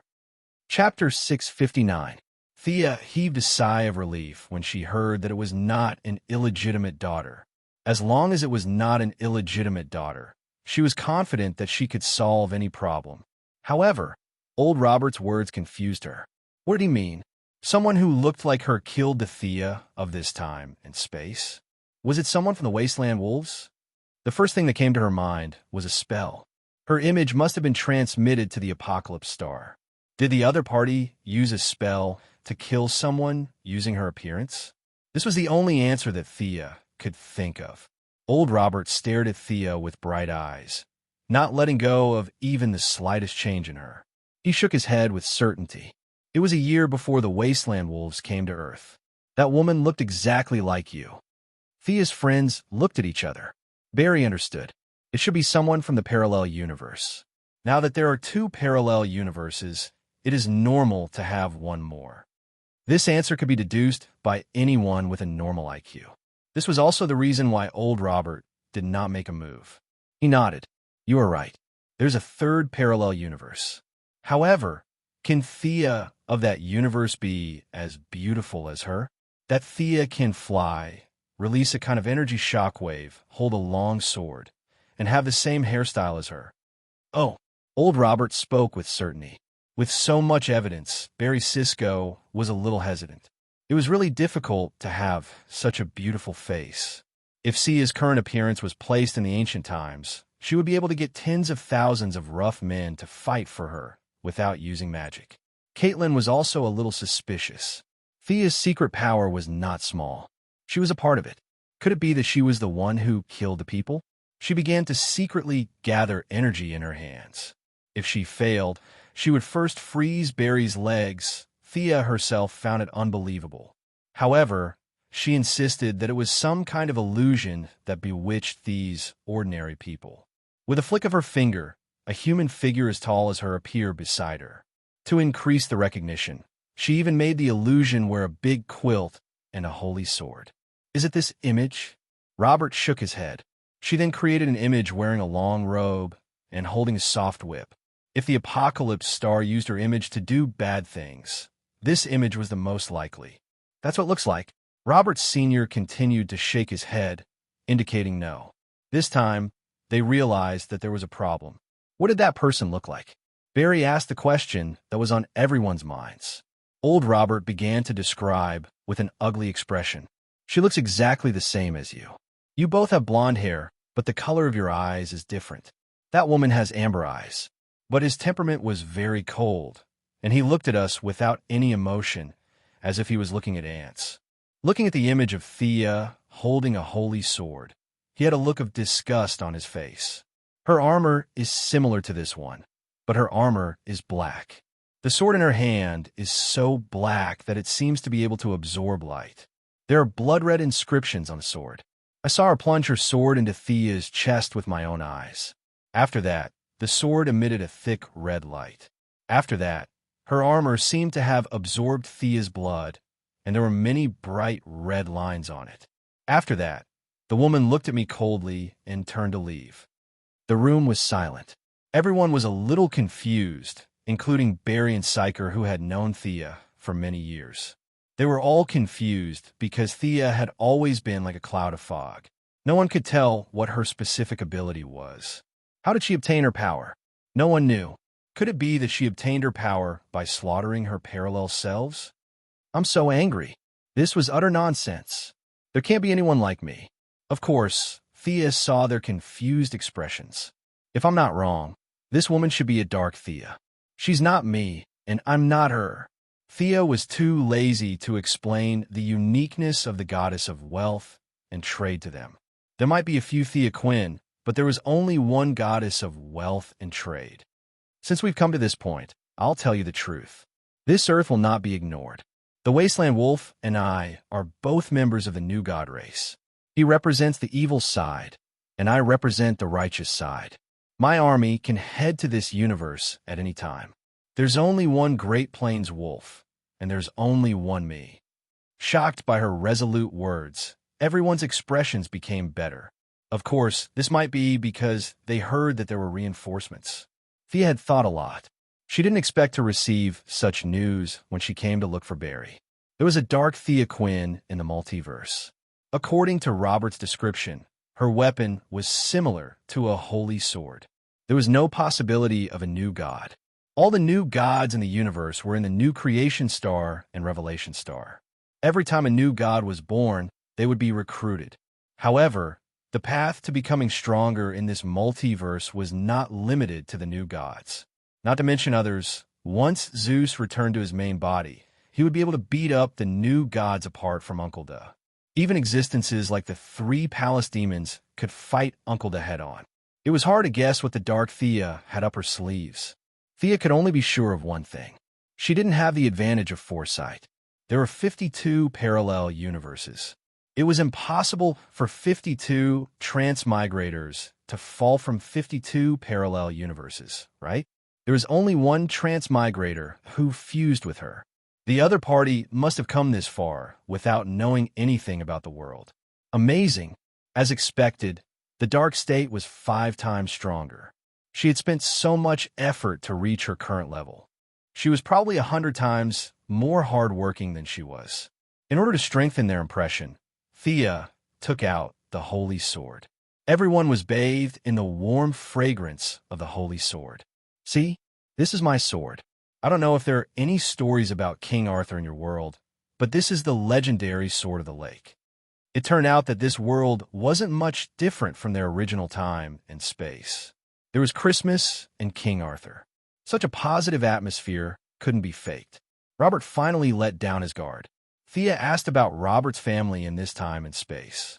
After listening to his story, she was a little sad. Oliver didn't have any talent and died in a shipwreck. Old Luo went through a lot of hardships and learned a lot of skills before returning to Star City. The first one to bear the brunt was Malcolm. The two friends started a battle of life and death. In the final stage, Mora blocked Malcolm's arrow, and old Marco was shot to death by old Luo. Lying in her husband's arms, Moira redeemed herself and closed her eyes with a smile. Thea here didn't have the help of a transmigrator. It was still version 1.0. She skipped school and drank too much. Old Luo took care of his daughter. He managed the company during the day and fought criminals at night. After 2 years, he finally changed Thea's bad habits. Unfortunately, he was stabbed to death by the dark Thea from another world. Chapter 660. After the sadness, old Robert buried his beloved daughter and left Quinn's old house where his wife and daughter were in eternal rest. He guarded Star City alone for 2 years until the Wasteland Wolf arrived on Earth. Great! The young mistress was speechless. Her acquaintances from that space-time were all dead here, one after another. Other than you, are there any other superheroes in this world? Are they? Psyker couldn't help but ask. When this question was brought up, everyone in this time and space was in low spirits. Seeing that the two old men were unwilling to answer, Dr. Harrison's daughter, Thea, looked a little chubby. Jesse Wales answered, Batman, Superman, and Wonder Woman are our strongest heroes here. Oh, you have Wonder Woman here too? Thea's curiosity was instantly piqued. Jesse looked at her carefully. The Wasteland Wolf used a device to control the humans of the world. Batman sacrificed himself to blow up the enemy's command tower and control center, saving everyone. However, the price was still too high for humans to bear.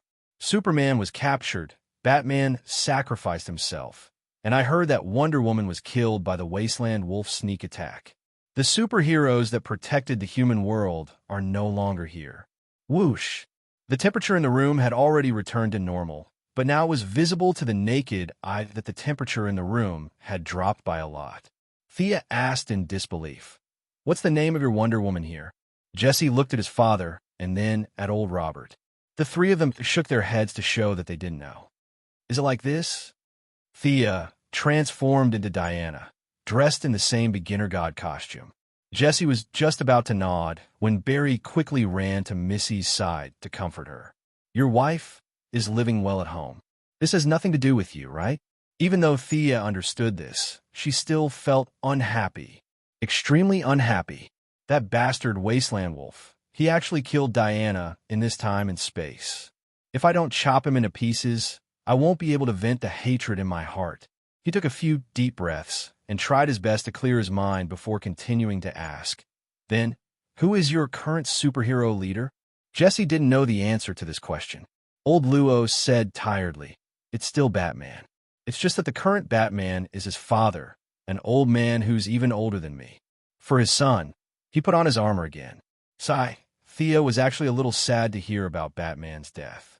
Although he didn't have superpowers, from any point of view, Batman was enough to be called a great superhero. As a human, he did the best he could.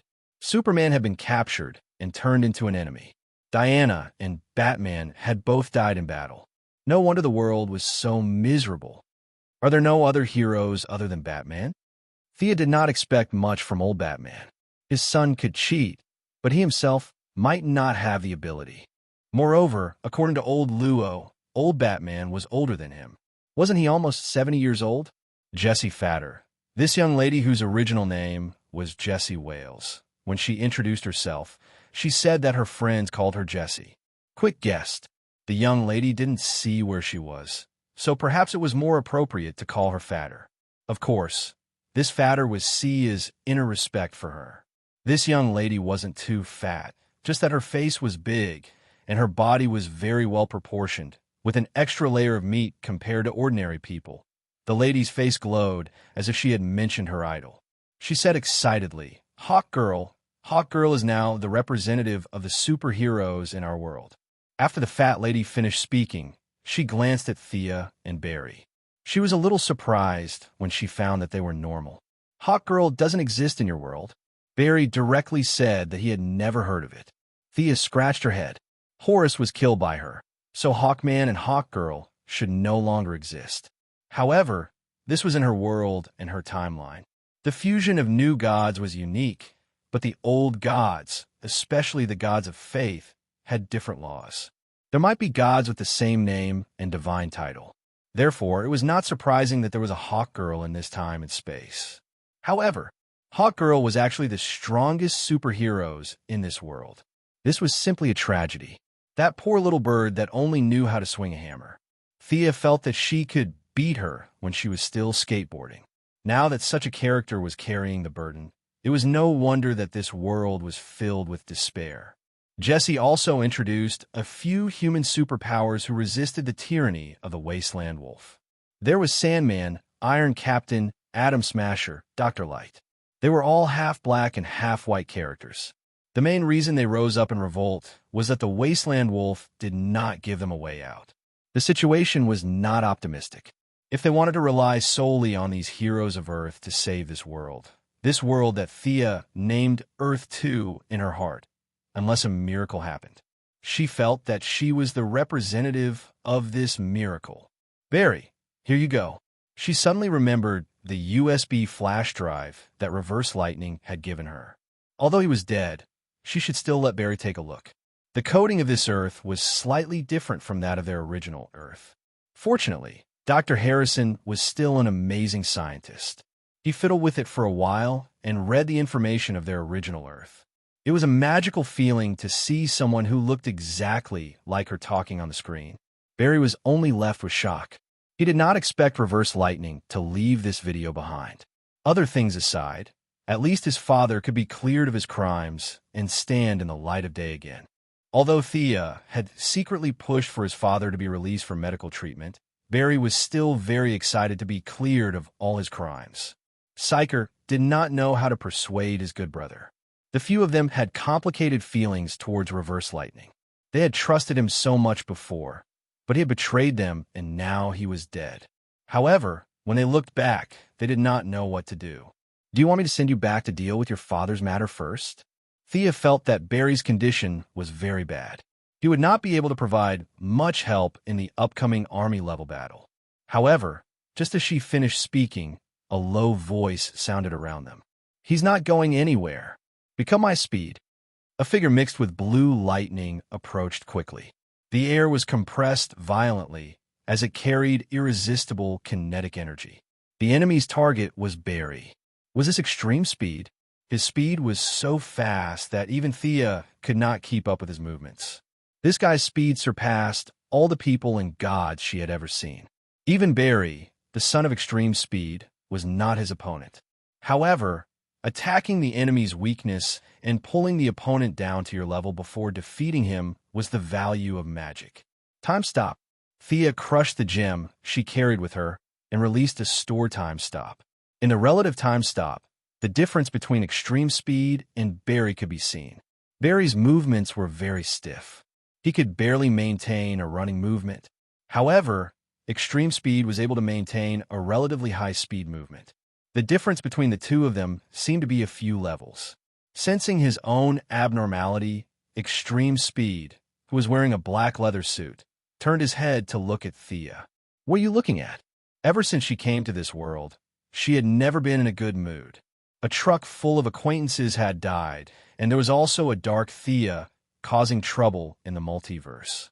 No matter how she thought about it, she could not be happy. Now that there was a guy who was not afraid of death looking for a beating, she would send him on his way. Slap! She raised her soft whip and used the silver fire that was as bright as the stars. The tip of the whip brought out a little bit of meteors that danced around. Now, her silver fire was no longer a pure magic fire. Referring to the fire that she got from Poseidon, she added the fire of the water into the magic fire.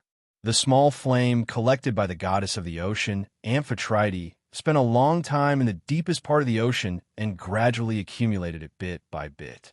Chapter 661. Thea didn't understand the principle of fire and water. She could only explain it according to the indescribable theory of yin and yang conversion. Poseidon didn't like fire, even if the fire was produced in the sea. Thea, on the other hand, felt that it was a treasure. It could change from one extreme to another, which was very valuable for research. The light blue flames dancing in the sky were the result of her preliminary research. Originally, the silver flames could only burn things with energy.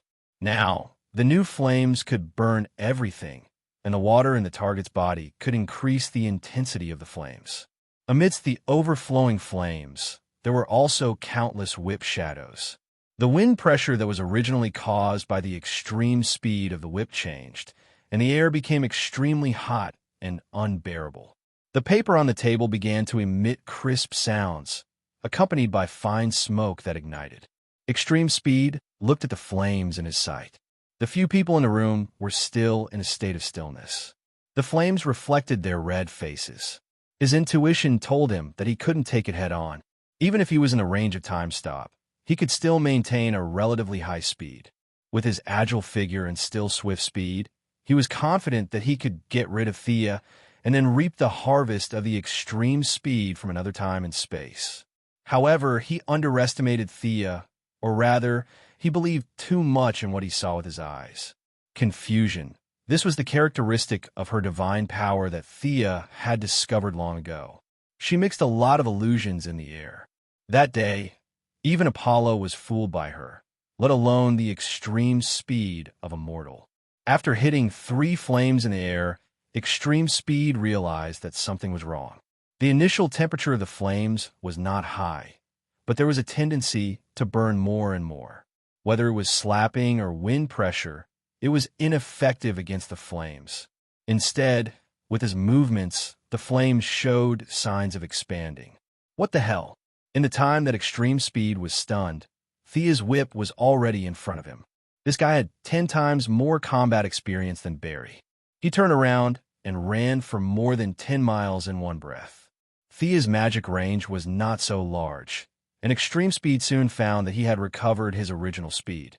Unfortunately, the flames on his body showed no signs of extinguishing. Extreme Speed's eyes changed slightly, and his body shook violently. A blue light flashed, and he ran directly through the thick wall at high speed. Amazing! Thea couldn't help but sigh.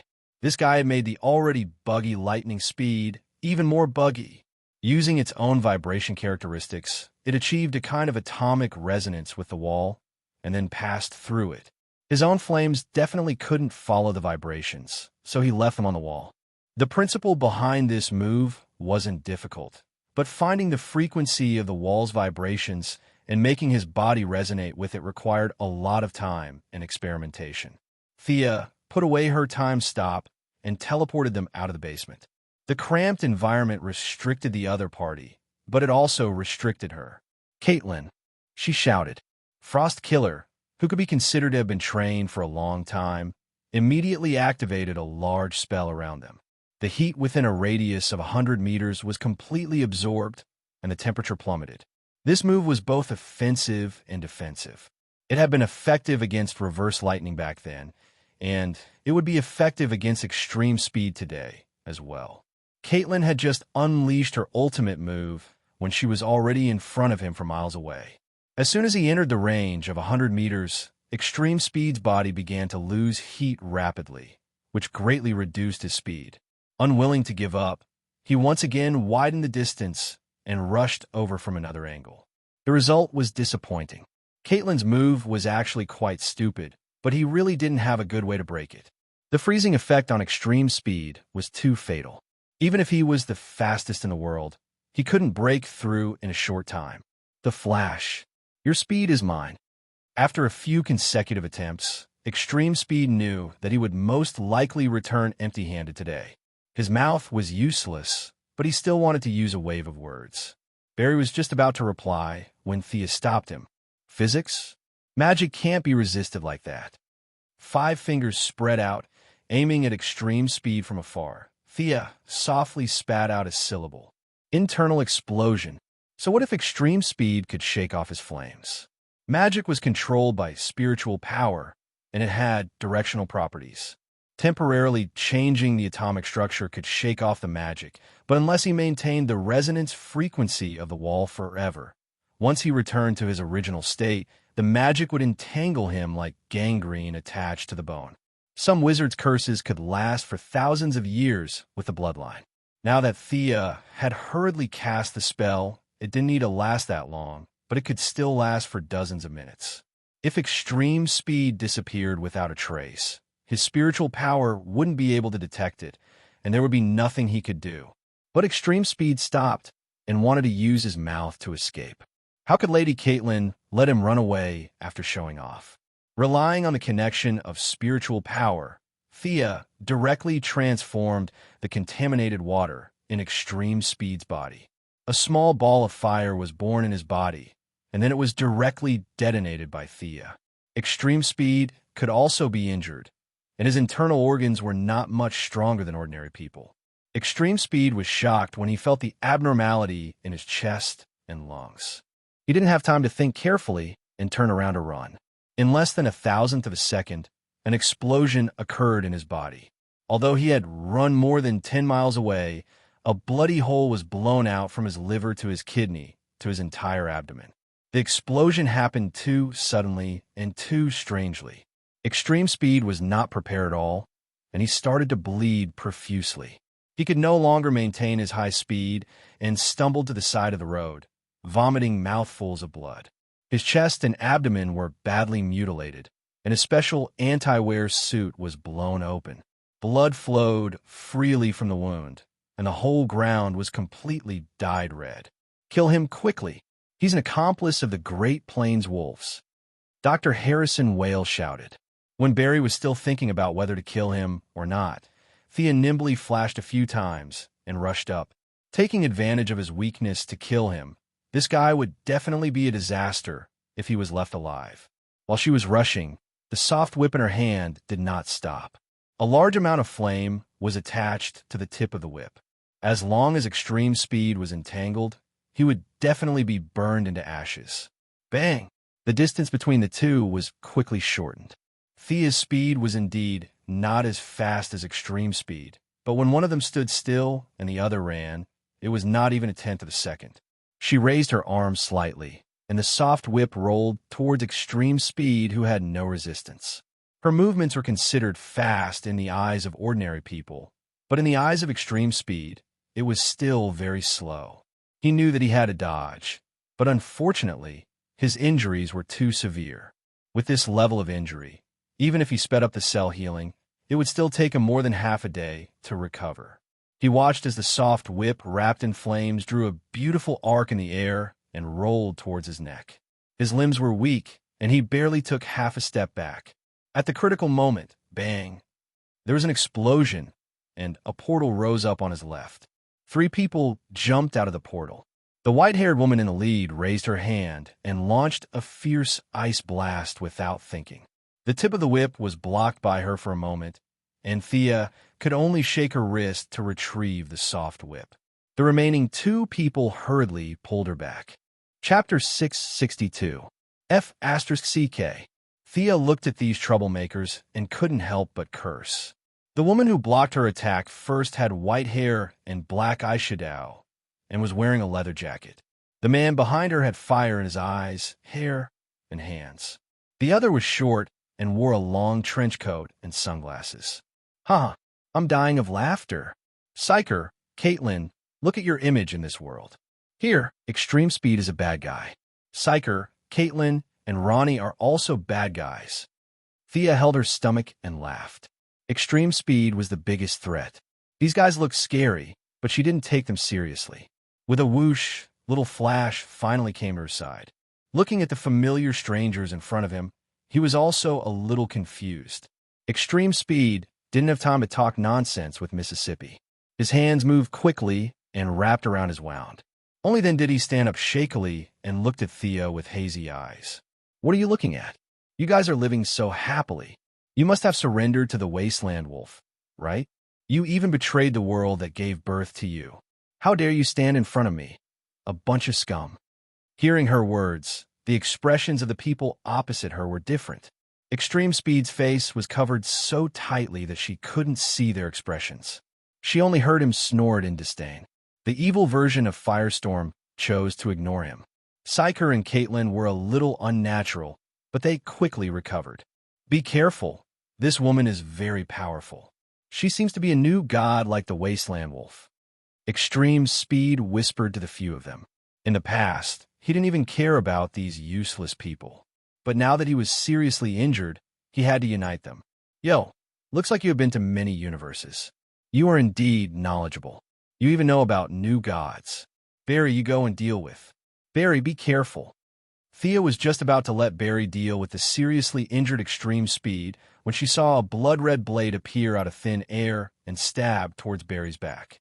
Even though he was warned, Barry's lack of experience was exposed. He actually made a move to turn around. He quickly realized that something was wrong, but it was too late to dodge. Thea cursed under her breath and threw out a flame blast. At the same time, Barry also unleashed his potential and moved 2 steps to the left. Puff! With a muffled sound, a huge sword more than a meter long pierced through Barry from the back. Facing Thea's attack, the ambusher chose to retreat. He pulled out his greatsword and Barry's blood flowed out. Thea hurriedly used greater healing on him and instantly checked his condition. The son of the god of speed had avoided a vital point at the critical moment. Although he was seriously injured, he was still worth saving. Caitlin, take them away first. Thea tossed Barry to the back and stared at the enemies that suddenly appeared. He wore a strangely shaped and majestic horn helmet. His eyes were scarlet and his face was covered in scars. He wore a full body armor that was as black as ink on his body that was more than 2 meters tall. The most eye-catching thing about him was that his belt was decorated with the head of a roaring demon. Great Plains Wolf, you bastard! How dare you use your doppelganger to face me? Thea sneered. She looked at the new deity, who was surrounded by a faint red aura. He held a great sword in his left hand and a great axe in his right. The new deity looked at her for a while. The goddess of trade? I've heard about you from Gracious. You don't know your limits. I've seen the evil that shrouded the multiverse. I've seen those great powers. For someone of your level, I only need my doppelganger to deal with you. Huh.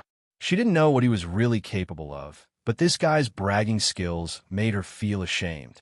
After all, he was Khan Yojia's younger brother and Darkseid's uncle. Although he was weak, he had met people who could crush Thea. Cut the crap. You only know how to attack from behind. I'm going to avenge this universe, Batman and Diana. Thea said as she put on the god's hush armor. She brandished her holy sword and attacked. Carrying a resplendent light, the sacred sword felt her anger, and the sword's aura surged like the sea. The Great Plains Wolf put away his long sword and held his great axe with both hands. Countless souls of the dead lingered around the weapon. His aura was not weak either, and he met the holy sword head-on. Boom!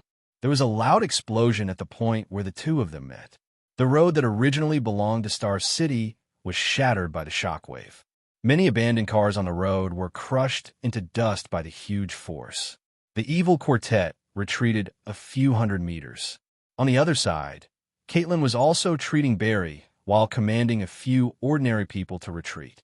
Both of them were not satisfied with the exchange of blows. The Great Plains Wolf felt that Thea's strength was beyond his expectations. Heidi was even more unhappy. She didn't use her full strength.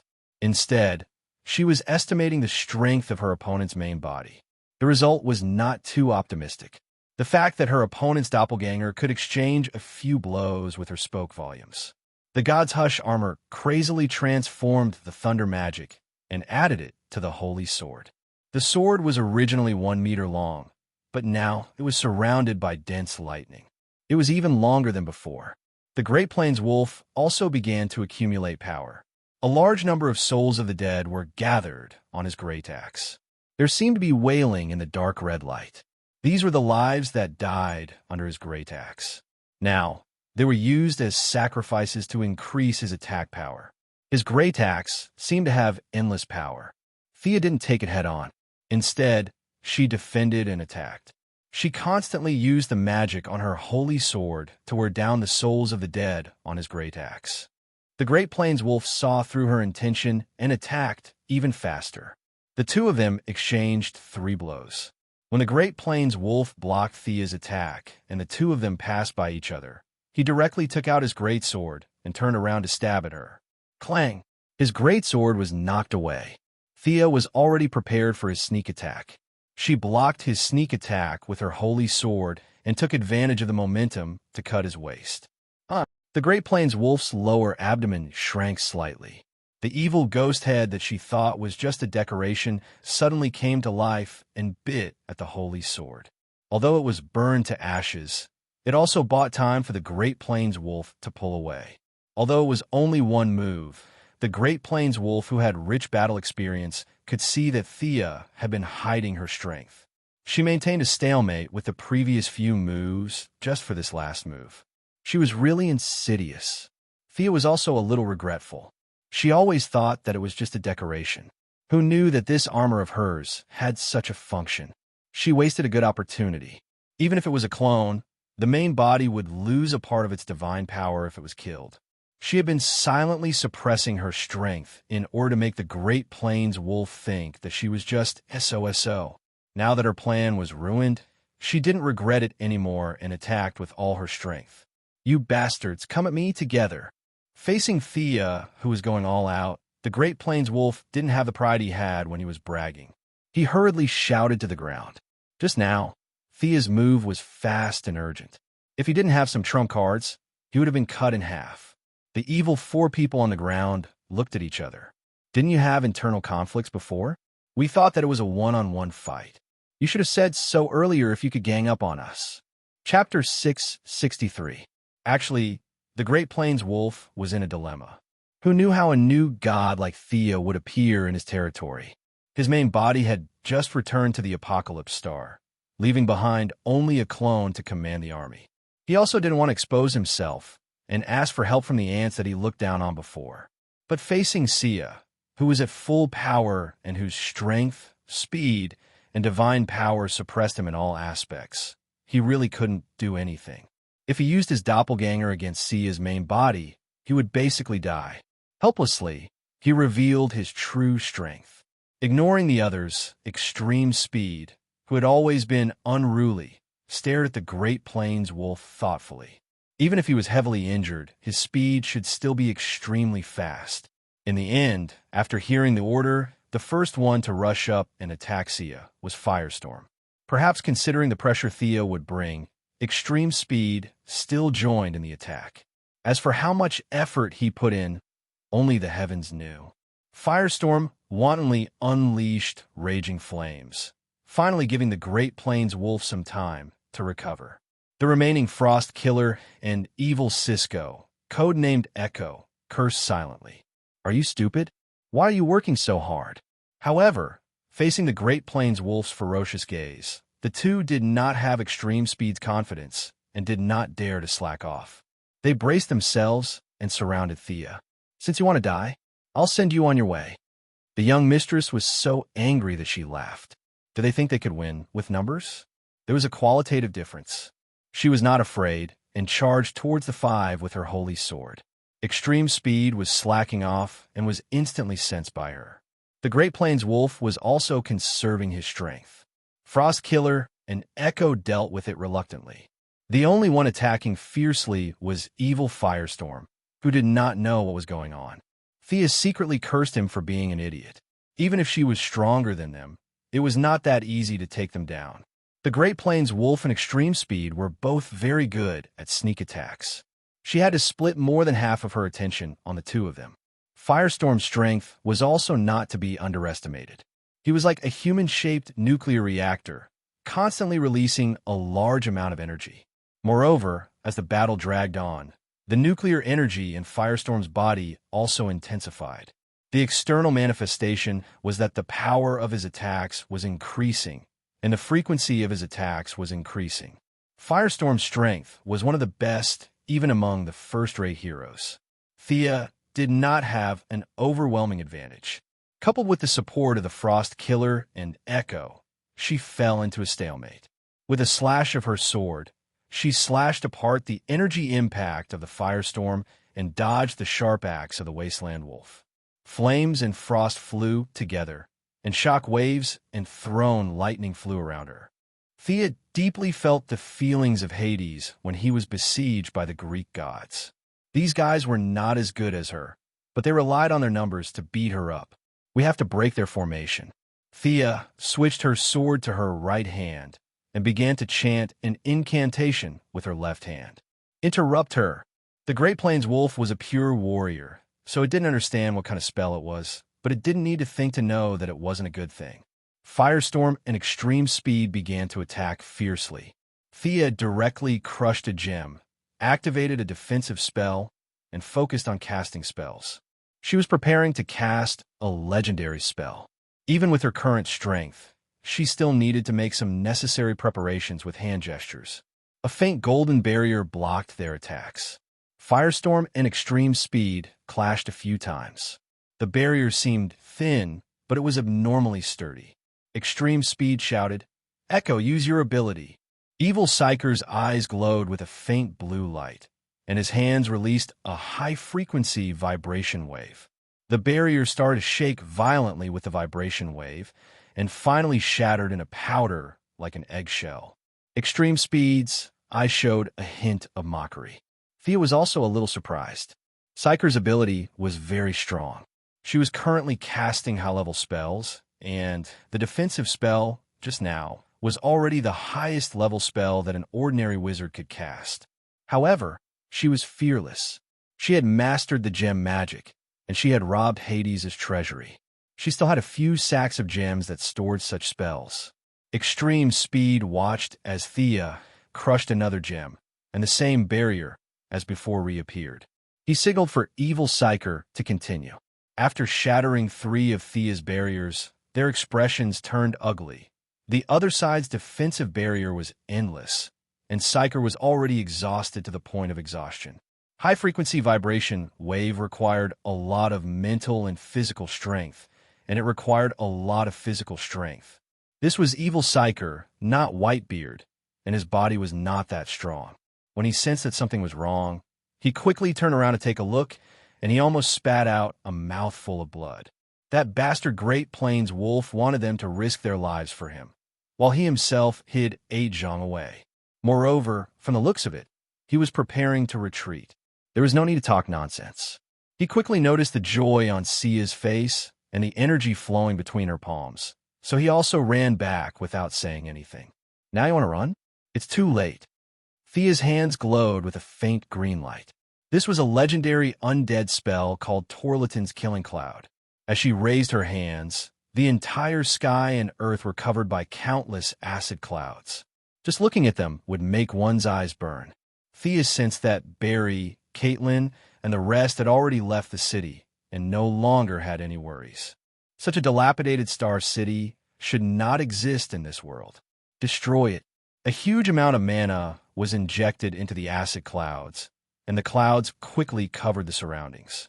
Regardless of whether it was the roads, houses, human remains, or abandoned industrial products, everything was engulfed by the acid clouds and dismembered into a puddle of green water. She saw many scenes through the acid cloud with her spiritual power. She saw the dilapidated Quinn's old house and her childhood school, Moira's grave, Oliver's cenotaph, and Thea Quinn's coffin that belonged to this world. She retracted her gaze. This Thea is not me. You want me to lie in a coffin? Let Darkseid do it himself. Everything was covered by the acid clouds.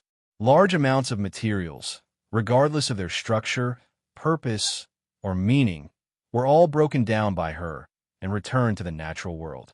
Thea could even feel the green of all things in this world cheering. The Wasteland Wolf had been hiding in the periphery at first, and now he was running away. His extreme speed was even more amazing. No one knew if he had recovered from his injuries or if he had great potential, but he was surrounded by electric arcs. He didn't even look at his companions as he ran away. Sia controlled the acid clouds to chase after him from several directions, but he managed to escape at the last moment several times. You can't run away from me. The acid cloud had already shrouded the whole city. Under the effect of magic power, everything in front of him was green. The sky was green, and so was the ground. He was blocked by Sia several times and had to run back. His vision was blurred, and he was not familiar with the road.